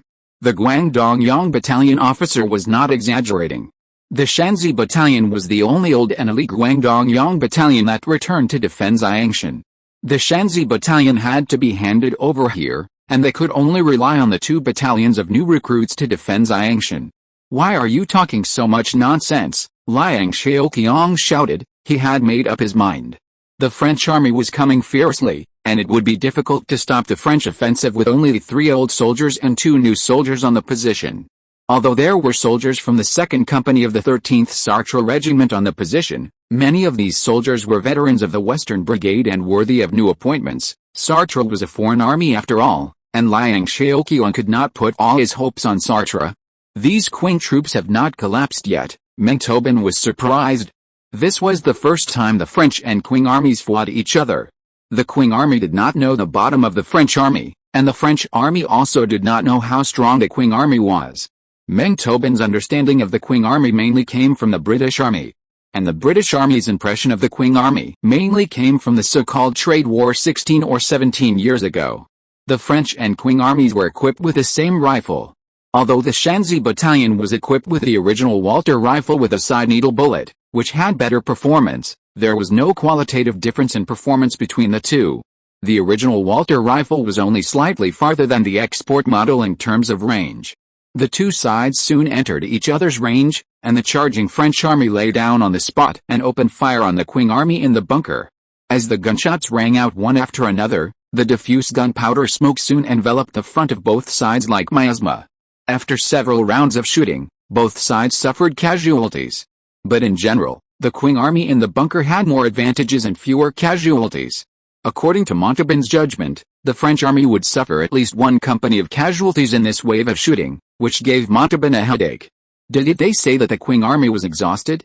This Qing army was no less powerful than the elite Russian army in Crimea. This is Liang Zhao's personal soldiers, an extremely rare elite in the Qing army. Colonel Watson, an employee of the British East India Company, was afraid that Montauban would retreat because of the huge casualties suffered by the French army. The main force of the Qing army is not even as good as the European security police. As long as we eliminate this Qing army, both Xiangshan and Guangzhou are within our reach. Montauban did not order a retreat, and giving up halfway was not his style. Soon, the French army, which had recovered its strength, launched a final sprint towards the Qing army's position. The French flag-bearer waved the flag of the Second French Empire and rushed into the trenches of the Qing army first. The foreigners are coming. Fight with the foreigners, put on the bayonet, take the shovel. The Guangdong warriors in the trenches were also ready for close combat with the French army. The two sides met in a narrow and muddy trench and fought to the death. The French soldiers, wearing blue woolen coats, round hats, and covered in mud and sweat, entangled with the Guangdong soldiers, wearing gray uniforms and using cloth bandanas to wrap their heads. For a time, the trenches were filled with smoke, and the smell of blood and mud was everywhere. The scene was very chaotic. Here, a Guangdong soldier took out a trench-digging shovel and slapped a French soldier on the head, and there, a French soldier stabbed a Guangdong soldier in the chest with a bayonet. The sound of gunfire, the collision of weapons, the wet and creepy sound of metal piercing into the flesh, and the deafening roars and painful howls of soldiers on both sides were intertwined. It was unbearable to hear and unbearable to see. The warm blood in the trenches quickly flowed into channels, and the bodies of the dead and wounded piled up like mountains. But whether it was the French or the Qing army, as long as they could still move, they fought bravely and vowed to never retreat. There were many Xiangshan soldiers in the Shanxi camp. For these Guangdong brave soldiers, this battle was a battle to surround their hometown, with their parents, wives and children behind them. Therefore, their morale was extremely high, and their will to resist was extremely tenacious. They did not hesitate to use their flesh and blood to do their utmost to stop the French army from advancing, crossing the trenches and ravaging their homes. Chapter 539 Strong Enemy. The unyielding will could not hide the gap in tactical quality and personal physical fitness between the two sides. Although the Shanxi Battalion was an old battalion of the Guangdong Yuan, one of the most elite troops in the Qing army, and was not afraid of cautious hand-to-hand combat. However, it was obviously inferior to the well-trained French army that had experienced the baptism of high-intensity warfare. The French army gradually gained the upper hands in the hand-to-hand combat. Even the retired veterans of the 13th Regiment of the Western Brigade, who had their first close-quarter combat with the French army in the trenches, had to admit that with the same number of people, their close-quarter combat ability was only 40% to 60% of the French army. Although the Western Brigade was not lacking in combat experience and had much better physical fitness than the Guangdong Yuan, it lacked experience in fighting strong enemies, especially experience in close-quarter hand-to-hand combat with strong enemies. The Mexican army on the Mexican plateau and the native soldiers of the Dutch Indonesian authorities in the tropical rainforest of Borneo were not considered strong enemies. The British troops in northern Oregon on the northern border were barely considered strong enemies, but the Western Brigade had not fought high-intensity battles with these British troops. Seeing that the French army gradually gained the upper hand, the British troops stationed in Hong Kong, with a mentality of picking peaches, finally dispatched 3 companies to launch a fierce attack on the positions of the Guangdong Yuan. The British army quickly completed the assembly, organized the team, and slowly advanced forward under the British Union flag in the Grenadiers' March, played by the military musicians. Damn it, it's too late. Sentry A. Sentry B. Fill them all up. Looking at the veterans of the Shanxi Battalion falling one after another in the position, Liang Zhao's heart was bleeding. The French army's close combat ability is extremely strong. It is not like what some scholars who have never even been on the battlefield say that the foreigners can only show their power for a while by relying on strong ships and powerful guns. The Shanxi Battalion is already the elite among the Guangdong Yuan, and a team with strong close combat ability, but in hand-to-hand combat with the French army, it takes about 2 veterans to fall down to knock down a French soldier. The Guangdong Yuan was already in decline, and it was just relying on the soldiers' last breath to hold on. Now that the British army had joined the battle again, Sartre did not hold back and sent all the 3 companies of reserve troops he brought with him. The two sides fought until sunset. Liang Zhao and Sartre invested in the reserve troops at all costs, and they barely managed to hold their positions and keep the French army out of Xiangshan. After the British and French forces took the initiative to withdraw from the Yuan position, the battlefield fell into dead silence. The wavy trenches were like a corridor of death, with corpses lying in all directions on the muddy ground, with distorted shapes. The living pushed away the corpses on top of them and struggled to crawl out of the sea of corpses and blood. Covered in blood and muddy blood, the survivors looked like demons who had just crawled back to the world from the underworld. The dead French and Yuan soldiers were entangled in the arms of death, with blood and flesh blurred, and it was difficult to distinguish between the enemy and us. Some of the dead still had twisted and crazy expressions on their faces during the battle. The walls of the trenches were covered with bullet holes and knife marks, and the soil became slippery and sticky due to the moisture of blood, exuding a gloomy and fishy smell. Outside the trenches, scorched earth and gunpowder blackened the sky. Even the grass and trees could not escape the ravages of the war. The trees were blown into charred branches, and the ground was pitted by shells, and many pits still had blood stains. Liang Zhao stepped into the battlefield on the sticky bloody mud, with mixed feelings in his heart. This was the most difficult and miserable battle he had ever fought since he led the troops, and it was also the battle that was closest to failure. General Liang. There are only 18 brothers left in the Bing post. Bing post, I have not embarrassed you, I have not let down Xiangshan, and I am sorry for the fathers and elders of Guangzhou. The chief of the Bing post of the Shanxi battalion, who had only one leg left, came to Liang Zhao with the help of 2 soldiers. Liang Zhao originally thought that the French army landing at Gongbeikou was a feint, so he asked Bing post to be responsible for blocking the French army on the left wing. Unexpectedly, the 2 directions of the French army were all main attacks, without feints, and Bing post's position was close to the coast, within the range of the British and French fleet's naval guns. Therefore, the casualties of the sea sentry were the heaviest, and almost everyone was injured. You are very good, all great. This is what I, Liang Zhao, look like as a soldier. Liang Zhao controlled his emotions, gently patted the sentry leader on the shoulder, and asked, "Where is your sentry officer?" The organization of the Guangdong was similar to that of the Hunan army. The sentry officer was the chief officer of a sentry, and the sentry leader was the adjutant. The sentry officer was blown up by the ship's gun. A full 60-gin iron bomb hit him, and there was not much good meat left on his body, the sentry leader said in a crying voice. "Gui. Fuck your ancestors." Liang Zhao rarely lost his composure. The sentry officers of the Guangdong battalion were the first batch of veterans who followed Liang Zhao to the northern Guangdong expedition, so Liang Zhao had the deepest feelings for these veterans. The officers of the 13th Regiment who participated in the battle also reported the casualties to Sartre. The casualties of the 13th Regiment were better than those of the Guangdong, but they also suffered heavy casualties. Go back and write a battlefield report and hand it in, Sartre instructed the officers of the 13th Regiment who participated in the battle. At the same time, he also instructed the military doctors of the 13th Regiment to treat the wounded and sick soldiers of the regiment and also treat the wounded soldiers of the Guangdong Braves in the Shanxi battalion. The prisoners of the British and French Allied forces were relatively honest. They all dropped their weapons, raised their hands and knelt on the ground, waiting for treatment. The Shanxi battalion suffered heavy casualties and needed to be repaired. So Liang Zhao asked a new battalion to take over first. The new recruits who had not experienced actual combat had not yet reached the trenches, but they vomited when they smelled the blood not far away, and immediately attracted the lessons of the squad leader and sentry officer. These squad leaders and sentry officers all came from the old camps, and there were also many veterans in the Shanxi battalion. Both sides suffered heavy casualties in this battle. 377 people were killed in the Shanxi battalion, and 321 people were seriously injured. Except for the A and B sentries that participated in the subsequent battle, the other 3 sentries were directly disabled, especially the C sentry. There were 185 people in the sentry before the war, and only 18 remnants were left after the war.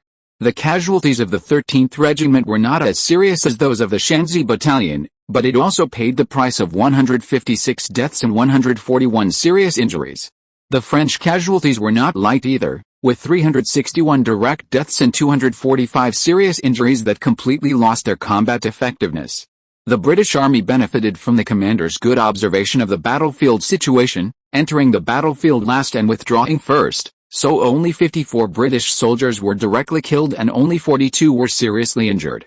At the same time, another 85 French soldiers and 31 British soldiers were captured, and no one from the Guangdong Shanxi battalion and the 13th Regiment of the Umbrella Mercenary Corps was captured. Most of the casualties of the Shanxi Battalion and the 13th Regiment were caused in close combat.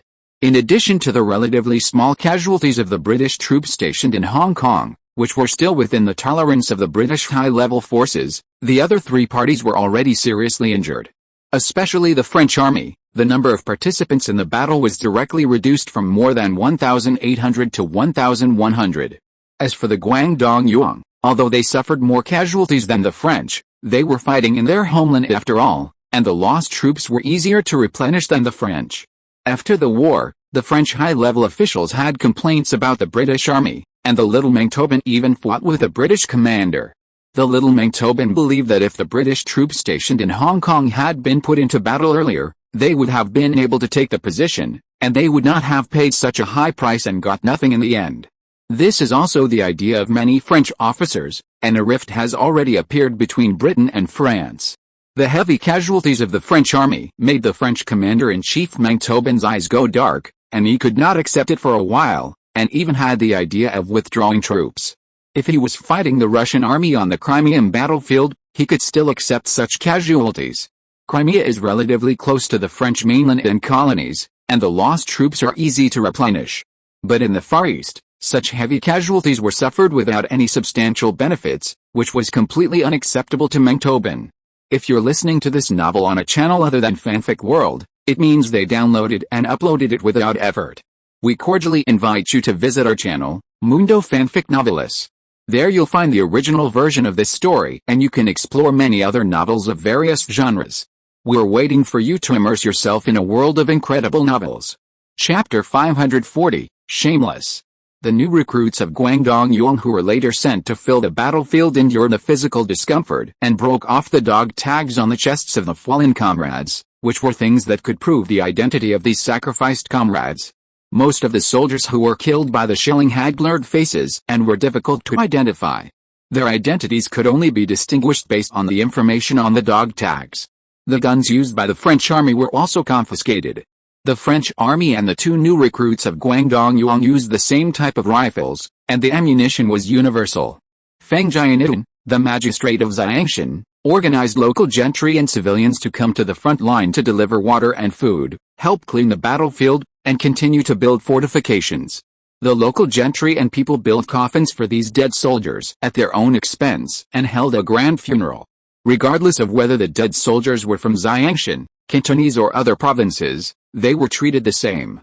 In addition to recruiting from the local area, the Guangdong Yuan also selected young and strong people from the refugees to join the army. Although the Guangdong Yuan was called Guangdong Yuan, there were actually many soldiers from other provinces. This is a little gift from the people of Xiangshan to the brave soldiers of Guangdong. Feng Jianitun brought his servants and carried the money and property donated by the people of Xiangshan to the command post of Liang Zhao at Xiangshan port. Feng Jianitun has been the magistrate of Xiangshan since 1851. During this period, Feng Jianitun had many opportunities to be promoted, but Feng Jianitun did not leave. The reason is that Xiangshan is too rich. Xiangshan is now the richest county in Guangdong and Guangxi, and its wealth is even better than many wealthy prefectures. But now, Feng Jianitun sees something more precious than gold and silver treasures. Knowing that the British and French coalition forces were invading, Feng Jianitun even prepared the white silk for hanging, waiting to hang himself after the county was breached. At the beginning, the heavily guarded provincial capital Guangzhou City was unable to defend against the British Army's strong ships and cannons, let alone a small Xiangshan county.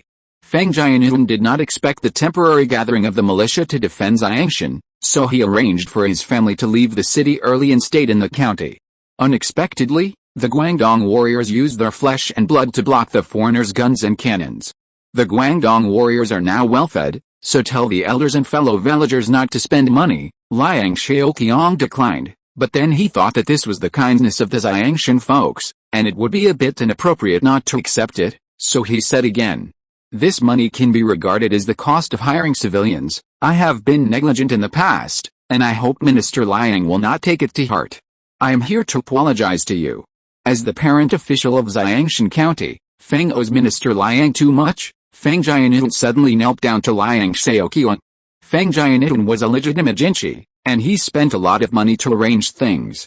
He waited for 6 years before he got the lucrative position of Xiangshan County Magistrate. He had always been dissatisfied with Liang Zhao, who was a Jurn, but today he was truly convinced. "What does County Magistrate Feng owe you?" Liang Zhao pulled Feng Jianitun up and asked. "What is the situation in Xiangshan County? Are the people's hearts stable? Do you need me to allocate troops to assist in the defense?" If it were before the war, Feng Jianitun would have hoped that Liang Zhao would send Guangdong warriors to station in the county, but now, Feng Jianitun took his personal life and death less seriously, and he was not as timid as before. As long as there was the Xiangshan port, he was sure that the foreigners would not dare to attack Xiangshan County easily. Moreover, the essence of Xiangshan County was not on the county, but in Xiangshan port. Attacking Xiangshan County would not be of much benefit to the foreigners.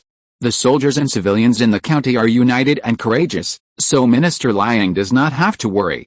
If the foreigners attack the county, Feng will lead the local warriors to resist with all his strength and sacrifice his life for the country. As he said this, Feng Jianitun took out a joint letter. The local villagers asked Feng to convey that they are willing to bring their own weapons to join the Guangdong braves to fight the enemy without spending a penny from the government. This is a joint letter from the villagers of Xiangshan. I am very relieved that the villagers have this intention. Please ask County Magistrate Feng to tell the villagers to guard their own villages and towns. This will be a great help to me. Liang Zhao took the joint letter and said. As they were talking, Bai Jiyue, the governor of Guangdong, who had always been hiding in Guangzhou city like a turtle, also came to Liang Zhao's command post. Congratulations, Minister Liang. I heard that you resisted the foreigners in Xiangshan, and countless foreigners were killed and injured in Xiangshan. This is a great victory, and I came to congratulate you. Bai Jiyue had a big belly and his eyes were narrowed into lion. Where are the brave soldiers of Guangdong? This governor has come here specially to reward the army and cheer for the soldiers on the front line. I will report the victory to the emperor and the situation to show loyalty and bravery in defending the land. The emperor has always hated foreigners. He must be very pleased to know this great victory. Ha. Don't bother the governor, the front line is very dangerous, and the foreigners have not retreated. I am afraid that the foreigners have disturbed the governor, Liang Zhao sneered. Before the war, he ignored Xiangshan, but after the war, he came to reward the army. Liang Zhao knew what kind of person Bai Jiyue was. He was not Hong Mingxiang, and he was not controlled by the two governors of Guangzhou. He was not short of military merits, and he did not want to take the opportunity to please people like Bai Jiyue. Hearing that the foreigners had not left, Bai Jiyue was frightened and his face turned pale. After realizing that he had lost his composure, he hurriedly adjusted his demeanor. Bai Jiyue tried to seize the city under the pretext of rewarding the troops, but Liang Zhao refused outright. He said angrily, Liang Zhao, I came to reward the troops to give you face, but you are shameless. No need for the governor to show me your favor. You and I are not subordinate to each other. You are the governor, and I am responsible for training the local militia. I am doing this for the sake of the governor. It is better for us to have less contact. Liang Zhao already hated the Manchu and Mongolian bannermen led by Bai Jiyue and Guangzhou General Mutin. These Manchu and Mongolian bannermen were very active in extorting the people's wealth in the name of suppressing the Hongyang rebellion and the Xiantahu rebels. If they were really asked to lead the troops to fight, they would run faster than rabbits, Liang Zhao said sarcastically. The French have failed in their attack on Xiangshan. They may attack Guangzhou next. I hope that Governor Bai can still be in Guangzhou to cheer up the soldiers and civilians there, Liang Zhao. Liang Zhao, you are so arrogant after a little achievement. You even don't take me seriously. Humph. Let's wait and see. Bai Jiyue was asking for trouble and had to leave angrily after saying some harsh words. The Battle of Xiangshan boosted the morale of the soldiers and civilians in Guangzhou. Yi Mingchen, the governor of Guangdong and Guangxi, was thinking about peace talks and issued an order to the artillery batteries along the Pearl River. To show his sincerity in the peace talks, the artillery batteries along the Pearl River were forbidden to fire at the foreign warships without his own order. All warships of the Guangdong Navy retreated to avoid conflicts with foreign warships. At the same time, in order to put pressure on the foreigners and force them to negotiate, Yi Mingchen ordered the closure of the Guangdong customs and completely cut off trade with all foreign merchants, thinking that he had the foreigners at their fingertips. After receiving the order that the Navy warships should withdraw and the forts should not open fire without the permission of the governor, the admiral of the Guangdong Navy, Hong Mingxiang, was as anxious as an ant on a hot pot. He hurried into the city and came to the governor's office, hoping that Yi Mingchen would withdraw his order. Unexpectedly, Yi Mingchen was not on the governor's office at this time. After many inquiries, he learned that the governor was praying to the gods and Buddhas in Nangren Temple, which made Hong Mingxiang so angry that he didn't know whether to laugh or cry. Hong Mingxiang rushed to Nangren Temple in a hurry, but was blocked outside the temple gate by Yi Mingchen's servants on the grounds that the governor was praying for the people of Guangzhou and that outsiders were not allowed to disturb him, otherwise it would not be effective. Hong Mingxiang had no choice. Yi Mingchen was his superior, so he didn't dare to force his way in. He had to wait at the gate of the temple. He waited for more than 2 hours before he saw Yi Mingchen slowly leaving the temple in a sedan chair. I begged the governor to withdraw his order. If the foreigners invade Guangzhou, I am willing to lead the Guangdong Navy to fight to the death. Hong Mingxiang stood in front of Yi Mingchen's sedan chair. What bad luck! Our army has just won a great victory, and the foreigners have already lost their composure. Who asked you to fight to the death? Yi Mingchen shouted angrily. Didn't you yell with the minister Liang last time to negotiate peace? Now I have the intention to negotiate peace, but you come to stop me from negotiating peace? Are you deliberately making things difficult for me? I have no such intention, Hong Mingxiang explained hurriedly. Last time, I suggested to negotiate peace with a British envoy. But that was because I didn't know that Britain and France had declared war on the Qing dynasty and the British and French armies had not yet arrived.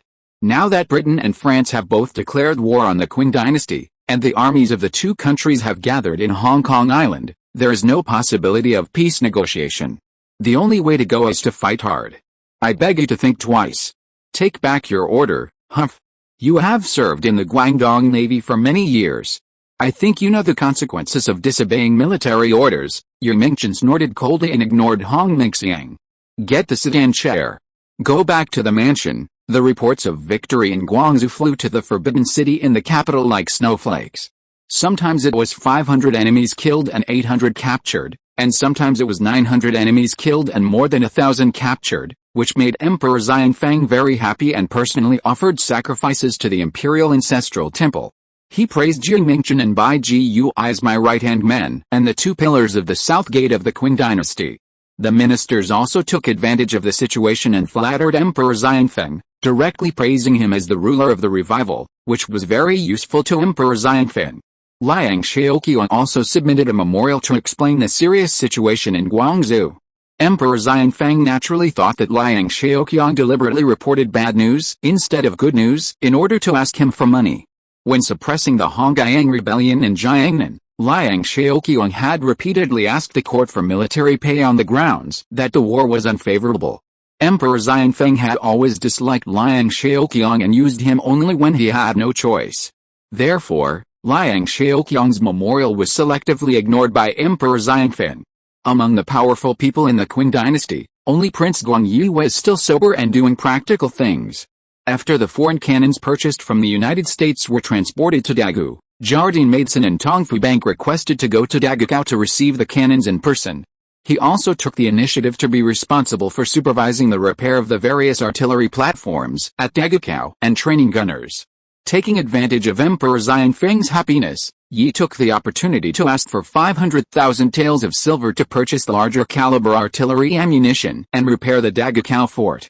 Wu Shorong, the helmsman, transported the last batch of 40 12-pound cannons and ammunition to Dagukao and completed the delivery to Yi. Your Highness, all the cannons required by the court have been transported. These are the gunners that Your Highness wants. They are old gunners specially selected from the artillery camp of Yuiwang. They can speak Mandarin, but like me, they are not good at speaking Mandarin. This time in Dagu, in addition to handing over the last batch of cannons to Yi, Wu Shorong also brought 12 gunner coaches that Yi wanted. You are thoughtful. You, Jardine Maidson, are still so appropriate in doing things. Yi nodded with great satisfaction. He was also worried that hiring foreign gunners to Dagu would cause dissatisfaction among the court officials, and then expel or even kill these foreign gunners. Unexpectedly, Wu Shorong thought so thoughtfully and directly hired Chinese gunners. It is a blessing for me to work for the court, Wu Shorong said insincerely. The court needs guns urgently. And Mr. Liang can't provide so many new guns. Some of them are second-hand guns purchased urgently from all over the United States. Although the guns are second-hand, they do not affect their use. Mr. Liang apologizes and presents 1,000 foreign guns and 50,000 rounds of ammunition, a handgun, and a rapid-fire gun to apologize to Prince Guang. After saying this, Wu Shurong held up a large and a small, exquisitely carved golden Nanmu box in both hands. In the small box lay an ivory gun handle and a Colt revolver with exquisite patterns. In the large box was a customized volcanic stone rapid-fire rifle. Yi took a quick look at the box and accepted it. Then he looked at the 1,000 Walter export-type rifles Liang Zhao presented. Seeing that they were all new guns, Yi was particularly happy and took a few and ordered people to test shoot them. After the test firing, Yi sighed. The guns and cannons of the United States are more powerful than the guns and cannons that the British offered to Emperor Qianlong to celebrate his birthday in the 58th year of Emperor Qianlong's reign. These Americans are honest in doing business, foreigners are good at attacking with strange and tricky tricks, and are proficient in unorthodox methods, so their guns and cannons are becoming more and more advanced, Wu Shurong said very humbly. Have you heard about the battle in Guangzhou along the way? Yi asked. My ship went directly from Tangxiang to Dagakao, Shanghai, and never passed through Guangzhou, Wu Shurong replied cautiously. Oh, Yi was a little disappointed when he heard this. He wanted to know what the current situation and battle situation in Guangzhou were like. The situation in Guangzhou was very bad. On December 19, 1857, the British and French coalition forces gave up the tempting hardbone of Jiangshan and turned to attack Guangzhou city directly. More than 20 warships of the British and French coalition forces set out from Hong Kong, assembled outside Hunan, and then went upstream and entered the Pearl River. The situation was urgent. Admiral Hong Mingxiang of the Guangdong Navy ignored the non-resistance order given to him by Yu Mingchen and dispatched the only remaining daring-class battleship of the Guangdong Navy, the Roland and its sister ships, and 8 loach boats to fight. The two sides encountered each other in the Hunan waters and a naval battle broke out.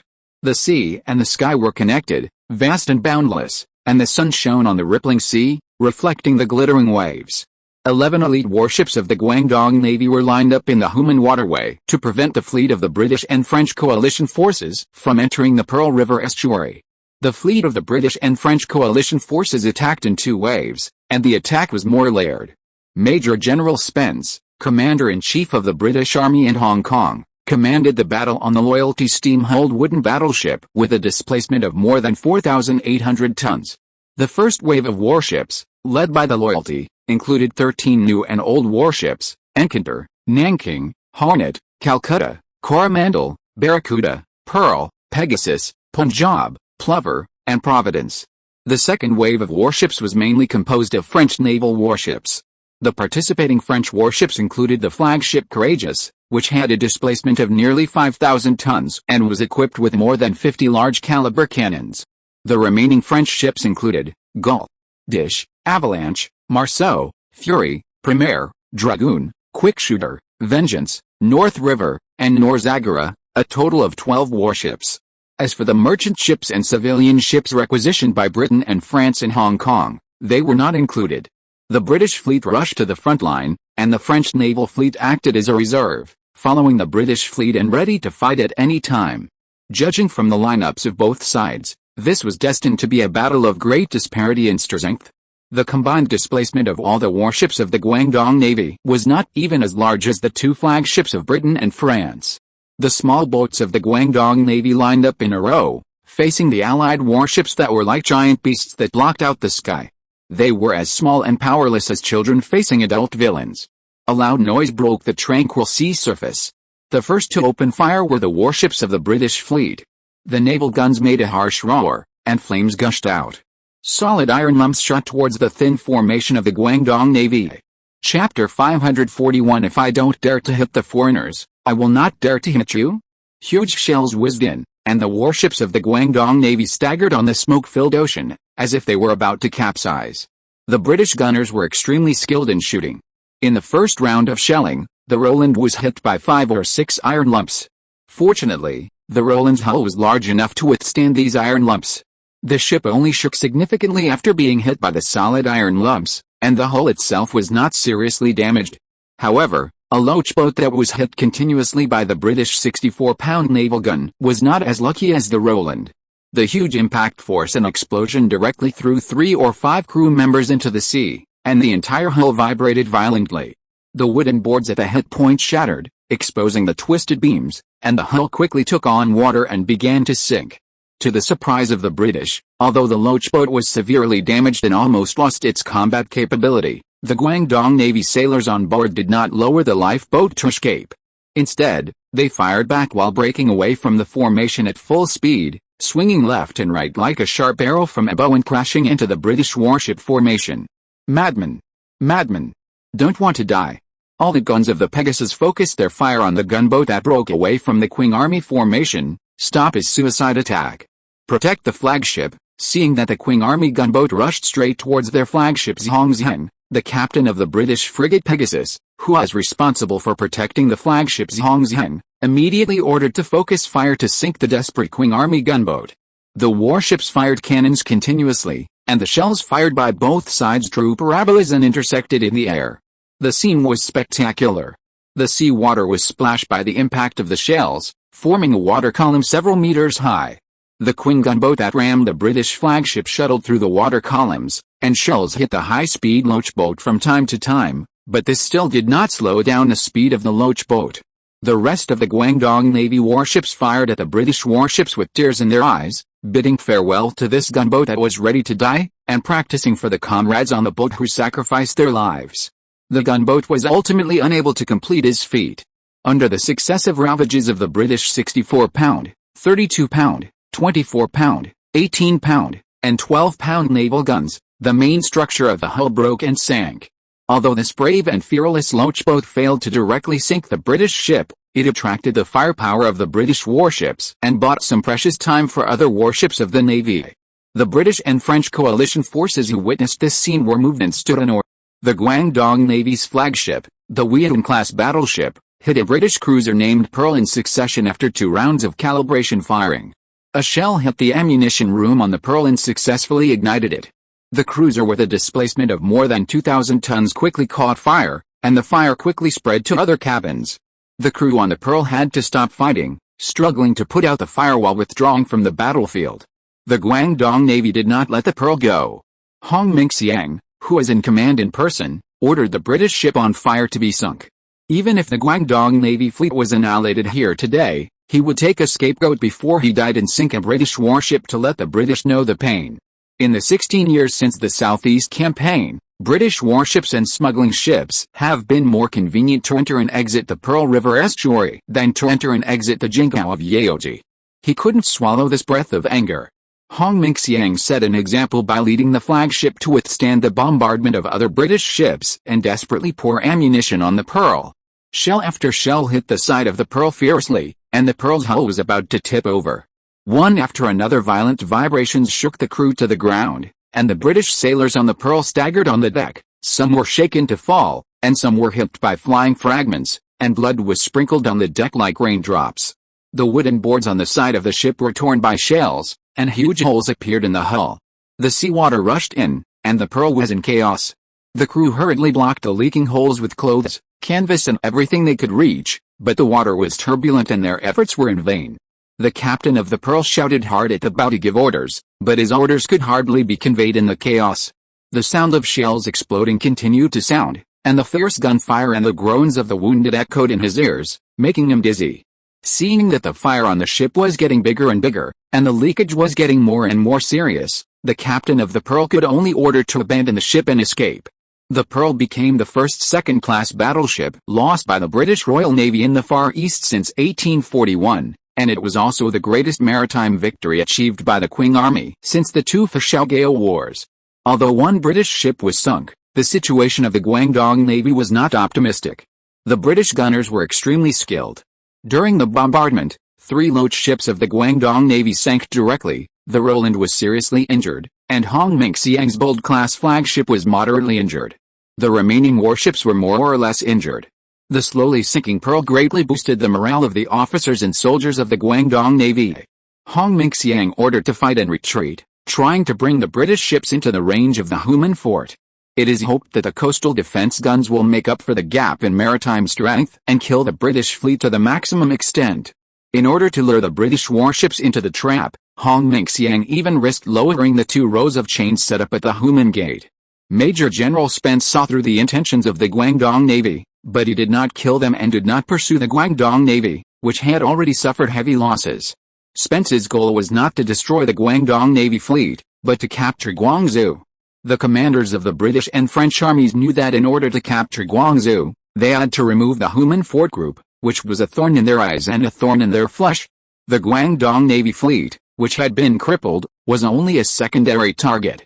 Britain had suffered a loss at the Human Fort Group and had learned the power of the Human Fort. As the saying goes, one learns from one's mistakes. This time, the British Army did not plan to force a sudden attack on the Human Fort Group from the sea, but chose to land directly on the beach and directly use the Marines to penetrate from the land to capture the Human Fort Group, the key to Guangzhou at sea. The British Marines wore combat uniforms, carried rifles and ammunition, stood on the deck of the warship, and boarded the landing craft in an orderly manner. The landing craft carrying the British Marines slowly entered the water, gliding across the tranquil sea, approaching the Shaijiao Fort on the east bank of the outer end of the Pearl River estuary and the Daijiao Fort on the west bank. Shaijiao Fort and Daijiao Fort are the outermost forts of the Human Fort Group. If the Human Fort Group is the key to Guangzhou, then Shaijiao Fort and Daijiao Fort are the keyholes of this key. The Human Fort Group has a total of 328 large and small artillery pieces, most of which are still old cannons cast during the tenure of Guan Xianpi, the former admiral of the Guangdong Navy. During his tenure, Hong Mengxiang successively added 118 new Sacramento cannons to the Human Fort to mix with the old cannons of various forts. Only the 2 forts of Shaijiao Fort and Daijiao Fort are equipped with Sacramento cannons, and they have the largest ammunition reserves. The Shaijiao Fort on the east bank of the Pearl River estuary and the Daijiao Fort on the west bank are 4 kilometers apart. The original old guns had a short range and their firepower could not completely cover the Pearl River estuary. But after replacing the Sacramento guns, the 2 forts were finally able to completely block the Pearl River estuary and eliminate the shooting blind spots. It was these 2 forts that responded to each other in the Battle of Human that severely damaged the British fleet that invaded Guangzhou. It can be seen that Hong Mengxiang's transformation of the 2 forts was quite successful, and the limited funds were used on the cutting edge. Although the Shaijiao Fort on the east bank was occupied by the British Army in the last Battle of Human, and the cannons on the Shaijiao Fort were also destroyed by the British Army, Hong Mengxiang still demolished the east wall and repaired the west wall, and moved the Sacramento guns on other forts to the Shaijiao Fort. At the same time, learning from experience, the damaged masonry structure of the fort was rebuilt with mortar to prevent stones from being splashed and injured after being shot away by enemy warships. Soon, the British landing craft approached the beach. The Marines on the boat jumped into the sea, raised their rifles above their heads, rushed to the shallows, waded through the water quickly, and landed on the beach in front of Shaijiao Fort and Daijiao Fort. In addition to Hong Mengxiang's Guangdong Navy, the Green Camp soldiers of Human Town were responsible for guarding Shaijiao Fort and Daijiao Fort. The Qing court established 7 Guangdong border defense towns in the riverside and coastal areas of Guangdong, namely Human, Chaozhao, Nanao, Kaiyongzhao, Gaolian, Yingde, Huzhao Jishi, and the 7 town generals were responsible for defense. Above the 7 town generals, there was a general commander of the Guangdong Provincial Military Affairs, who was in charge of the military affairs of the 7 towns in Guangdong, commonly known as the Guangdong Admiral. However, the original intention of the Qing authorities to establish the Guangdong Admiral was to divide the military power of the Guangdong Governor and Governor-General. In order to avoid the Guangdong Admiral and the Guangdong Governor-General moving too frequently, in the 18th year of Shenzhi, the Guangdong Admiral Station was moved from Guangzhou Prefecture to Jishi Town, Huzhao Prefecture. Yes, the Guangdong Governor's Station is not on the provincial capital Guangzhou, nor in Humantao, the throat of Guangzhou and Dongguan, but in Huzhao, deliberately reducing the efficiency of the Guangdong Governor's command of the Guangdong Green Camp. What's more, the Qing court later added the position of Guangzhou General, which can only be held by the bannerman and royal family, responsible for commanding the Guangdong 8 Banners Army. At the same time, the Qing court granted the Guangzhou general the power to control the Green Camp soldiers throughout the province. The Guangzhou general's power is so great and his status is so high that even the governor-general of Guangdong and Guangxi has to give in, not to mention the Guangdong governor. The Guangdong governor's station is set up in Huzhou, and the Guangzhou general also commands the 8 banners and controls the Green Camp. The power overlaps with the Guangdong governor and the governor, causing chaos in Guangdong's military command system. Although the 7 towns of Guangdong nominally have more than 50,000 Green Camp soldiers, it is difficult to dispatch them. In fact, there are very few Green Camp soldiers in the 7 towns of Guangdong who can be put into frontline combat.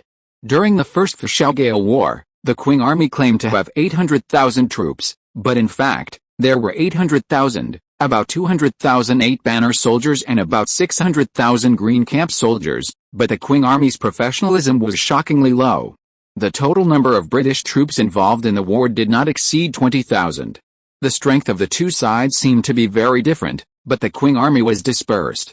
In order to prevent the Han soldiers from rebelling, the battalions in the Green Camp were not concentrated as battalions, but were distributed at dozens of checkpoints, with a few people in a group, scattered at the floodgates of the towns at that time. The function of the Green Camp is more like a public security police, focusing on governing the people internally rather than defending against foreign aggression. To put it more bluntly, the Green Camp is used to deal with Yuan people, not to deal with foreigners. The only ones who have the opportunity to be stationed as battalions are the governors and governors-general. And how many governors and governors-general, how many standard battalions can a province have? What's more, most governors and governors-general prefer to use the standard battalions of the nature of servants as supervision teams rather than directly put them into the battlefield to fight foreigners.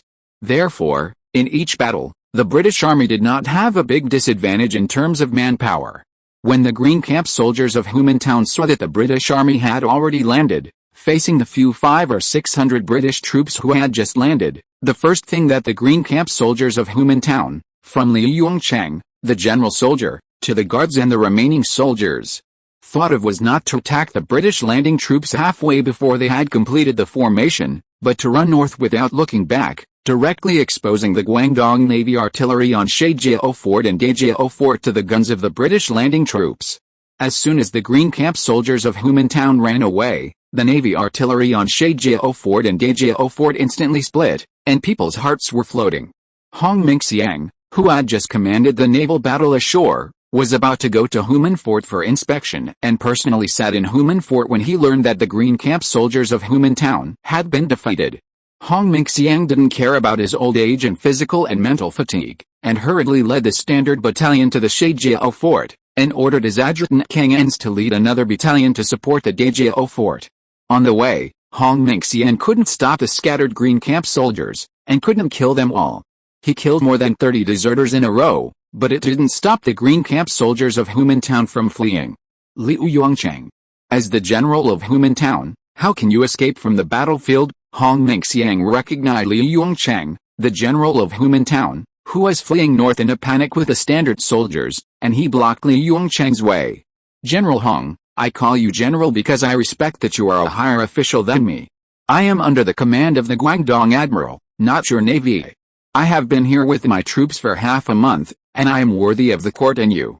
I hope General Hong will show mercy and let our brothers in Humantown live. I, Liu Yongcheng, will be grateful. In normal times, Liu Yongcheng would not dare to speak rudely to Hong Mingxiang. After all, a higher official can crush a person.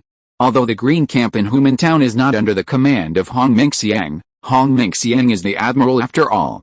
But now, the foreigners are about to attack, and in order to survive, Liu Yongcheng can't care about what he says.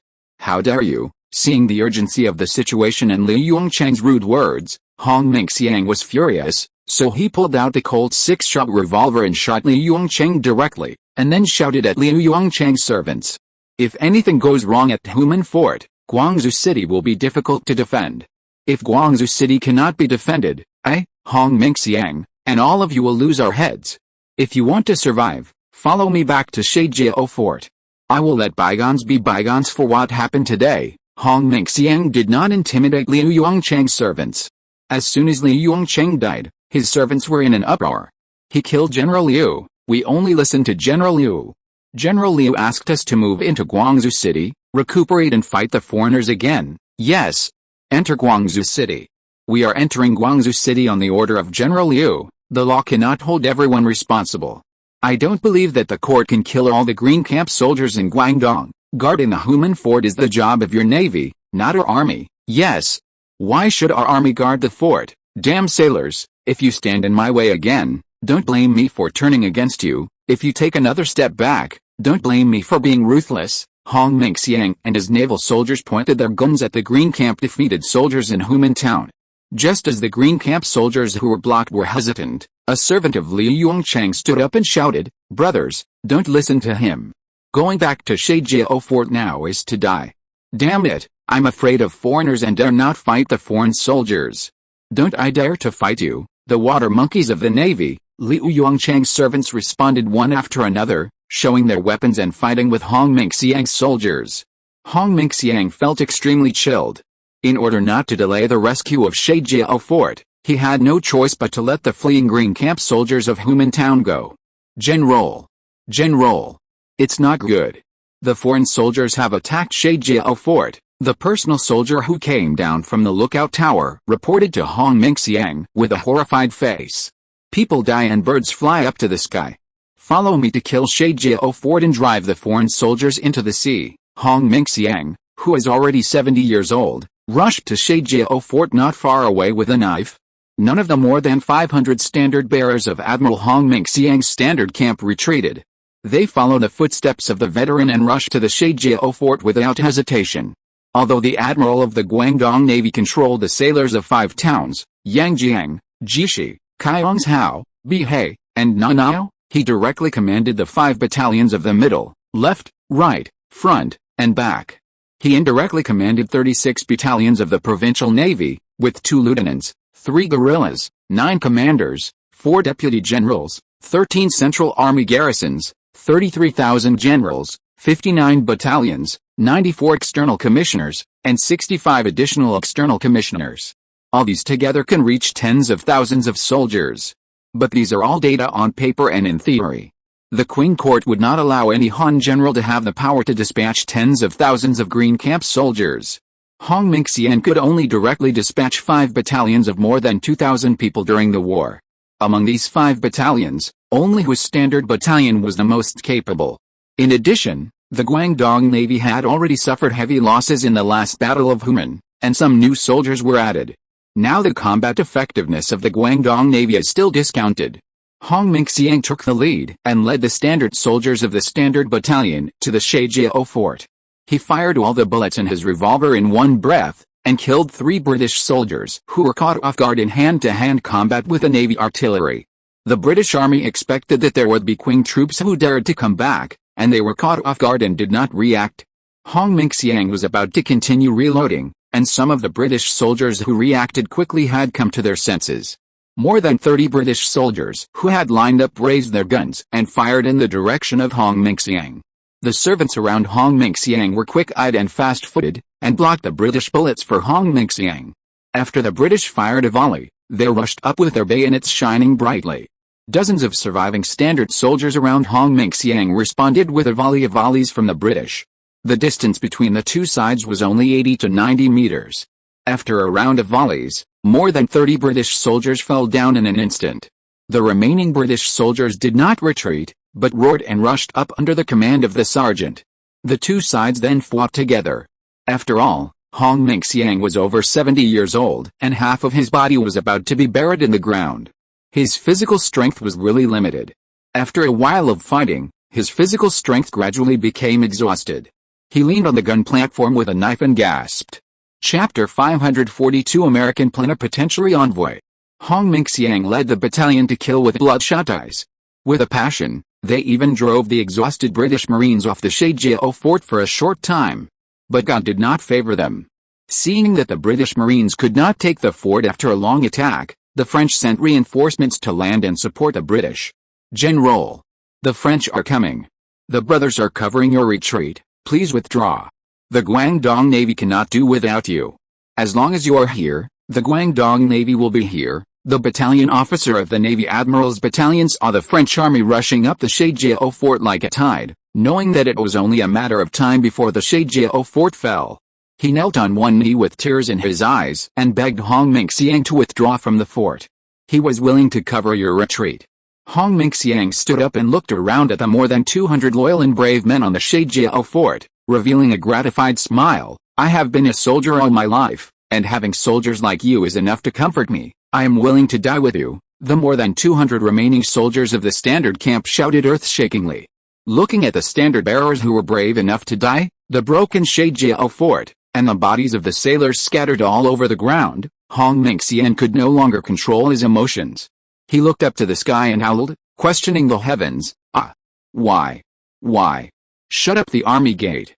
Why on earth is this happening? 16 years ago, our guns couldn't reach the British warships, so we had to be beaten. I admit that we can't defend the human fort. Today, we have the best guns, and the British ships are within the range of our guns. Why? Why? Why can't we defend the fort? The standard bearers also burst into tears, and they were as unwilling as Hong Mingxiang. Why can't we defend the human fort? More than a decade ago, they could still use the excuse that their weapons were inferior to others to comfort themselves. Now their guns are more advanced than the British, and they have enough ammunition, but they still can't defend the human fort. Yes, why can't we defend the human fort? This was the unwillingness of the two admirals of the Guangdong Navy before their death.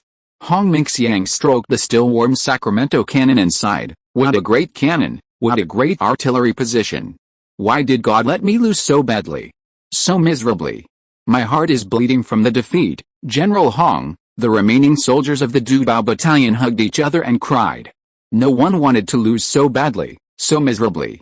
Why did they lose the battle that they knew they would not lose? Hong Mingxiang picked up his sleeve and wiped his old face, which was full of wrinkles and vicissitudes. He explained to the battalion commander of the Dubao battalion, "You are right. We must leave a seat for our Guangdong Navy. Someone will have to guard this artillery position in the future. You go, send a flag to let Adjutant General Kang withdraw from the Dajiao fort. Don't go back to Guangzhou City. Go to Xiangshan port to find Minister Liang. Only Minister Liang can clean up the mess in Guangzhou. You will listen to Minister Liang's command for the time being. General, don't leave." "We won't leave," the standard soldier said in a resolute tone. "This is my last military order. Are you still going to disobey me? Do you want me to die with regrets?" Hong Mingxiang shouted in a deep voice. "The human fort is the accumulation of my life's hard work, and also the life's hard work of General Guan. General Guan died here. Even if I die, I want to die here." The battalion officer had no choice but to let some young standard soldiers who had not been injured withdraw from the fort with Hong Mingxiang's last order, and he led the remaining standard soldiers to follow Hong Mingxiang and prepare for the last battle. A thunderous sounded, and the Shijiao fort was pouring rain, the wind was howling, and the waves were rolling. In the rain, the British and French coalition forces once again rushed to the Shijiao fort with guns. Hong Mingxiang, who had long disregarded life and death, smiled indifferently and commanded the last battle of his life with a knife. "Ready. Fire." 103 rifles sprayed hot metal bullets at the British and French coalition forces in the rain, and dozens of British and French coalition forces fell down. After a volley of gunfire, the remaining brave soldiers on the Shijiao fort were entangled in a fight with the British and French coalition forces that were 3 or 4 times their number. "We need to capture him alive." Major General Spence saw the familiar figure of Hong Mingxiang in the telescope and ordered to capture him alive. But it was too late. By the time Spence and Montauban arrived at the Shijiao fort, all the loyal and brave soldiers of the Guangdong Navy on the Shijiao fort had died for their country. Hong Mingxiang knelt in the fort like a statue with his eyes open. His 2 hands only held the handle of the knife, and under the knife was a British captain who stabbed Hong Mingxiang's chest with a military knife. In the last moment before his death, this old veteran, who was over 70 years old, still tried his best to fight bravely. The officers and soldiers of the British and French coalition stood in the rain, respecting the old veteran with grey braids and blood on his battle robe. Spence and Montauban couldn't help but salute the deceased veteran. They could not deny that although Hong Mingxiang lost, he showed unparalleled courage and tenacity in this battle and was a respectable soldier. Destroy the fort, but do not destroy the body of the admiral. This was the last order Spence gave before leaving the fort. In order to repel the fleet of the Guangdong Navy and capture the human fort, we have paid a lot of casualties. Returning to the battleship, Montauban was worried. After a whole day of fierce fighting, the British and French coalition forces also suffered heavy losses. In the naval battle, the British lost a Pearl cruiser, a Barracuda gunboat, and the Pegasus and Calcutta were seriously injured. In the naval battle, the British lost a total of 216 soldiers. In order to capture the Shaijiao fort and the Daijiao fort, the British Marines paid a total of 185 deaths. Although the French casualties were light, they also lost 37 people. This was not the first time that the British attacked Guangzhou, but this time the casualties inflicted on Guangzhou were the greatest. It was the first time that a battleship was directly sunk by the Qing army. It should be noted that the British army suffered only 523 casualties, of which only 69 were killed, in the First Trade War against China. At that time, the British army fought all the way from Shaijiao Fort to Human Town and then to the Guangzhou River. The death toll was almost negligible, and only a few soldiers were slightly injured. General Meng Tobin, don't worry. After removing the obstacle of the Guangdong Navy, we will have a smooth journey ahead. Spence smiled faintly, as if Guangzhou City was already in his pocket. That night, the British and French coalition forces sent out the Scout Company, the Engineering Company, and the Blasting Company to successively occupy the Weiyun Platform, Xianyun Fort, Jinggyun Fort and the empty Erwisha to gain a foothold for attacking Guangzhou City. During this period, the British and French coalition forces only encountered sporadic resistance from the remnants of the navy on the fort. Apart from this, the British and French coalition forces never encountered organized resistance from the Qing army. At this point, the Human Fort group was completely lost, Guangzhou City lost its defense, and the warships of the British and French coalition forces were free to come and go on the Pearl River. In the early morning of that day, the British and French coalition fleets entered the Pearl River outside the Wuxing Gate of Guangzhou City and bombarded Guangzhou City. For a time, the people of Guangzhou City were in panic. Knowing that the coalition forces had taken down the Human Fort group and were approaching Guangzhou City, the late British plenipotentiary Elgin and the French plenipotentiary Graffin arrived from Hong Kong by gunboat. The commanders of the two countries and the envoys held a combat meeting on the French naval flagship, the Courageous, and decided to notify Yu Mingchen again at noon that day, requiring him to hand over Guangzhou City within 48 hours, otherwise the coalition forces would attack Guangzhou City. Guangdong Governor Bai Jiui and Guangzhou General Mutton, two prominent bannermen, did not disappoint as always. They took advantage of the fact that the British and French coalition forces had not yet attacked the city and led their troops to flee in a hurry overnight. Among the senior officials in Guangzhou City, only Yu Mingchen remained in the city. U.S. President Buchanan appointed Liang Zhao as the plenipotentiary envoy to China, responsible for handling U.S. affairs in China. After receiving Buchanan's commission and arranging the graduating West Point and Virginia Military Academy students to practice in the Chinese troops, Liang Zhao set out for Xiangshan Port with a mighty army. When Liang Zhao's fleet arrived at Xiangshan Port with the 11th, 12th and machine gun regiments of the Umbrella Company Mercenary Corps, the British and French coalition forces had already captured the Human Fort. Liang Zhao, who had just landed and came to Liang Shaoqiang's command post, met King Enz, the adjutant of Hong Mingxiang, who was covered in blood and tears, and came to Xiangshan Port with 600 or 700 Guangdong Navy remnants. Liang Zhao had met King Enz several times, so although King Enz looked embarrassed, he still recognized him. Liang Shilin, as soon as he saw Liang Shaoqiang, King Enz burst into tears and choked. General Hong, General Hong, what happened to General Hong? Liang Shaoqiang had a bad feeling. General Hong died for his country at Shaijiao Fort, King Enz said with tears in his eyes. The Green Camp soldiers in Human Town fled, and we were alone and failed to defend the Human Fort. The Human Fort has now fallen into the hands of foreigners, damn it. The Green Camp is a bunch of bastards, Liang Shaoqiang said angrily. When Liang Shaoqiang was fighting against the Taiping army, he was also betrayed by the Green Camp soldiers from the two major camps in Jiangnan and Jiangbei. He could empathize with this feeling. General Hong left a will, ordering us to come to Xiangshan Port and obey Minister Liang's orders. Minister Liang is now our superior, King Enz said with a fist. King Enz also didn't want to return to Guangzhou City to obey Yu Mingchen's orders. Yu Mingchen was not unrelated to Hong Mingxiang's death. As a governor, Yu Mingchen has the military and political power of Guangdong. As long as Yu Mingchen does something, he will actively deploy troops to guard Human instead of hiding in Guangzhou like a turtle. Why would Hong Mingxiang fight alone in the Shaijiao Fort in Human?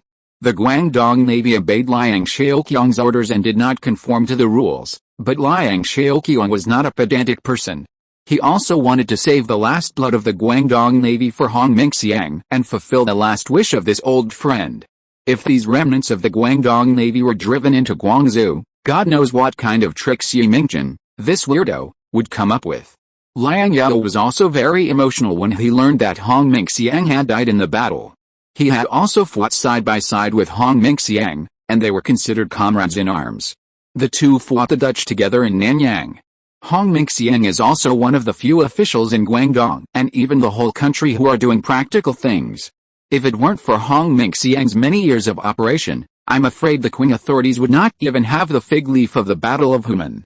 Although the Human fort was not defended, the performance of the Guangdong Navy was much better than in history. Liang Zhao's business in Xiangshan was so smooth, and Hong Mingxiang also contributed a lot, but he didn't expect that a good Navy admiral would be gone. Has Guangzhou City been lost? This is the issue that Liang Zhao is most concerned about now, which is related to his next deployment of troops. When we came, the foreign soldiers only attacked the fort outside Guangzhou City. I heard from the people who fled that although the foreign warships were bombarding Guangzhou City, they did not start to attack the city, Kang An said. There are at least 20,000 to 30,000 banner soldiers and green camp soldiers in Guangzhou City, plus the governors and governors-general's battalions and governors-general's battalions. They can at least hold out for a few days. The 8 banner soldiers are even more weak than the green camp soldiers. Once the British and French forces attack the city, I'm afraid they won't be able to hold out for a day. Liang Zhao shook his head and had no hope for the green camp 8 banners. News came from Borneo that the British Army has already arrived at Xingzhou Island, Singapore. If Guangzhou is lost, once the main force of the British Army arrives, they will join forces to attack Xiangshan port from both land and sea. By then, Xiangshan port will be unable to support itself, Liang Zhaoqiang thought for a long time and sighed helplessly. Guangzhou City must not be lost. The British and French coalition forces have occupied the Human fort. Even if we want to save Guangzhou City, we are powerless, Liang Zhao said after a moment of silence. Returning to Guangzhou City is a bad move, and it is the worst strategy. Does my nephew have a good strategy? Liang Zhaoqiang asked. He knew that Liang Zhao had many ideas, so he might as well listen to Liang Zhao's opinions. It's not a good strategy, but it is a risky move that requires us to risk everything we have, Liang Zhao said. Tell me about it. Liang Zhaoqiang listened attentively. Chapter 543, A Fight. Attack Hong Kong Island, so that the British and French forces can't take care of each other when they finish their operations, Liang Zhao said this risky move. Hong Kong Island is the most important frontline supply point for the British and French forces, and is the forward base of the British and French forces in the Second Fushougao War. The British and French forces attacked Guangzhou City and Agakao 3 times, all of which were set out from Hong Kong Island after supply. Once Hong Kong Island is captured, the supply line of the British and French forces will be forced to extend by more than 2,000 kilometers, and they will have to use Sarawak Port and Xingzhou Island, which are far away from the Qing mainland, as forward bases. The extension of the supply line will inevitably increase the logistics cost and difficulty of the British and French forces, and put them in a passive position strategically. At present, the British and French forces are sharpening their knives under the city of Guangzhou. The main force of the British Army has not yet arrived in Hong Kong Island due to the delay of the national uprising in India. Today is December 24th, and tomorrow is Christmas in the West. The garrison on Hong Kong Island is celebrating the festival, and the mental state of the defenders is bound to be relaxed. The British troops stationed in Hong Kong and the French Expeditionary Force have just experienced a war and have been severely injured. The defense of Hong Kong Island is now the most empty. This is a godsend opportunity to attack Hong Kong Island. Opportunities are rare and will never come again. Of course, Liang Zhao can think of this, and the generals of the British and French coalition forces can naturally think of this. Once the British and French coalition forces learn that the Qing army is attacking Hong Kong Island, they will definitely go all out to support Hong Kong Island as soon as possible. It is indeed a very dangerous move, but do you want to besiege Wei to save Zhao, or do you really want to take down Hong Kong Island? Liang Zhaoqiang took a breath of cold air. Britain has always attached great importance to Hong Kong Island, a strategic location in the Far East, and has been operating it for 16 years. The defense facilities of Hong Kong Island are relatively good. Attacking Hong Kong Island will cost a lot of money. And even if it costs a lot of money, Liang Zhao is not sure that he can take down Hong Kong Island. Of course, take down Hong Kong Island. Liang Zhao's tone was very firm. I want to make the main force of the British and French coalition forces have no place to rest. In this case, I am willing to give up my life and gamble with you. The rise and fall of the Liang family depends on this. Liang Zhao gritted his teeth and made up his mind. Not only do we have to take down Hong Kong Island, but we must also take down Macau. Liang Zhao's attitude was very firm. Macau is only 20 kilometers away from Jiangshan port, which has long made him feel like a thorn in his back. If the British and French forces can use Macau as a passage to attack Jiangshan once, there will be a second and third time. This thorn on the back of Jiangshan port must be removed. Macau? Macau is Portuguese territory. If the British and French forces are not destroyed, wouldn't it be another enemy to provoke Portugal? Liang Zhao hesitated. Portugal is a small country, not to be feared. Liang Zhao said contemptuously. It was they who lent the British and French forces a passage to invade Guangdong without declaring war. The Qing dynasty used this as an excuse to recover Macau. It was a legitimate reason and it was not a breach of contract. That's true. Liang Zhao nodded and asked. When do you plan to send troops to Hong Kong? The sooner the better. Let the soldiers have a good rest, and we can send troops tomorrow. Liang Zhao turned to ask King Ens. Commander Kang, does the Guangdong Navy have any extra flags? Can I borrow them? Yes, if General Liang wants them, I will send someone to get them. Kang Ens was straightforward. Now that the Guangdong Navy was almost destroyed, what was there to care about a few flags? I came to the Qing dynasty as the plenipotentiary envoy of the United States.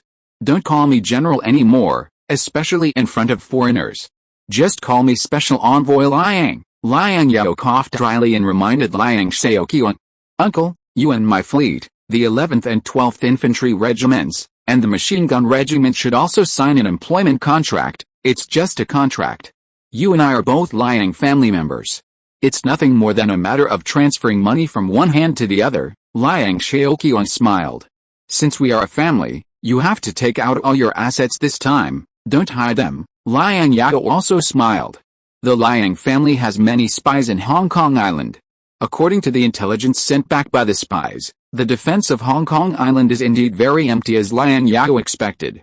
There are less than 600 troops stationed in Hong Kong Island.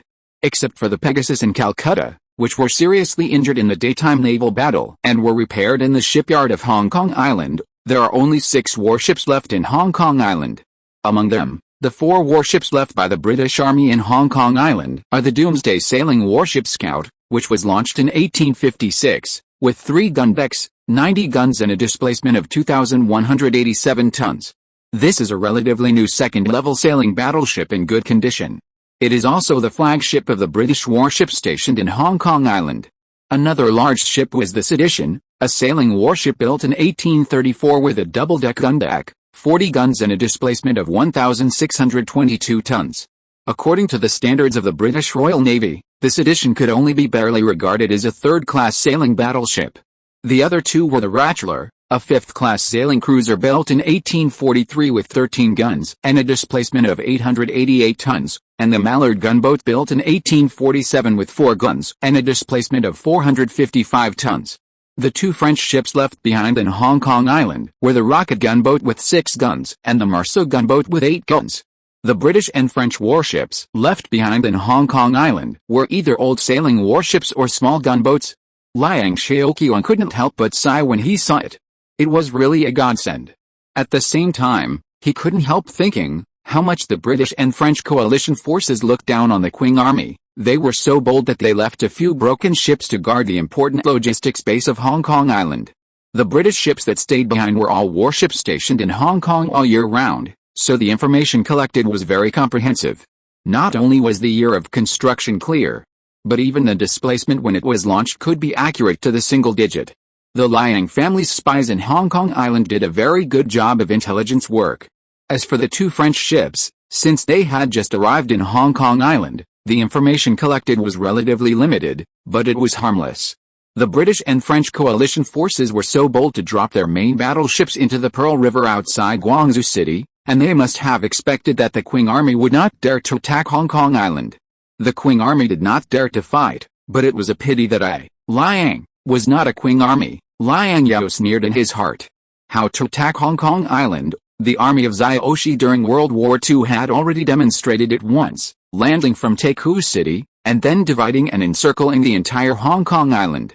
Although the military facilities on Hong Kong Island at the end of 1857 and Hong Kong Island at the end of 1941 were not exactly the same.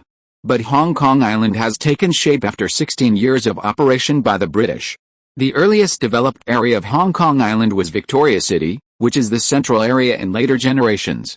Victoria City is the core business district of Hong Kong Island.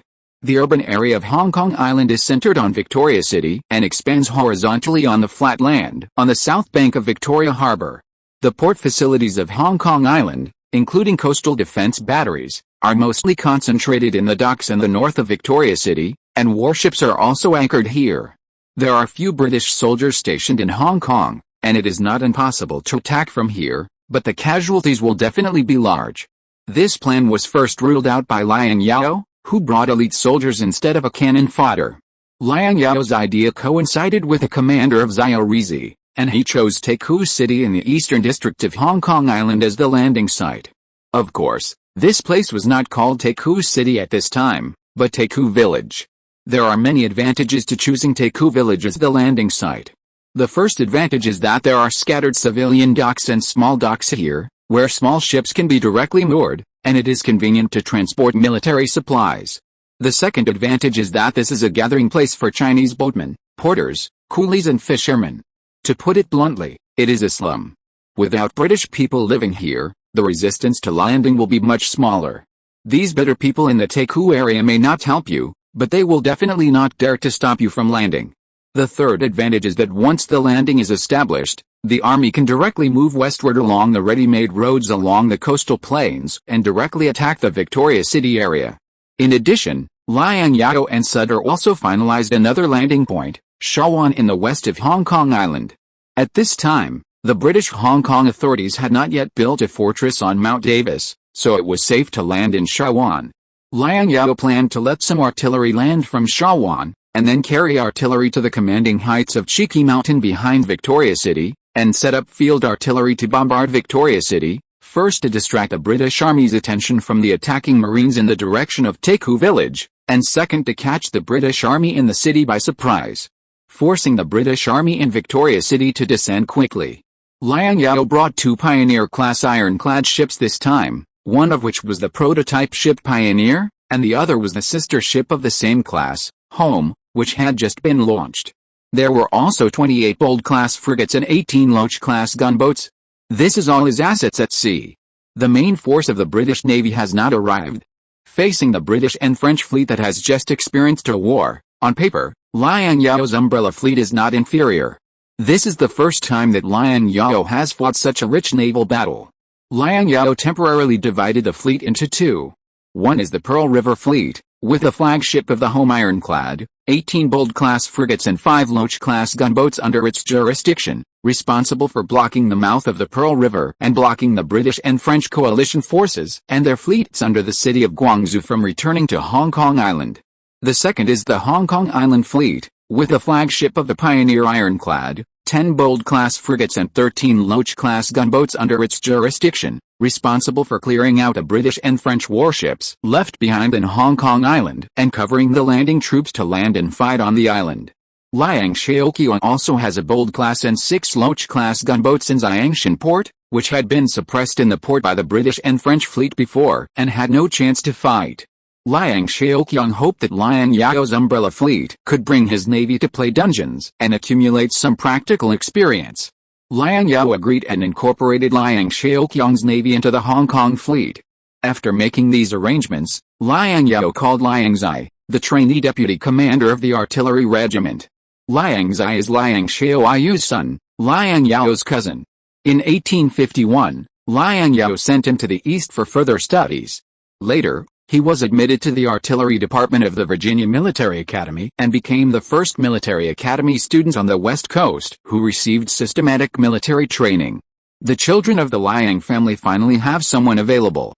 Liang Zhao intends to give Liang Zhao an opportunity to exercise and make meritorious service, accumulate qualifications, and find an opportunity to make him official later. Your Excellency the Special Envoy, what instructions do you have? Liang Zhao saluted Liang Zhao very seriously. Okay, Zir has grown up so much, Liang Zhao said with emotion. When I sent you abroad, your head could reach my chest, but now I can only reach your ears, Liang Zhao said, and he did not forget to come to Liang Zhao to make some gestures. Time is like a knife, and now Liang Zhao has already passed the age of 40. Let the artillery regiment dismantle all the 6-pound field guns they brought and load them on board for standby. Liang Zhao gave an order to Liang Zhao. Yes, Liang Zhao took the order, turned around and said to Liang Zhao with a smile. Uncle, I will find you to reminisce after I finish my official duties. Go away, am I that old? Liang Zhao rolled his eyes at Liang Zhao in annoyance. Watching Liang Zhao leave, Liang Zhao said to Liang Zhao, we have people in Hong Kong Island. Do we need them to support our operation tomorrow? No need. The fewer people know about this, the better. If too many people know about it, it will inevitably leak out. Liang Zhao shook his head. If I can't take Hong Kong Island, which is guarded by more than 600 people, I have been a general for so many years in vain. For tomorrow's operation, Liang Zhao decided to let Sven lead the Pearl River Fleet to intercept the British and French coalition forces, and he himself would lead the Hong Kong Island Fleet to coordinate the capture of Hong Kong Island. The port facilities of Hong Kong Island are as complete as the deep water port of Zhangshan Port, and Liang Zhao has been coveting it for a long time. Although Zhangshan Port is good, its upper limit is not as good as Hong Kong Island, and Hong Kong Island is an independent island, which is relatively easier to defend. Liang Zhao will question the character of the British, but he will never question the British vision in choosing a trading port. Chapter 544, I am weak, is it a crime? At dawn the next day, the sea around Hong Kong Island was as calm as a mirror, reflecting the faint moonlight and twinkling stars. The 6 warships of the British and French coalition forces stationed in Hong Kong Island were anchored here, standing quietly in the night. The quiet night was broken by a sudden sound. Suddenly, waves of abnormal tides rang through the night sky, but the sailors on duty did not raise any alarm. The first to discover the abnormality was a sailor who got up at night. The sailor came to the deck comfortably and was about to take off his pants and rush into the sea. Suddenly, he saw the behemoth that suddenly appeared in front of him. A large ship with a displacement of at least 4,000 tons appeared in front of him, and behind the large ship was a fleet that appeared like a ghost in the moonlight. This huge fleet floated quietly around the British fleet. Just when the sailor who got up at night thought that this was the friendly army that attacked Guangzhou City returning to Hong Kong Island for supplies, the ship's guns suddenly opened fire, the flames cut through the night, and the shells whistled in. Enemy attack! Enemy attack! Enemy attack! The sailors who got up for the night ran to the alarm bell in 2 steps and hurriedly rang the alarm bell, but the chaos was irreversible. Their ships were hit by fierce artillery fire, the sound of wood breaking and water splashing intertwined, and the dark night was instantly lit up by the blazing fire. The Hong Kong Island defenders, who were still dreaming, were awakened by the sudden sound of artillery and were confused. Not only the ordinary Hong Kong Island defenders and Hong Kong Island soldiers were confused, but even the Hong Kong governor Wang Xin, who woke up in shock, sleepy, and still wearing silk pajamas in the governor mansion, was full of confusion and puzzlement. The Qing army attacked Hong Kong Island? It was incredible to think about it. Which blind Qing army commander dared to attack Hong Kong Island? Wang Xin hurriedly sent people to find out the truth and find out what was going on. It has to be admitted that the British Navy's training level is indeed high. Even when stationed in Hong Kong, there are crew members staying on the warships to stand guard at night, and they react quickly when they encounter sneak attacks. The 4 British ships stationed in Hong Kong quickly entered combat status, and the other 2 French Navy gunboats reacted a bit slower than the British warships. Even so, the 4 British ships left behind in Hong Kong Island still received 5 or 6 rounds of artillery fire from the Hong Kong Island fleet before moving. The British flagship Scout received special attention from the opponent. The middle mast accurately caught a cannonball flying from the darkness, and it was smashed and cracked directly, almost falling down. The sails hit by the explosive bomb also caught fire quickly. Fortunately, the Scout was a new ship that had just been launched in 1856. The ship was in good condition. Although it was suddenly hit hard, It had not been completely paralyzed and lost its combat effectiveness. The incitement, built in 1834, was not so lucky. This 23-year-old three-masted sailing warship had a mottled appearance, its sails were full of wind cracks, and was full of traces left by the years. The shells of the Hong Kong fleet broke through the air and hit the old warship accurately again and again. With a loud bang, the hull on one side of the incitement exploded, and smoke and fire splashed in an instant. The splashing sparks ignited the sails. The mast was shaky and the hull began to tilt slowly to the right. The British sailors howled on the chaotic deck. Some were blown away by shells, some were engulfed by flames, and some jumped into the sea and mixed with the sea water. The muzzle on one side of the incitement was still emitting smoke, but there were only a few guns that could continue to fire. The seawater quickly poured into the cabin, and the lights in the cabin quickly went out after sinking into the sea level, plunging into darkness. The old warship slowly sank into the sea, leaving behind only a blood-red sea surface and floating debris, as well as a few surviving sailors who were struggling to survive by holding onto floating objects. The rapid firing rate and high accuracy of the enemy's naval guns frightened the British sailors. They did not expect to encounter such a strong enemy in the Far East, and naval depression. Quick battle, quick decision, and quickly eliminate the remaining enemies. Liang Zhao issued an order on the Pioneer, where the cannons roared loudly. After the British and French forces under Guangxu learned that Hong Kong Island was attacked, they would definitely return to support at all costs, whether it was a feint or a main attack. Victory or defeat was no longer the key to this naval battle. The only suspense was how much time he needed to finish it off so that more warships could rush to support the Pearl River fleet at the mouth of the Pearl River. In the firelight, the half-crippled British Navy battleship Scouting struggled to move its hull, and finally aimed its sight at the Pioneer, adjusted the shooting angle, and fired its side guns at the Pioneer ironclad ship one by one. 3 or 5 solid iron lumps hit the armor plate of the Vanguard, creating dazzling sparks and echoing duong. The Vanguard's solid iron armor seemed to be an invincible shield, easily deflecting the shells. The Vanguard was hit without any damage, but the hull trembled slightly as if provokingly, as if saying, "I am weak, are you going to eat?" This scene shocked the crew of the Scout and they couldn't believe their eyes. We failed to penetrate the enemy's armor. Especially the gunners on the lower deck, who forgot to reload and fire in their surprise. The 64-pound naval gun that hit the enemy ship just now was. It was the 64-pound naval gun of the British Empire Royal Navy that traversed the 4 oceans and killed gods and Buddhas. It didn't hurt the enemy at all. Fear, an unprecedented fear surged in the hearts of the British sailors.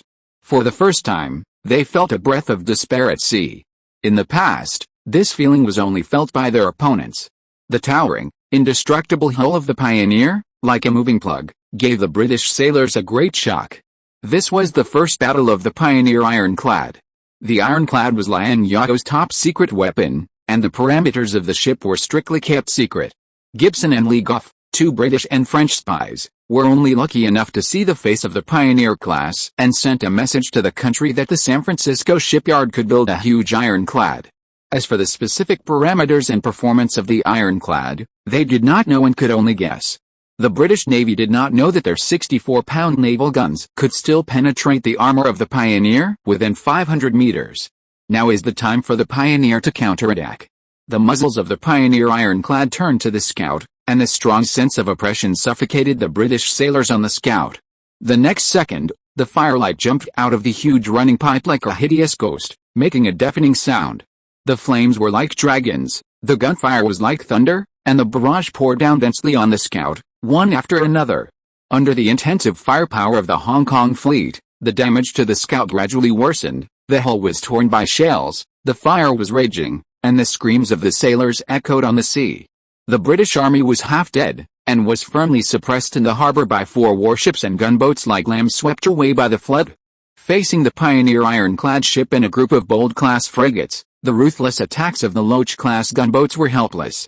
At the same time, in the sea north of Tycoon village, thousands of elite soldiers of the 11th Regiment, California Regiment, boarded the landing craft. Like crossbow arrows on a crossbow, they had accumulated strength, waiting for the commander's order, ready to seize the coast of Tycoon village at any time. "Sir, the time has come. It's 5:50 in the morning," Liang Zhao's brother-in-law, Washington, an outstanding graduate of the Infantry Department of West Point Military Academy and the trainee deputy commander of the 11th Regiment, stared at the time on his pocket watch until the minute hand accurately adjusted to the Roman numerals I-11. This was Washington's first time to participate in actual combat, and Washington, who longed for military life, was excited.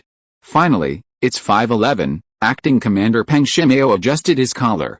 The former commander of the California Infantry Regiment stayed in California to serve as the principal of the California Army Non-Commissioned Officer School, so the position of commander of the 11th Regiment was temporarily held by the former deputy commander, Lieutenant Colonel Peng Shimao.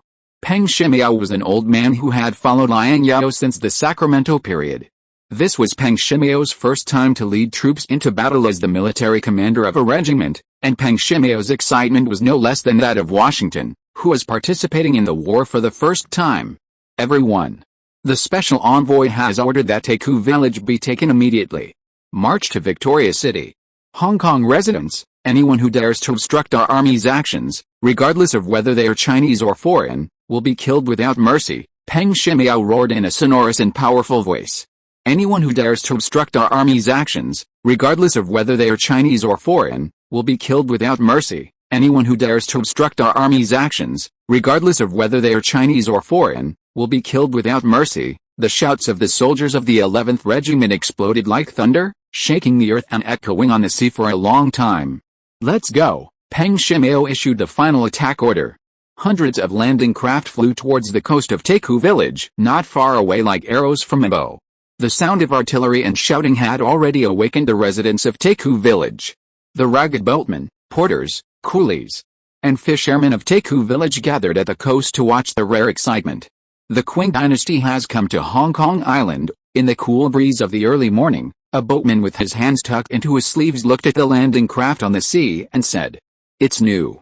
In recent years, I have only seen foreigners attacking the Qing dynasty, but this is the first time I have seen the Qing dynasty attacking foreigners. It's really eye-opening." Another porter sniffed the clear snot that had fallen on his lips. "Did they just shout something, kill without mercy?" "Yes, I heard it too. It means that no matter whether you are Chinese or foreign, you will be killed without mercy." "Then why are you still watching the excitement? Why don't you run away?" At this point, some timid people dispersed. "Why run? Those who hinder their actions will be killed without mercy. We are just watching the excitement and we are not blocking their way." A coolie not only did not leave, but stretched his neck. "Yes, that makes sense. Hong Kong Island is the world of the British, and I have to move goods at the dock. Hong Kong Island is the world of the Qing dynasty, and I also have to move goods at the dock. What's the difference?" Another coolie agreed deeply. "It's hard to say. It could be the Liang family's world. Look, these soldiers seem to be the mercenaries of the Liang family's umbrella company that I met in Xiangshan. They don't have braids." As the landing troops got closer and closer to the coast, sharp-eyed people gradually saw the soldiers' attire. As Liang Zhao expected, there were no British troops stationed in Tycoon village, and the landing troops occupied Tycoon village without bloodshed. Washington boarded the small dock of Tycoon village and brought a group of soldiers with live ammunition to the shed closest to the small dock. Seeing that the shed was closed, Washington knocked on the door very politely. Fellow villager, are you home?" The door was carefully opened, but only a crack was revealed. The fisherman in the house looked at Washington with red hair and blue eyes in surprise.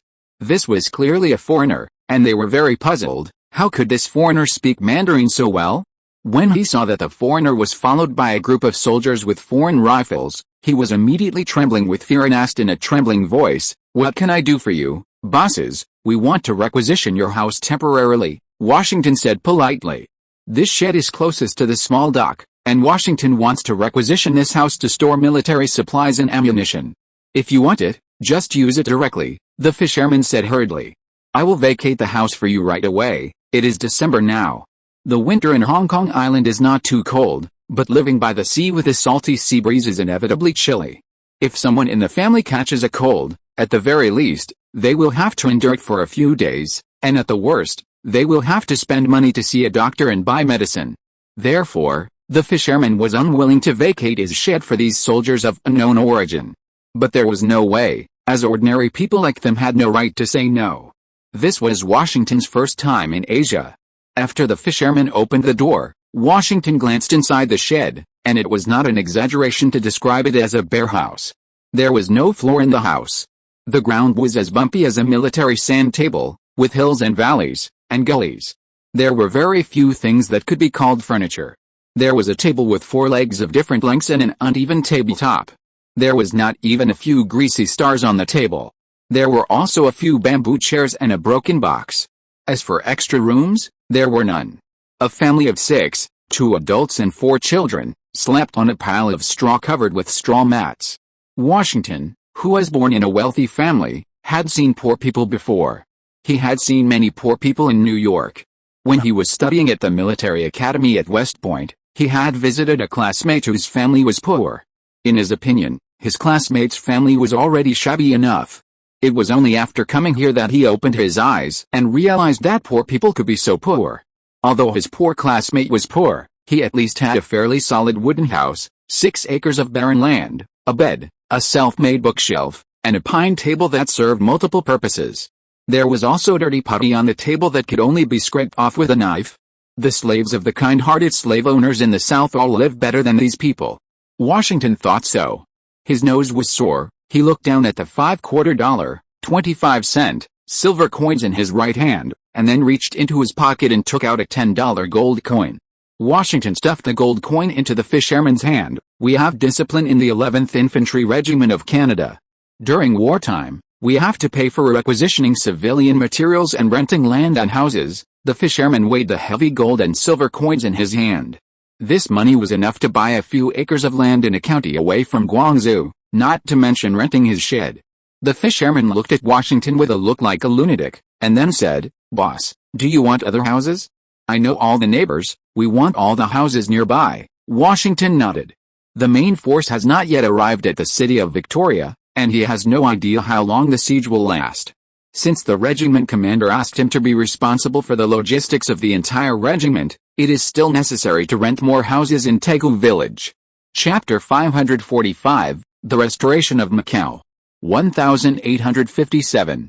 This will be the most memorable Christmas in the life of Governor Bonham. Only 4 hours after the first gunshot, the fleet that attacked Hong Kong Island had sunk and captured all the warships anchored in the port.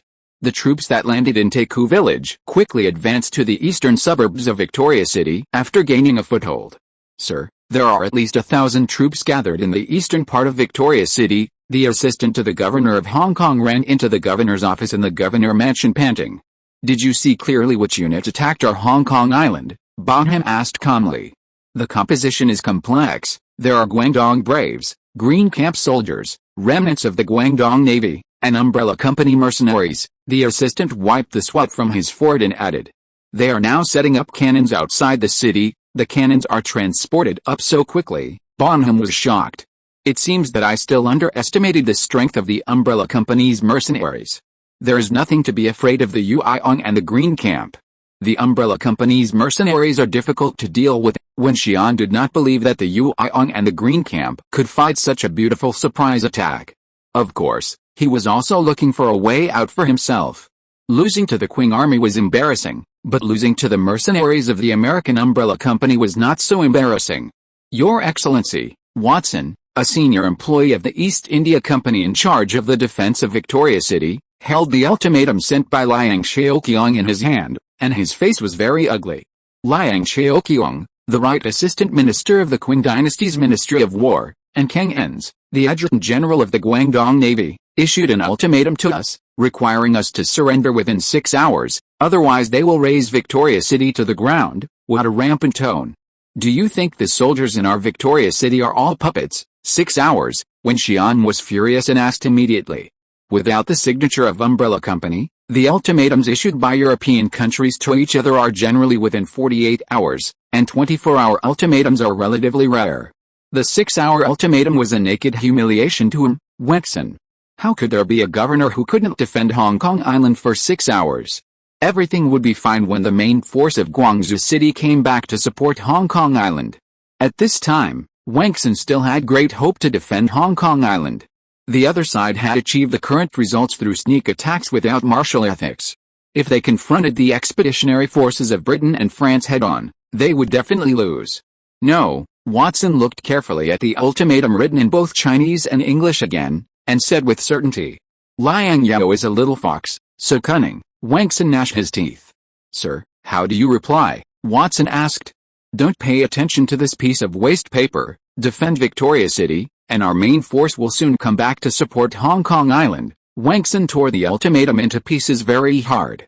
"Distribute weapons to all British adult male residents in the city and organize them to help defend the city.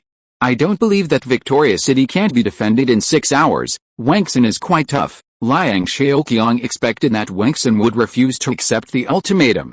He knew that it would not be easy to take over Hong Kong. Liang Zhao raised his hand elegantly and glanced at the time on his watch. "I hope he can still be so tough in 3 hours. Liang Zhao has led the artillery regiment to climb Cheeky Mountain.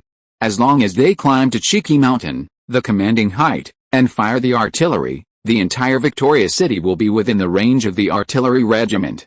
At that time, the artillery regiment will be shooting at Victoria City in actual combat. Why is your watch so small? Can it be worn on the hand?" Liang Zhao envied Liang Yao's watch. "After the war, give Uncle one to try." General Liang, special envoy. As he was talking, the battalion officer of the Guangdong Yongshanzi battalion came to report. "Macau has been liberated. The 500 Portuguese prisoners and more than 2,000 expatriates have been controlled by our army. The Portuguese governor of Macau is clamoring to see you." "So fast?" The Portuguese troops in Macau did not resist. Liang Zhao was a little surprised that Macau fell without a fight. He thought that the Portuguese garrison in Macau would symbolically hold out for a while and then surrender decently. There are also 400 or 500 Portuguese troops and police stationed in Macau, and they can hold out for a while with a little resistance. "No, they threatened us with a lot of harsh words before the war, but when they saw that we were serious, they raised the white flag as soon as the cannon sounded." The battalion officer laughed. "Compared with the British and French armies, the Portuguese army is really a bit unbearable. It's just a paper tiger that will break with a poke. Portugal is not a big country, let alone a strong country. They can only follow the British and French powers and pretend to be powerful," Liang Zhao said. In 1822, Pedro had declared Brazil's independence in Rio de Janeiro and became the first emperor of Brazil. Portugal lost its most important overseas territory and completely became an insignificant marginal country in Europe. By 1857, the only colonies left in Portugal were Mozambique, Angola, East Timor, São Tomé and Príncipe, Guinea-Bissau, Goa and Daman in India, and Macau in the Qing dynasty. Except for Goa and Macau, the location conditions and development level of other Portuguese colonies were not very good. "It's okay to meet the Portuguese governor," Liang Zhao said. "Take our Guangdong Yuan's military flag. I want to raise the flag in Macau." Liang Zhao and Liang Zhao, uncle and nephew, came to Macau on a gold-class frigate. Play music. The Shanxiang military musicians beat the military drums and played military music in the small square of Macau. The flag-bearer held the military flag and marched to the flagpole in neat steps. "Lower the Portuguese flag," Liang Zhao gave an order, and the flag-bearer lowered the flag of the vineyard under the attention of the crowd, threw it aside casually, and then replaced it with the flag of the Guangdong Yuan. At this time, the Qing dynasty had not yet been integrated with the international community and did not have an official national flag, so Liang Zhao used the military flag instead of the national flag. Looking at the flag of the Yuan army slowly rising, the Portuguese governor of Macau, Luís Pereira do Souto Mayor, looked pale. It was a cool winter, but beads of sweat the size of soybeans appeared on his forehead. Souto Mayor was the governor of Portuguese Macau in 1855, and he did not expect that Macau would change hands easily during his tenure. "Minister Liang, our country strictly adhered to a neutral position in the military conflict between your country and Britain and France, and never sent troops across the border. Your Excellency entered Macau without passing the proper diplomatic note and insulted our national flag.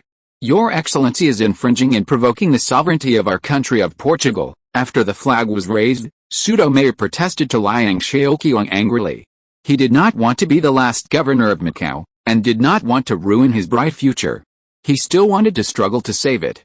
"Your Excellency's words are full of fallacies," Liang Zhao sneered. "First, your country did not strictly adhere to a neutral position in this military conflict, allowing the British and French coalition forces to invade the territory of our great Qing through Macau. Is this also what a neutral country does? Second, The Guangdong authorities only granted you Portuguese the right to settle and do business in Macau. Macau is still the territory of our great Qing, but you openly built fortresses here, sent troops, appointed governors, and collected tariffs privately.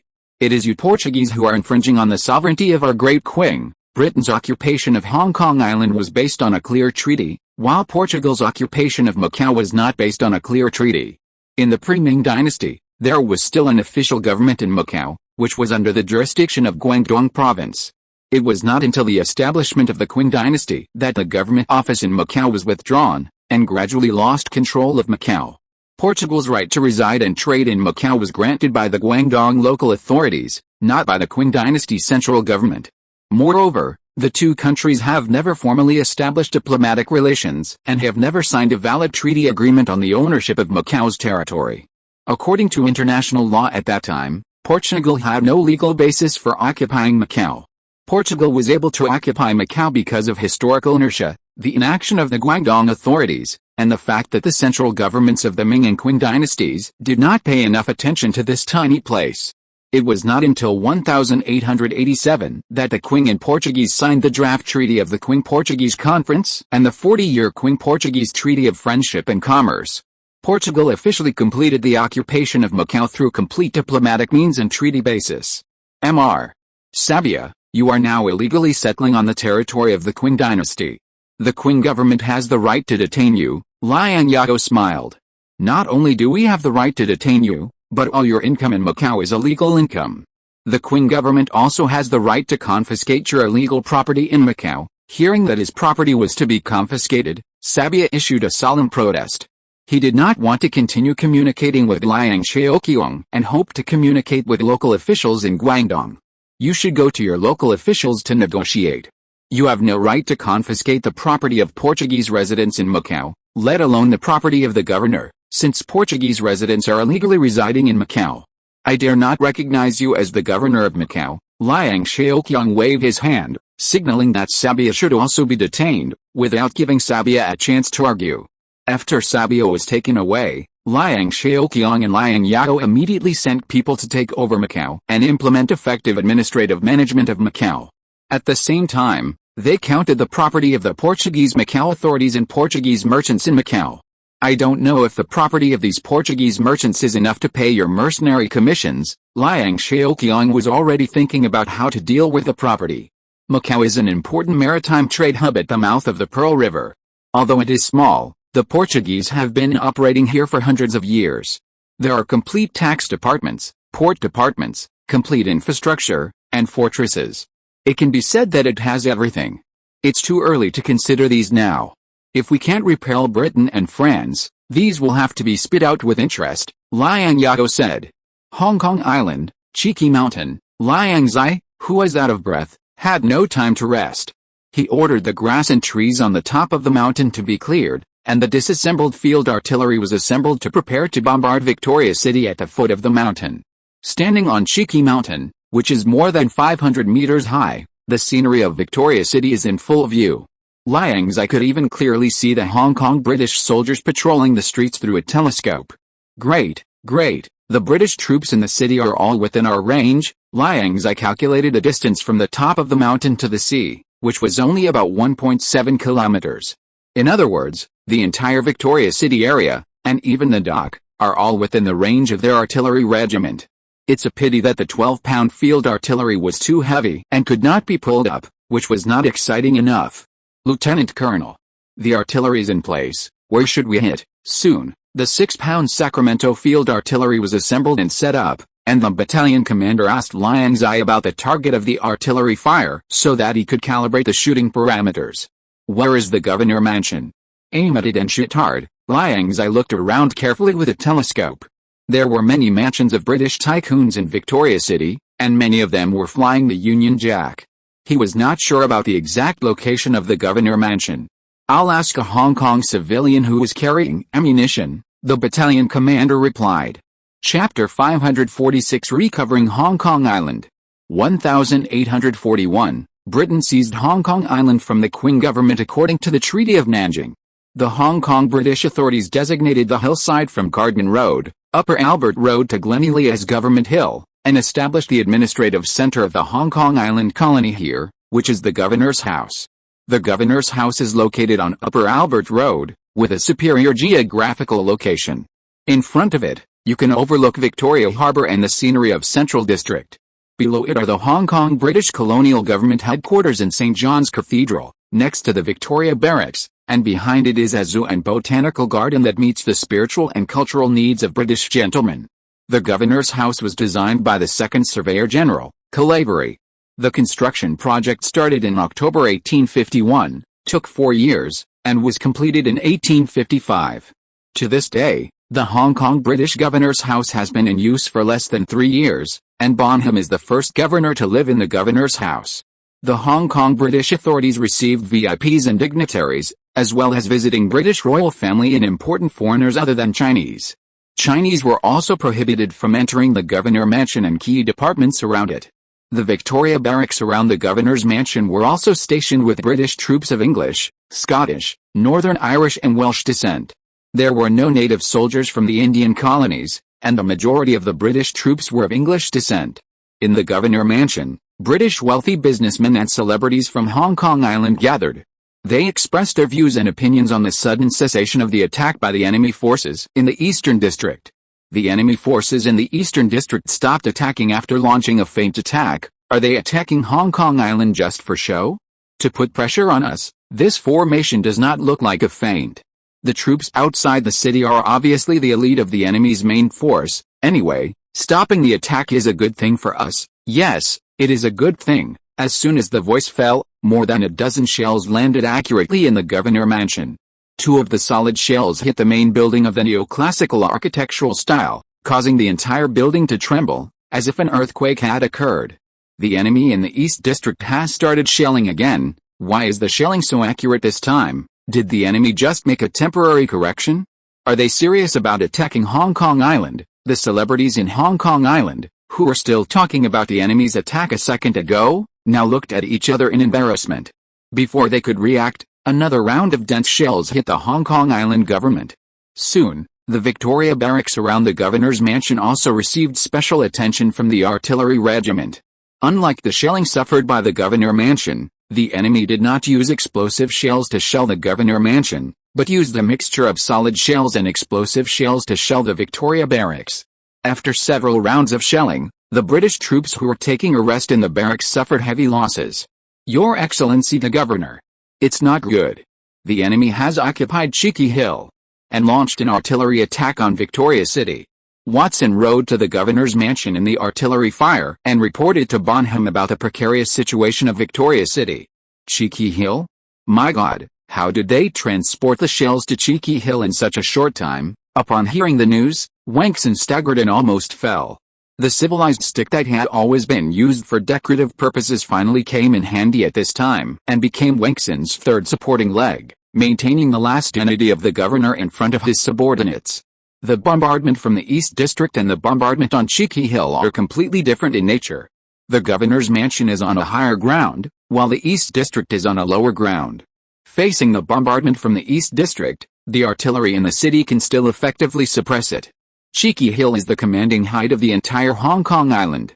Facing the bombardment from Cheeky Hill, the British artillery in Victoria City had no effective way to deal with it and could only passively endure the bombardment.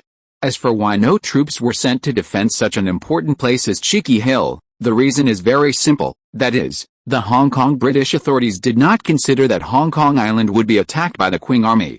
Watson, I order you. Take 2 companies and take back Cheeky Mountain for me immediately. Take it back regardless of the cost and casualties. Wangson pulled Watson's collar in a somewhat inappropriate manner and gave Watson a death order. Now. Immediately. Go, sir, this is suicide. Watson widened his eyes and looked at Wangson with despair, whose facial muscles were twitching. Listening to the sound of the artillery, there was at least an artillery regiment on Cheeky Mountain, and it was unclear whether there were infantry to provide cover for the artillery regiment. Even if the enemy had no infantry cover, using 2 companies of troops to attack a high ground with an altitude of more than 500 meters occupied by enemy artillery was simply suicide. However, Watson also knew that 2 companies were the largest mobile force that Wangson could mobilize now, and the number of defenders on Hong Kong Island was not sufficient. If we can't take back Cheeky Mountain, we will all be blown to death by those bitch-raised Qing artillery. Go. Wang Xun grabbed the civilized stick and hit it hard a few times. The lives of the white soldiers in Hong Kong Island are certainly important, but compared with the safety of these gentlemen in the governor mansion, the lives of the white soldiers are not so important. As long as the lives and property of the wealthy and famous people in Hong Kong Island are protected, even if all the soldiers on the island die, Wen Xian, will still be the governor of Hong Kong Island. Yes, Your Excellency. Watson had no choice but to go and organize the troops to attack Cheeky Mountain. The shell streaked through the air, making a sharp whistling sound, like the call of the god of death. Watson had just walked out of the door a few steps, and was lucky enough to catch a 6-pound solid bullet. This 6-pound solid shell easily cut off Watson's head. Watson went to meet the god of death before he could react. Your Excellency.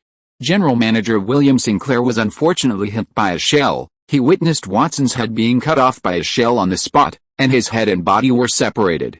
Wen Xian had not yet reacted to Watson's tragic death, and his secretary brought him another terrible news. The general manager of Hong Kong Island is responsible for the financial affairs of Hong Kong Island, supervising taxation, formulating budgets and fiscal policies. It is one of the most important core positions in the Hong Kong Island colony. This general manager William Sinclair comes from the famous Sinclair family in Scotland. He came to the Hong Kong Island colony to gild himself.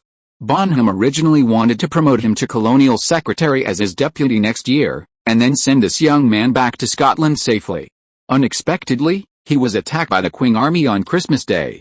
Although William Sinclair did not have a title, he was also a nobleman. The death of a nobleman in Hong Kong Island was to blame for him as the governor of Hong Kong. Sir Baron Belfast. Bonham was stunned, and his servants brought him another bad news. This time, the one who got into trouble was a serious nobleman with a title. Is Baron Belfast injured? Did he hit the table or was he frightened and accidentally fell down? Bonham had the last glimmer of fantasy in his heart. Baron Belfast went to heaven to see God. The servant's answer shattered Bonham's last glimmer of fantasy. Surrender. Go and raise the white flag and surrender. Tell them to stop the bombardment. Stop fighting. This time, the civilized staff did not support Zhu Wangxun's body. He slumped in his chair and said to his assistant, Liang Zhao, who was still in Macau, soon learned the news of the surrender of the defenders of Hong Kong Island. At this time, Liang Xiaoqiang and Liang Zhao, uncle and nephew, were raiding houses in Macau, and transporting the confiscated property to Xiangshan one by one. I thought Wangxun was so tough, but this is all he can do? It's only been less than half a day. Liang Xiaoqiang's words were quite sarcastic. It's time for the big job.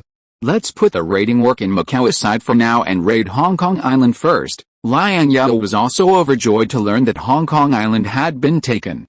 Hong Kong Island is not only a strategic location, but also the largest trading base of Britain in the Far East.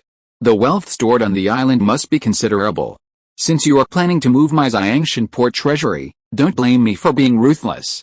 I will empty the wealth of Hong Kong Island to fill my treasury. The British in Hong Kong are richer than these Portuguese. Liang Xiaoqiang rubbed his hands excitedly. The money for hiring the umbrella company mercenary group was settled. Minister Liang, Special Envoy Liang, I have an unwelcome request. Kang Ens, who led the Guangdong Navy to Macau to assist the Liang family uncle and nephew in confiscating their property, said. What's the matter with asking or not asking, begging or not asking? If there is anything, just tell me, Lieutenant Kang, Liang Zhao said. Kang Ens is the second in command of the Guangdong Navy. Judging from the performance of the Guangdong Navy in this fight against the British and French coalition forces, Kang Ens is likely to take over the position of Admiral of the Guangdong Navy after the war. Having a good relationship with him will benefit the Liang family. I want to raise the flag of the Guangdong Navy in Hong Kong Island to comfort the spirit of General Hong in heaven. Kang Ens's voice was a little choked. I have the same idea. I am worried about what flag to hang. Liang Zhao agreed very readily. It is definitely inappropriate to hang the Stars and Stripes and the California Bear flag in Hong Kong Island, which is easy to drag California and the United States into the water. It would be fine for Liang Zhao to simply do a favor to Kang Ens. After landing on Hong Kong Island, the first order Liang Zhao issued was to dismantle all the equipment that could be dismantled in Victoria Harbor, and destroy all the equipment and facilities that could not be dismantled on the spot. The Guangdong Navy had previously had a Daring-class battleship captured by the British Royal Navy.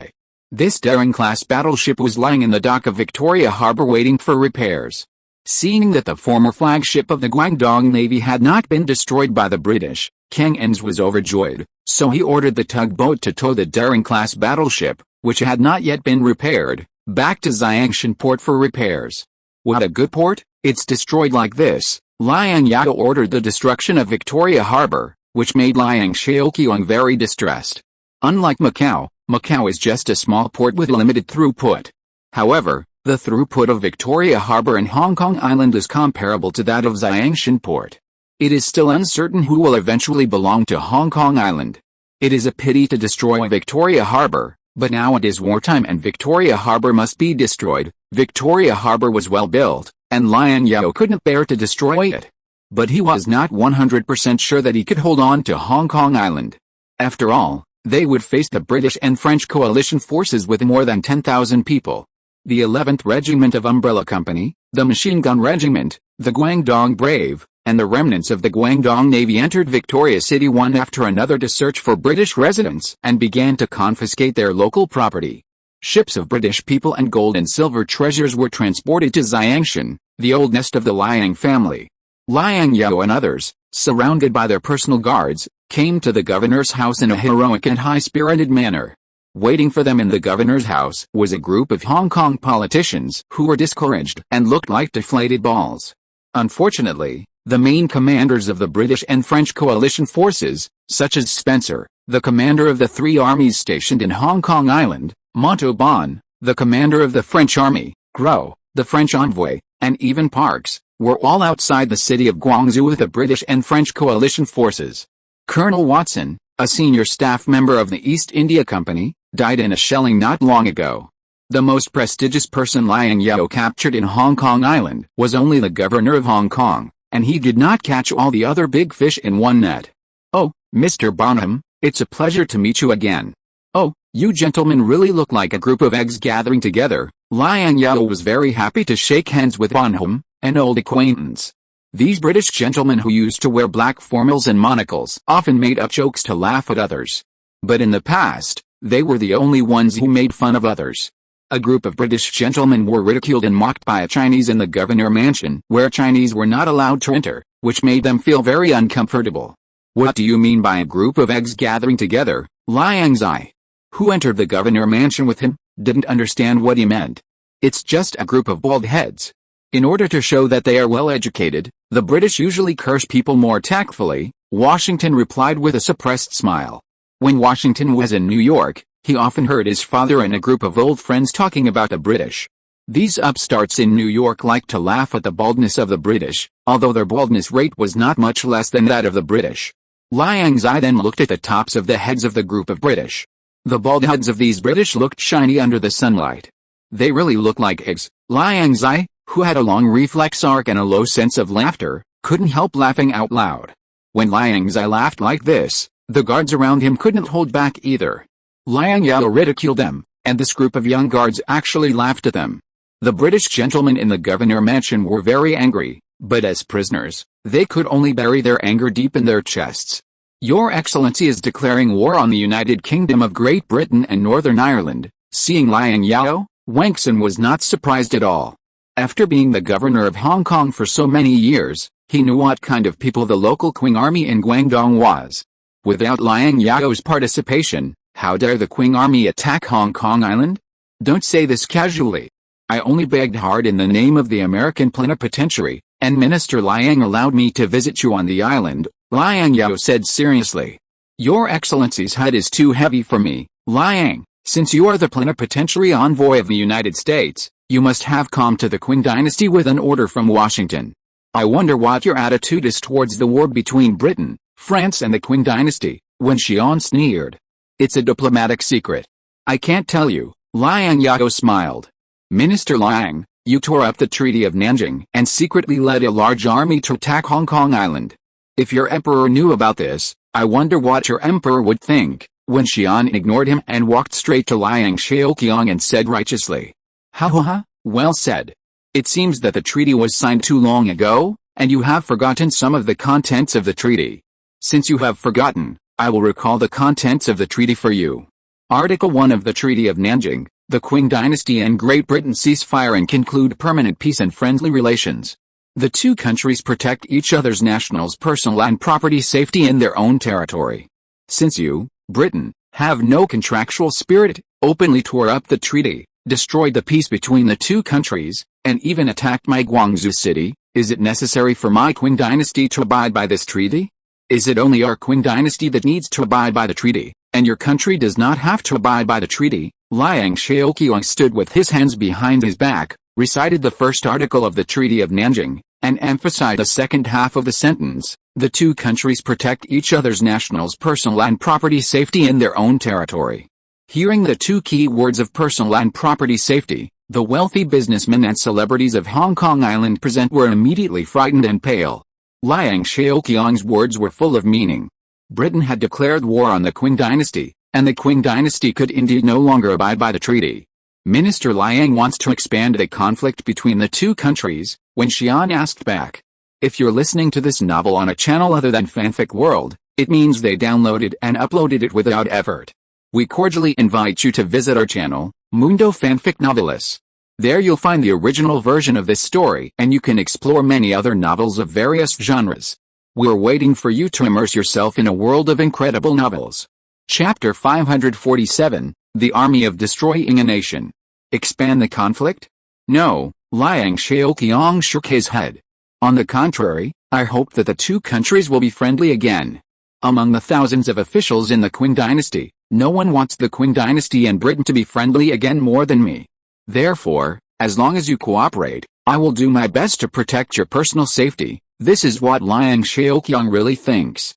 It is more in line with his own interests and the interests of the Liang family to maintain peace between the Qing Dynasty and Britain and continue to make a fortune quietly.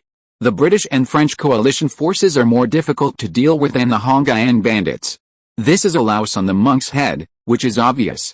The reason why he fought against Britain and France is that Britain and France violated his core interests, so he had to do it. What about the safety of our property? Hearing that Liang Zhao was willing to protect their personal safety, the British gentlemen in the Governor Mansion breathed a sigh of relief, but they felt that Liang Zhao seemed to deliberately ignore a problem. Liang Zhao only emphasized the protection of their personal safety, and did not mention the safety of their property. There is nothing I can do about this, Liang Zhao spread his hands and said helplessly. As you said, the Qing Empire is a country composed of barbarians, and my army is composed of a group of even more barbaric people. Their military discipline is corrupt and lax, and even I find it difficult to effectively restrain them. The British gentlemen in the Governor Mansion turned pale when they heard this. The Liang family is really more rogue than the other, but they can't do anything about these rogues now. The flag bearer of the Guangdong Navy came to the flagpole of the Governor Mansion, lowered the Union Jack, and replaced it with the flag of the Guangdong Navy. General Hong Kong has been recaptured. We have captured many British prisoners. You can rest in peace. Kang Ens looked in the direction of Hong Mengxiang's death at the mouth of the Pearl River. At the same time, at the mouth of the Pearl River, the battle continued. The British and French fleets and the Umbrella Company fleet were fighting at the mouth of the Pearl River. Major General Spence now regretted very much that he had issued that stupid order to destroy the Shaijiao Fort and the Daijiao Fort. He did not expect that the navies of the two major powers of Britain and France would lose control of the sea when fighting in the Far East. If Shaijiao Fort and Daijiao Fort were still alive, they could have used them to fight against this unknown Qing fleet and gain an advantage in firepower. The naval battle at the mouth of the Pearl River lasted for 5 hours from 1 p.m. on Christmas Day to 6 p.m., but the outcome was still undecided. After the Hong Kong Island fleet returned to the mouth of the Pearl River, the two sides were evenly matched. The British and French coalition forces had a clear advantage in the total tonnage of the fleet, and the sailors had more practical experience. The Umbrella fleet won because the ships in the ship-to-ship battle were all new warships, and the Sacramento naval guns used had a faster firing rate and higher accuracy than the British and French naval guns. Of course, the two ironclad ships of the Umbrella fleet were the most troublesome for the British and French fleet. They desperately discovered that as long as the two ironclad ships were separated from them by a distance, their existing cannons could not cause effective damage to the hulls of the two ironclad ships. The French ships Fury and Gunner, both with a displacement of more than 3,500 tons, tried to rush up and engage in close combat with the two enemy ironclads. However, Fury and Gunner, which had broken away from the formation, were soon hit by the enemy's naval guns and seriously injured. The charge tactics of the French ships Fury and Gunner failed, and the British and French fleets could only continue to use explosive bombs to wash the decks of the two annoying ironclads from a long distance in order to suppress the firepower of the two ironclads. However, the gun turrets of the Vanguard-class ironclads were protected by steel armor, and the British and French coalition's deck-washing tactics had a certain effect, which did cause certain casualties and troubles to the sailors on the ship, but the effect was limited. The British and French fleets then focused their attacks on the more than 1,000-ton Bold-class frigates and a group of Loach-class gunboats. They hoped to sink the enemy's frigates by using solid bullets, and finally clean up the two ironclads. Although the Bold class is a wooden hull frigate, it is not completely without protection. The sides of the Bold class ship are also covered with cast iron armor, which has a certain degree of protection. It is just that it cannot be immune to the damage of large caliber naval guns like the Vanguard class ironclad ship, but the defense effect against 9-pound guns and 12-pound guns is still good. The two sides continued to fight at the mouth of the Pearl River until sunset, and there was no intention to cease fire. At 9 o'clock that night, the high-level British and French coalition forces received accurate intelligence and learned that Hong Kong Island had been lost. It was no longer meaningful for them to return to Hong Kong Island. In order to save the limited ammunition, the high-level British and French coalition forces made a decision to withdraw from the battlefield on their own initiative. This naval battle lasted for a full 8 hours. The British and French coalition forces determined that the results of the battle included the sinking of 4 Bold-class battleships and 5 Loach-class gunboats of the other side. Compared with the results achieved, the losses of the British and French coalition fleets themselves were greater. The British ships Coromandel, Pegasus, Punjab, Barracuda, and Providence were sunk. The French ships Fury, Gunner, and Me were sunk. In this naval battle, the ironclad ships left a deep impression on the top leaders of the British and French coalition forces, and became an indelible shadow for the top leaders of the coalition forces. If the other side did not have these two ironclad ships in the front line to attract firepower, they would have broken through the blockade and successfully returned to Hong Kong Island. This is the unanimous view of the top leaders of the coalition forces. The existence of ironclad ships is the reason why they cannot win. Seeing the British and French coalition forces retreat, the Umbrella fleet did not pursue them. On the one hand, their losses were not small, and on the other hand, the Human Fort group was not completely destroyed by the British and French coalition forces, and it was very dangerous to pursue rashly. Hong Kong Island was lost, and Guangzhou City has not yet been taken. The British and French coalition forces are now facing the risk of being attacked from both sides by the Qing army, and the situation is very unfavorable to them. In order to break this unfavorable situation, the top leaders of the British and French coalition forces, who lost Hong Kong Island as a logistics supply base, made a very bold decision to attack Guangzhou City directly after dawn. At this time, Liang Zhao also sent a message to Yu Mingchen, who was still in Guangzhou, asking Yu Mingchen to hold on to Guangzhou and buy time for him to regroup and dispatch troops to attack the remnants of the British and French coalition forces from both sides. In Guangzhou, Yu Mingchen was not idle either. The governor was racking his brains to figure out how to defend Guangzhou. After praying to Buddha to no avail, Yu Mingchen turned to setting up an altar to hold the plank, a feudal superstitious game similar to the Pen Fairy asking for gods, asking a group of Jianghu shamans who pretended to be gods to communicate with spirits, and asking the gods for guidance. How could these plank shamans hear directly from the heavens, and how could they know any way to defeat the enemy? They just ignorantly regarded Western gunboats as magic. The shamans suggested that Yu Mingchen use traditional methods to ward off evil spirits, using dirty things such as black dog blood, toilet feces and urine, and menstrual belts to deal with the attack of the British and French coalition forces. What's outrageous is that one dared to say it, and the other dared to believe it. Yu Mingchen was overjoyed and ordered his soldiers to collect black dog blood, feces and diapers throughout the city. He decided to use them as weapons to break the evil magic of the British barbarians, making their guns and cannons inoperable. The army demoralized, and they retreated on their own. Old Immortal, has Lu Zhu sent down an oracle? Yu Mingchen asked the old Taoist priest who presided over the spirit writing with great expectation. Lu Zhu is Lu Dongbin, the immortal that Xi Mingjin believes in the most. During his house arrest in India, he still recited and copied the Luzhu Sutra all day long, which shocked the Indian soldiers guarding him and thought that Xi Mingjin was a person with extremely pious faith. This old Taoist priest has a fairy-like appearance and looks like a Taoist master. Facing Xi Mingjin's expectant inquiry, the old Taoist priest, who was calm on the surface but panicked inside, had to shirk his responsibility on the grounds that the secrets of heaven could not be leaked. The situation was urgent, and Xi Mingjin ignored the old Taoist priest's refusal and kept asking questions. Seeing that there was really no way to shirk, the old Taoist priest could only say, "Luzhu has sent down an oracle. Please be at ease, Governor. The British will retreat within 100 days. Xi Mingjin was greatly relieved and in a good mood after receiving the oracle from Luzhu.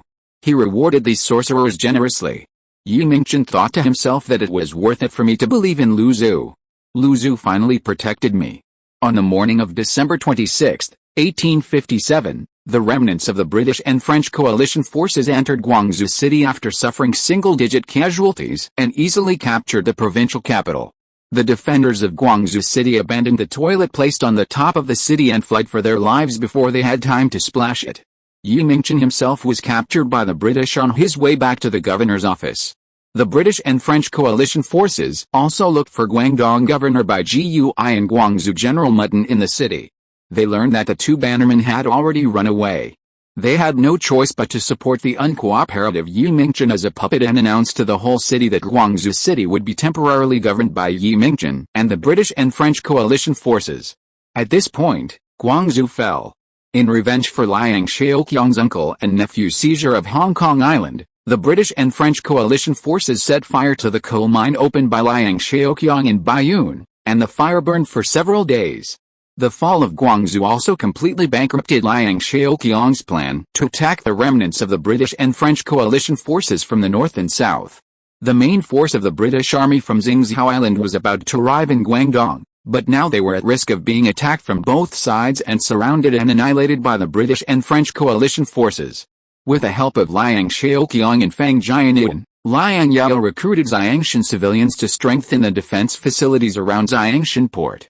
At the same time, the cannons shipped from California were assumed to be set up on high ground such as Cheeky Mountain, Mount Davis, and Cape Collinson. Fortifications were built at Tycoon Village, Victoria Harbor, and several other places where the British Army was most likely to land, and machine guns were set up to prepare to defend Hong Kong Island. The easy loss of Guangzhou also made Liang Zhao realize that if he wanted to change all this, it was definitely not enough to have military power. He must climb to a higher position, such as Xi Mingjin's position, become a frontier official, and have his own political power to achieve greater things. He will not be played by Xi Mingjin, by Jiui, Mutton and others. Looking at the flames rising to the sky in the direction of Baiyun, Liang Zhao's heart was bleeding. Rather than burning the mine, it was better to say that it was burning his silver. Since the British and French forces occupied Guangzhou, they were limited by insufficient manpower and did not take the next step. They just huddled in the city, waiting for the arrival of the main British forces. On January 3, 1858, the main British forces that the remnants of the British and French forces in Guangzhou City had been looking forward to finally arrived in the Pearl River Delta. 53 British warships flying the white flag, carrying more than 8,400 British troops, wandered in the waters near the Pearl River. This army is the East India and China Fleet, the British Empire Far East Expeditionary Force, the main force of this trade war. The leader of this powerful British fleet was the famous British Royal Navy Admiral Michael Seymour, and the commander-in-chief of the army was General James Hope Grant. Elgin, the British Empire's plenipotentiary envoy to China who was responsible for the diplomatic operations of this war, was also among them. In the mid-19th century, this was a military force that was enough to destroy a country. It was also the first time in Liang Zhao's life that he had the honor of witnessing such a large-scale British army. Due to the huge disparity in strength between the two sides, Liang Zhao prohibited the Umbrella Company fleet from leaving the port to fight, but continued to stay in Xiangshan port as a fleet. Unless the British fleet did its best to attack Xiangshan port, Liang Zhao would not easily put this naval family that took 8 years to accumulate into battle. Although Xiangshan port is important, it is not Jinshan port after all. Chapter 548, Opportunity in Troubled Times. Why don't you keep a reserve? Seeing Liang Zhao throw all his troops into battle like a gambler, not even leaving a battalion of reserve troops, Liang Zhao was puzzled. Facing these British troops, can a regiment or a battalion of reserve troops turn the tide of the war? Liang Zhao asked back. No, Liang Zhao had to admit that with their current strength facing the British and French coalition forces of nearly 10,000 people, leaving 1,000 or 800 reserve troops was really useless. The British are smarter than we thought. As long as the casualties in the first wave of attacks are too great, they will not fight us to the death, Liang Zhao analyzed calmly. Jiangshan, Guangzhou, and Hong Kong Island are not their main targets. Similarly, we are not their main target of this expedition. Palmerston's clamor in the parliament that not entering Guangzhou is equivalent to not entering the Qing dynasty is just a political slogan. The goal of the British and French coalition forces is naturally not as simple as entering Guangzhou. Their ultimate goal is to enter the capital and set up an embassy in the capital city.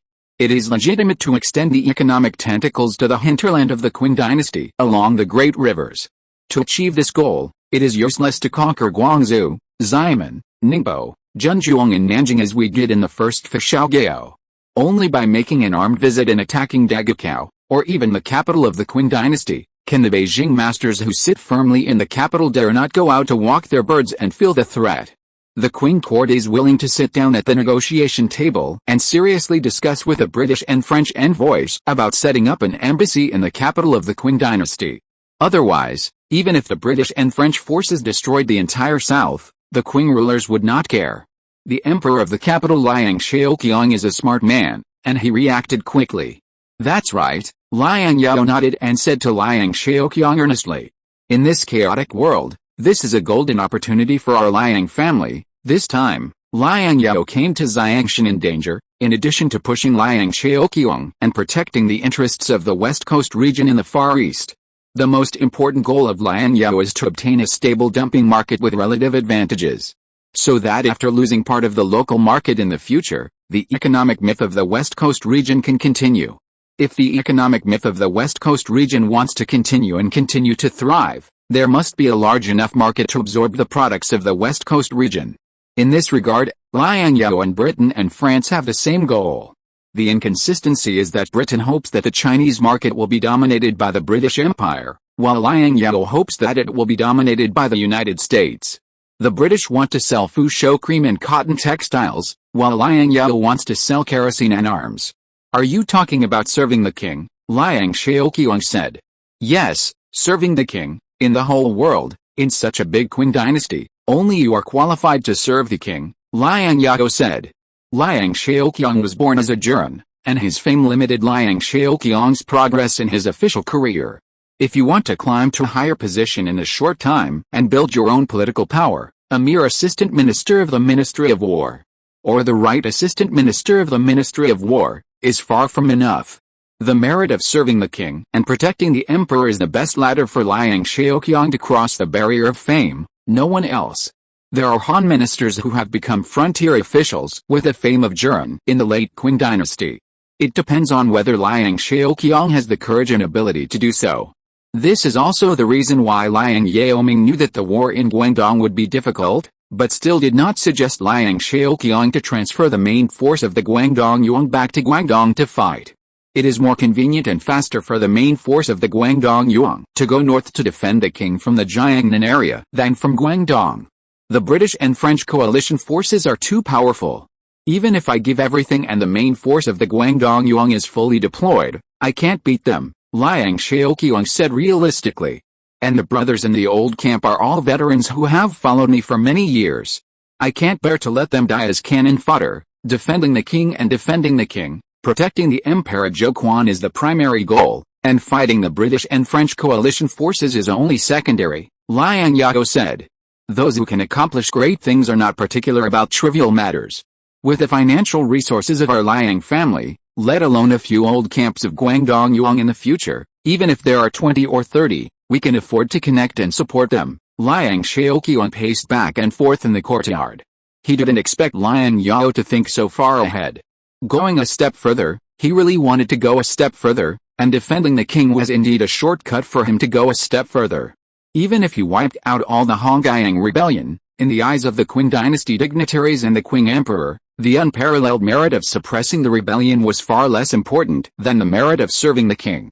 After all, serving the king represented his loyalty to the Qing dynasty, and the most important thing about a Han minister was not how capable a Han minister was, but loyalty. What Yi Mingchen did in Guangzhou must have been known to the Qing dynasty dignitaries in the capital. But so what? Yi Mingchen was still able to sit firmly in the position of governor. The reason why Yi Mingchen could be the governor of Guangdong and Guangxi was not because of his ability and competence, but because Yi Mingchen was good at scheming and knew how to show loyalty to the court, and at the same time, he took out some achievements that did not belong to him to please the court. Loyal and capable, which Qing leader would not like such a subordinate? Liang Zhao still understood this truth. But before that, he was unwilling to go along with Yi Mingchen and his ilk. The death of Hong Mingxiang touched him greatly. After this war, he suddenly realized that Yi Mingchen and Bai Jiyue were the ones who understood life the most. I understand. Once the imperial edict arrives, I will immediately raise an army to support the king, Liang Zhao paused. He finally made up his mind to support the king. Once the imperial edict arrives, it will be too late, Liang Yao shook his head. Guangzhou city fell in less than a day. How long do you think the capital city can hold out? You don't have control of the sea. The army can only go by land and must leave in advance. Then what about Xiangshan and you? Liang Zhao was a little worried about Liang Yao's safety. The Liang family can be what it is today thanks to Liang Yao. Liang Yao is the backbone of the Liang family. Anyone in the Liang family can get into trouble, but Liang Yao cannot. If Liang Yao gets into trouble, the consequences for the Liang family will be disastrous. I am the plenipotentiary envoy of the United States. Britain and France will not want my life. Liang Yao smiled indifferently and pointed to his head. My head is not so easy to take. Just focus on serving the king. With me in Xiangshan, there won't be any big trouble. In addition, if the British and French forces ask for negotiations in the future, you must come out to talk, don't you understand? Otherwise, Hong Kong, which we have finally taken, will be returned to the British. Remember, the goal of the British and French troops this time is to set up an embassy in the capital city. You should strive for the cession of land and compensation, and you can't give in easily, especially Hong Kong Island. There is no reason to spit out the meat you have eaten. I am the only one in the court who understands foreigners best and can communicate with them normally. When necessary, I will come out to talk to the British and French. Liang Zhao sighed and added.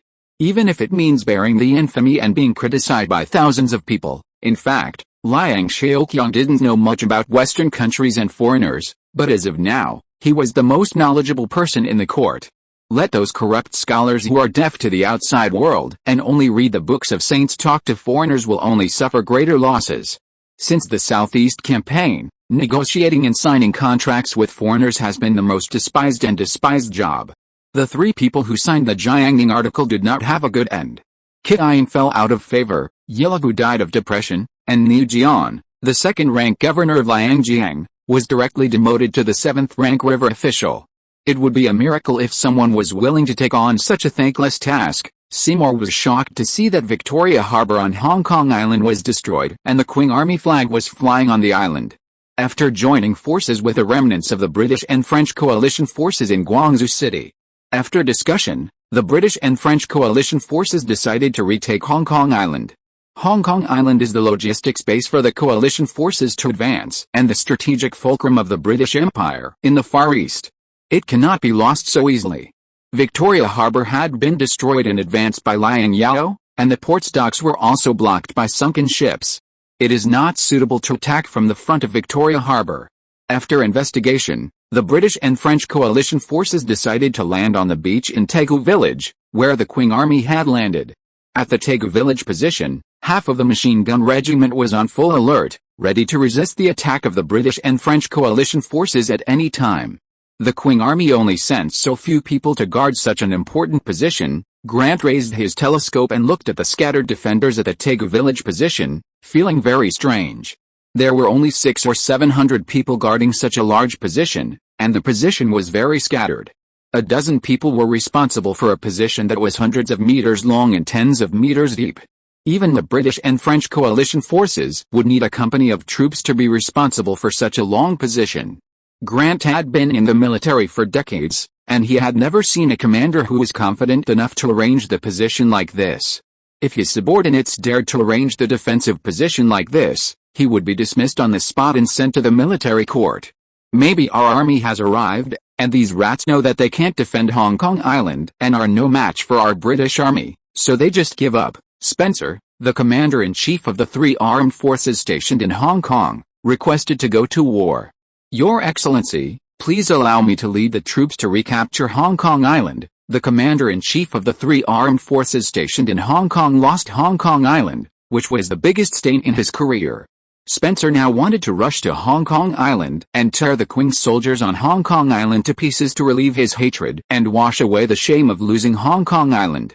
If his colleagues in London knew that the Qing army had captured Hong Kong Island during his tenure, I wonder what kind of cold jokes they would make up to make fun of him. Rat? They are rats, so what are you for losing Hong Kong Island? Are the soldiers of my British Empire not even as good as rats? Grant was very dissatisfied with Spencer for losing Hong Kong Island. The loss of Hong Kong Island completely disrupted his battle plan, and he had to spend extra time and energy, and even casualties, to recapture Hong Kong Island. Your Excellency. That's not what I meant, Spencer explained hurriedly. If it's useless, don't say anything more. I've also heard about Liang Zhao. He's extremely cunning and uses his troops in a strange way. You'd better be careful. Maybe this Hong Kong Island is a trap he prepared for us, Grant interrupted Spence unceremoniously. He didn't want to waste his words with Spence. Since you have the heart to recover Hong Kong Island and make meritorious contributions, I will give you this opportunity. Bring your Hong Kong garrison troops, and I will give you an infantry regiment of the Madras Regiment. Go out and take Hong Kong Island immediately, after India's independence. In order to decolonize and wash away the colonial imprint, many regions were renamed, and Madras was one of them. Madras is the Chennai of India in later generations. It is the largest port city in the Tamil Nadu region of South India and one of the most stable regions ruled by the British East India Company in India. It is said that the cause of the Sanni-Only conflict was that the Indian soldiers of the Madras Regiment molested local women and aroused public anger. The truth of this matter is unknown, but it is indisputable that the local soldiers of Madras were willing to serve as the vanguard of the British Indian colonial authorities. From the First to the Second War, the Madras region was the most active in responding. Thank you, sir. Spence was very excited. He was ready to show his skills. I'll go too. Eager to make a contribution, the young Montauban also applied to fight. Considering that Britain and France are now sending troops together, and the old Montauban also wants to train the young Montauban and accumulate military merits for the young Montauban, he still let the young Montauban lead 3 companies to follow the British Army to recapture Hong Kong Island. Montauban thought that this time the British Army was large in number, with strong soldiers and horses, strong ships and powerful guns. It would definitely not go wrong to follow the main force of the British Army to recapture Hong Kong Island. Montauban understood the importance of Hong Kong Island to the British. No matter how bad the British were, they would not let up in the battle to recapture Hong Kong Island. Chapter 549 The Lion and the Porcupine. The mighty East India and China fleet slowly deployed its formation near the waters near Tycoon village, with sails covering the sky and dense warships shining brightly under the warm winter sun. 50 battleships, frigates and gunboats of various types were closely arranged in a multi-layer array, standing against the wind. They showed off their black, hard, thick and long naval guns on the side to the defenders on the shore. The British sailors and gunners on the deck, wearing neat naval uniforms and strict military appearance, looked at the enemy positions in front of them like machines, waiting for their commander's order to launch an artillery attack on the enemy positions on the coast. On the deck of the British flagship battleship HMS Illustrious, the fleet commander Seymour stood tall, and his coat blown by the sea breeze was quite heroic against the white flag fluttering in the wind. Seymour's eyes were as sharp as those of a hawk, staring at the enemy positions ahead, and he calmly gave his order, fire. The artillery began to roar, huge sparks and smoke gushed out of the barrel, and each shell whistled towards the fortifications near Tycoon village. The shells hit the positions, and the explosions made by the shells shook the earth. The fierce artillery fire blew the few hastily built coastal defense batteries and fortresses on the positions into pieces, and smoke and flames were everywhere. The broken stone walls fell apart in the explosion, and the wooden chevaux de frise on the coast were as fragile as paper in front of the naval guns. After several rounds of bombardment, these wooden chevaux de frise were instantly reduced to shreds.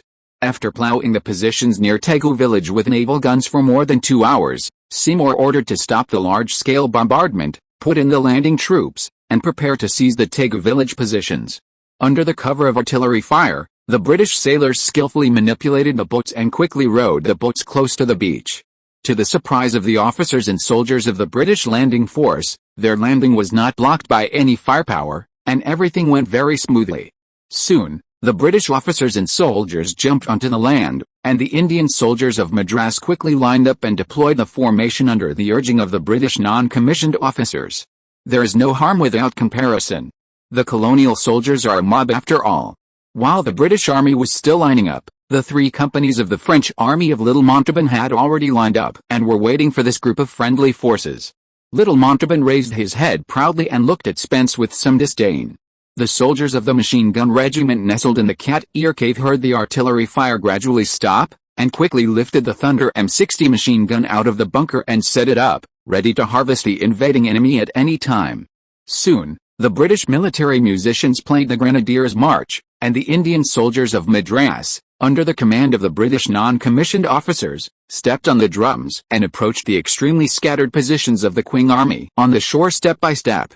When they were about 200 yards, 183 m, away from the Qing army's position, the British and French soldiers in the front row could clearly see that these Qing soldiers were still fiddling with a weapon similar to a small field cannon. Almost every Qing army position had this strange small field cannon, and the enemy seemed to want to rely on this small field cannon to repel their attack instead of using guns. The enemy's strange behavior made the battle-hardened British and French non-commissioned officers feel incredible and confused. Fighting with cannons at this distance? Marching to 150 yards, 100 yards. The enemy still had no intention of counterattacking, but just supported the small field cannon in front of them. Spence and Little Montauban had both participated in the attack on Guangzhou City. They were well informed and were not surprised by the strange actions of the Qing army, such as using feces, urine, animal blood, and women's menstrual blood as weapons. Compared with the Qing army in Guangzhou City, these enemies at least fought with things that looked like weapons, which was considered a normal army. Stop. When they were only more than 60 yards away from the enemy's front position, Spence ordered to stop and prepare to charge with volley guns. The soldiers of the machine gun regiment on the position stared at the enemy, who was getting closer and closer to them. The main shooter's trembling hands were placed on the cold hand crank, the ammunition hands held the magazine, and the deputy shooter curled up in the bunker, ready to replace the main shooter at any time. Only veterans who have been on the battlefield for a long time can hold on to the position without collapsing at such a close distance from the enemy. This kind of psychological quality can only be achieved by veterans who have been on the battlefield for a long time. If it were an ordinary army, they would have been unable to hold back their fire. The troops with a smaller force would probably have collapsed and fled in all directions when the British warships bombarded the position. Fire. With a commander's whistle, the machine guns on the battlefield began to roar, and bullets were fired like a storm. The British and French soldiers who were about to fire a volley were caught off guard. One bullet after another tore through the chests of the soldiers in the front row. Their bodies were like punctured blood bags, and blood was pouring out. At this moment, whether it was the Indian soldiers in Madras, or the non-commissioned officers and French soldiers in the UK, they were all stunned. The enemies were not playing with small field artillery at all, but guns. A gun that they had never seen before, which could fire automatically and continuously. The enemy had less than a regiment of troops, but relying on this strange gun, they had a firepower that a brigade might not be able to produce. The Thunder M60 machine gun, which made its debut in actual combat, poured firepower on the densely lined British and French coalition forces and splashed metal bullets. The bullets fell on the heads of the British and French coalition forces like a rain of iron. The British and French soldiers who were caught off guard fell down in large numbers before they could even fire a single shot, just like wheat harvested by a sickle in autumn. Screams, wails, and desperate shouts resounded through the sky. The British and French soldiers tried to find cover to avoid the oncoming metal storm. But the firepower of the Thunder machine gun was as fast as lightning, and no matter how agile they were, they could not be faster than the incoming bullets. One after another, the bullets of the infinite weapon easily tore their limbs apart, blew open their heads, and sprayed their bright red internal organs and blood on this cold coast. The battlefield soon turned into a chaotic slaughterhouse, with corpses piled up like mountains. Under the high-intensity shooting, the faces of the shooters who turned the crank gradually became distorted and crazy. At this moment, they only had eyes for killing the enemy. Kill the enemy. Kill the enemy crazily. This feeling of killing has made them addicted. They continued to turn the crank, and the bullets from the muzzle kept spraying, and blood and minced meat were splashing in front of them. The only thing that could stop their killing was overheating of the barrel and mechanical failure. Seeing this, the deputy gunner on the side hurriedly picked up the bucket that had been prepared long ago and poured cold water on the boiling and smoking barrel. In just a few minutes, the firepower on the position gradually weakened. The early machine guns had a high rate of mechanical failure, and the shortcomings of easy overheating of the barrel were undoubtedly exposed.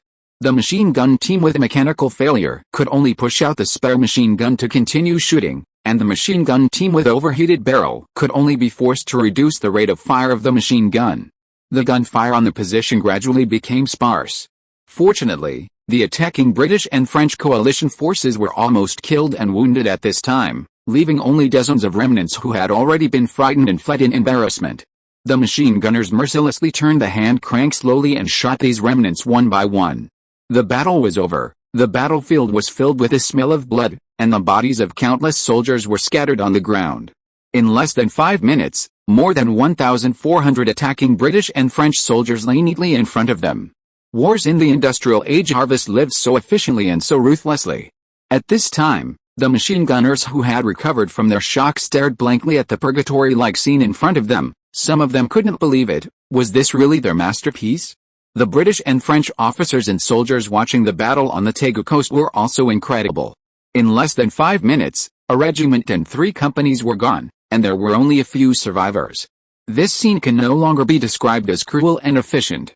French Army Lieutenant General Montauban rarely lost his composure and pounded the railing and cried. His son, little Montauban, was not able to come back either. 3 companies of French army soldiers died in such a cowardly way on this foreign beach. Since the start of the war, including this battle, the number of casualties in the French army has been nearly half, and they have only achieved the result of taking Guangzhou city. Originally, he only wanted to follow the British to the fish pond in the Far East to fry fish, but he didn't expect that the French army and even he himself would pay such a heavy price. In another time and space, at Balakiao, Montauban and the British army won a great victory in the Battle of Balakiao at a small cost of 3 French soldiers killed and 18 injured. Montauban himself was therefore named Count of Balakiao by Napoleon III and became a senator as he wished. When Napoleon III proposed to give him an annual pension of 50,000 francs as a reward in recognition of his achievements, it was opposed by most parliamentarians. The parliamentarians believed that the battle at Balakiao was just a laughable battle, and said, during the entire trade war with China, only 12 of us were killed. This kind of battle without gold content is not worthy of such a high reward. After that, the French also teased Montauban as Count of Balakiao. In this time and space, Montauban will no longer have such troubles. Seymour and Grant, the 2 commanders of the British Navy and Army, were also very distressed. But they were distressed about the nearly 100 British officers who died on the coast, not the Madras Indian soldiers who had the highest death toll. What India lacked the most was people. The lives of these Indian soldiers were not valuable in their eyes, or in other words, they were not really people at all. Although the British Army suffered heavy casualties, this loss was still bearable for them, just as if a company of British soldiers had been killed. This Hong Kong island is a porcupine with thorns. Elgin, who witnessed the tragic scene of the Tycoon coast, sighed. I wonder if you have ever seen a porcupine on the African savanna. Yes, I have not only seen porcupines in South Africa, but also lions hunting porcupines, Seymour said. Did this lion finally hunt the porcupine? Grant asked. Yes, this lion successfully bit the porcupine to death, but his mouth was also pierced by the thorns on the porcupine, which was like thorns, and the pain was unbearable, Seymour said thoughtfully. That stupid lion was pierced all over for a porcupine with little meat. If I were that lion, I would rather hunt fat and delicious African buffalo with a lion group. Chapter 550. Vulnerable. At Xiangshan port, Liang Zhao anxiously waited for the outcome of the war. If the British and French coalition forces were determined to take over Hong Kong Island with human lives, he really had no good solution. After all, The early machine guns were not very reliable. After several rounds of high-intensity shooting, it was estimated that more than half of the machine guns needed to be repaired and troubleshooted. If the British and French coalition forces insisted on attacking Hong Kong Island, they would not give the mechanics of the machine gun regiment time to repair the machine guns. Retreat. The British and French coalition forces retreated. Soon, Liang Zhao received intelligence that the British and French coalition forces suffered heavy casualties in their first landing on Hong Kong Island, and seeing that Victoria Harbour had been destroyed, they did not bite the hard bone of Hong Kong Island. The commander of the British and French coalition forces was also more courageous than Liang Zhao expected. Not only did the British and French coalition forces give up retaking Hong Kong Island, but the main force also looted Guangzhou City. After burning several government offices, they withdrew from Guangzhou City with the officials they had captured and headed north. What happened next was no longer something Liang Zhao could control. Training troops, protecting Xiangshan, and seizing Hong Kong, except for the goal of the embassy entering Beijing, he had already achieved all the other goals. He still needed to rely on Britain and France to achieve the goal of the embassy entering Beijing.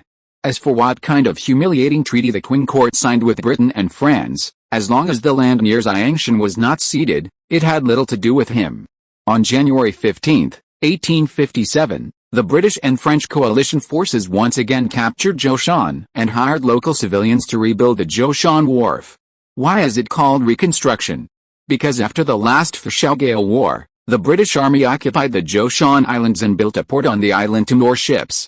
When negotiating the cession of land in the Treaty of Nanjing, the British side initially preferred to cede Zhoushan. However, Zhoushan was the anti-Qing base of the remnants of the former Ming dynasty. The Qing government was very sensitive to Zhoushan. In addition, Zhoushan was closer to the tax-collecting areas in Jiangnan and the capital. Therefore, the Qing government was very tough on the issue of ceding Zhoushan. The British side could only choose to cede Hong Kong Island, which was less sensitive to the Qing government and further south. However, after the signing of the Treaty of Nanjing, the British side refused to return Zhoushan on the grounds that the indemnity of $21 million required collateral, using Zhoushan as collateral. It was not until 1847 that the Qing government repaid most of the debt, and the British side was eager to enter Guangzhou for trade, so they returned Zhoushan Island to the Qing government. The anti-barbarian sentiment in Ningbo Prefecture was not as strong as that in Guangzhou.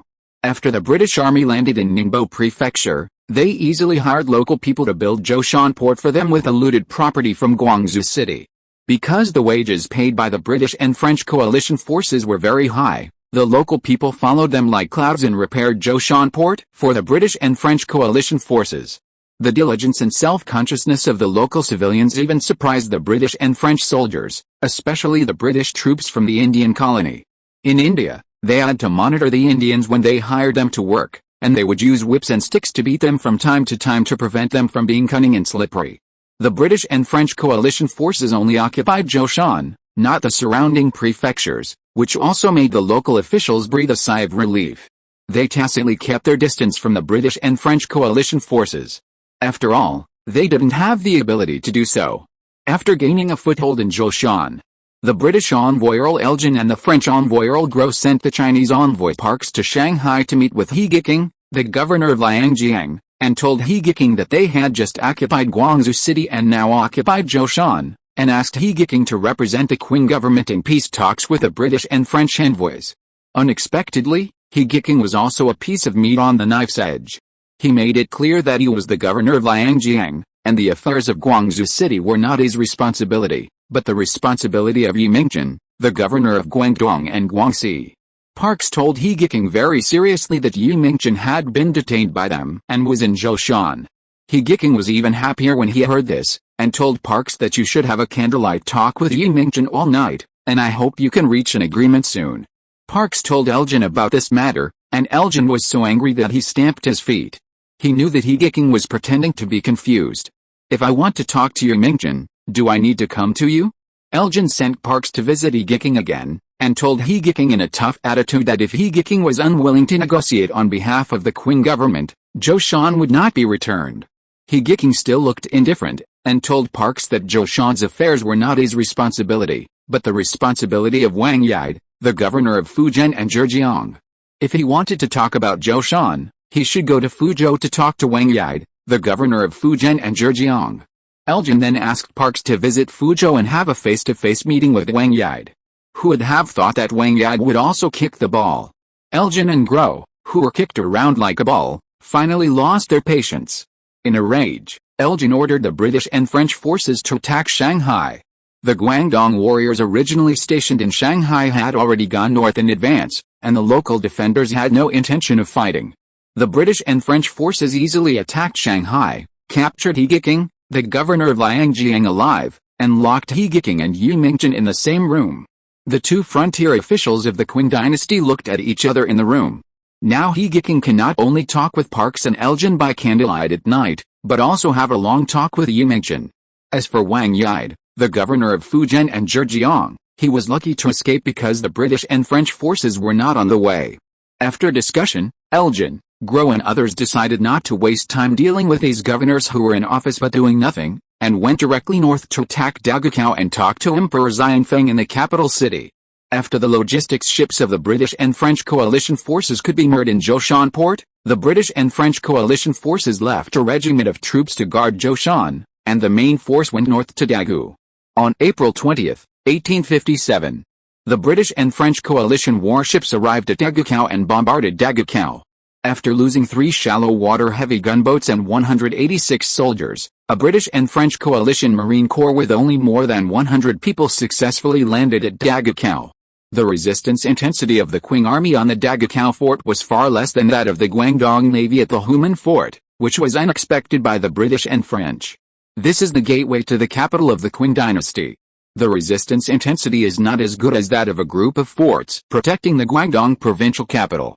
Once bitten by a snake, you will be afraid of the rope for 10 years. Due to the great loss in the landing operation on Hong Kong Island, the high-level British and French coalition forces became much more cautious in landing at Dagakao. Only one company of Indian soldiers was sent to land to scout the firepower for the large force in order to find out the real situation of the Qing army at the Dagakao fort. Seeing that the British and French forces had landed, the Qing troops stationed at the Bay South Fort and the Bay North Fort abandoned the forts and fled. When the foreigners came, firing a few shots was enough to justify the little imperial food they had to eat. It was not worth it to keep guarding and leave their lives on the forts. Therefore, a very strange scene appeared. A company of British and Indian soldiers who had already landed did not dare to approach the empty Bay South Fort. In the end, under the constant urging of British officers, they rushed to the Bay South Fort. The British and Indian troops who rushed to the Bay South Fort found that it was just a false alarm, and they soon occupied the Bay North Fort. At this point, the gates of the capital city were wide open. The main forces of the British and French forces landed continuously from Dagakao. The key to the capital made by Prince Guangyifei with 500,000 taels of silver was vulnerable to the British and French forces. The British and French forces could not even stop it for a day. Sir, the ammunition depots of the 2 forts have been checked, and the ammunition is sufficient. The artillery on the 2 forts is in good condition and can still be used. A British major reported the situation of the 2 forts in Dagakao to Grant, Seymour, Montauban and others. Grant also personally checked the artillery on the fort. These Napoleon cannons are all rifled. Some are drilled at the factory, and some are drilled later. No matter which type, these artillery are not inferior to the artillery they are equipped with. It seems that the Guangdong Navy and the Guangdong Braves gave us an illusion that most of the Qing dynasty's troops are still as bad as they were 16 years ago. Grant laughed. Grant was in a very good mood after taking down the Dagakao fort. He ordered his men to dismantle all the artillery on the Bay South Fort and the Bay North Fort, and take the ammunition stored in the 2 forts as field artillery. After losing Hong Kong Island, the British and French coalition forces lost the military supplies stored on Hong Kong Island, and their military supplies and ammunition reserves were not abundant. The well-preserved cannons and the piles of ammunition at Dagakao Fort were simply gifts from heaven. I think now the proud Qing Emperor must come forward and have a serious talk with us about setting up embassies in each other's capital and compensating for military expenses. Elgin quickly wrote a letter and ordered Parks to deliver it to the Qing Emperor in the capital. Under the escort of more than 50 cavalrymen, Parks and others set out from Dagakao to the capital with great fanfare. End of this chapter. Thank you very much for reaching the end. Don't forget to like. Looking for more exclusive content and immediate access? Subscribe to our Patreon. Remember, every like subscription, or donation encourages us to continue. Thanks to everyone. See you in the next video.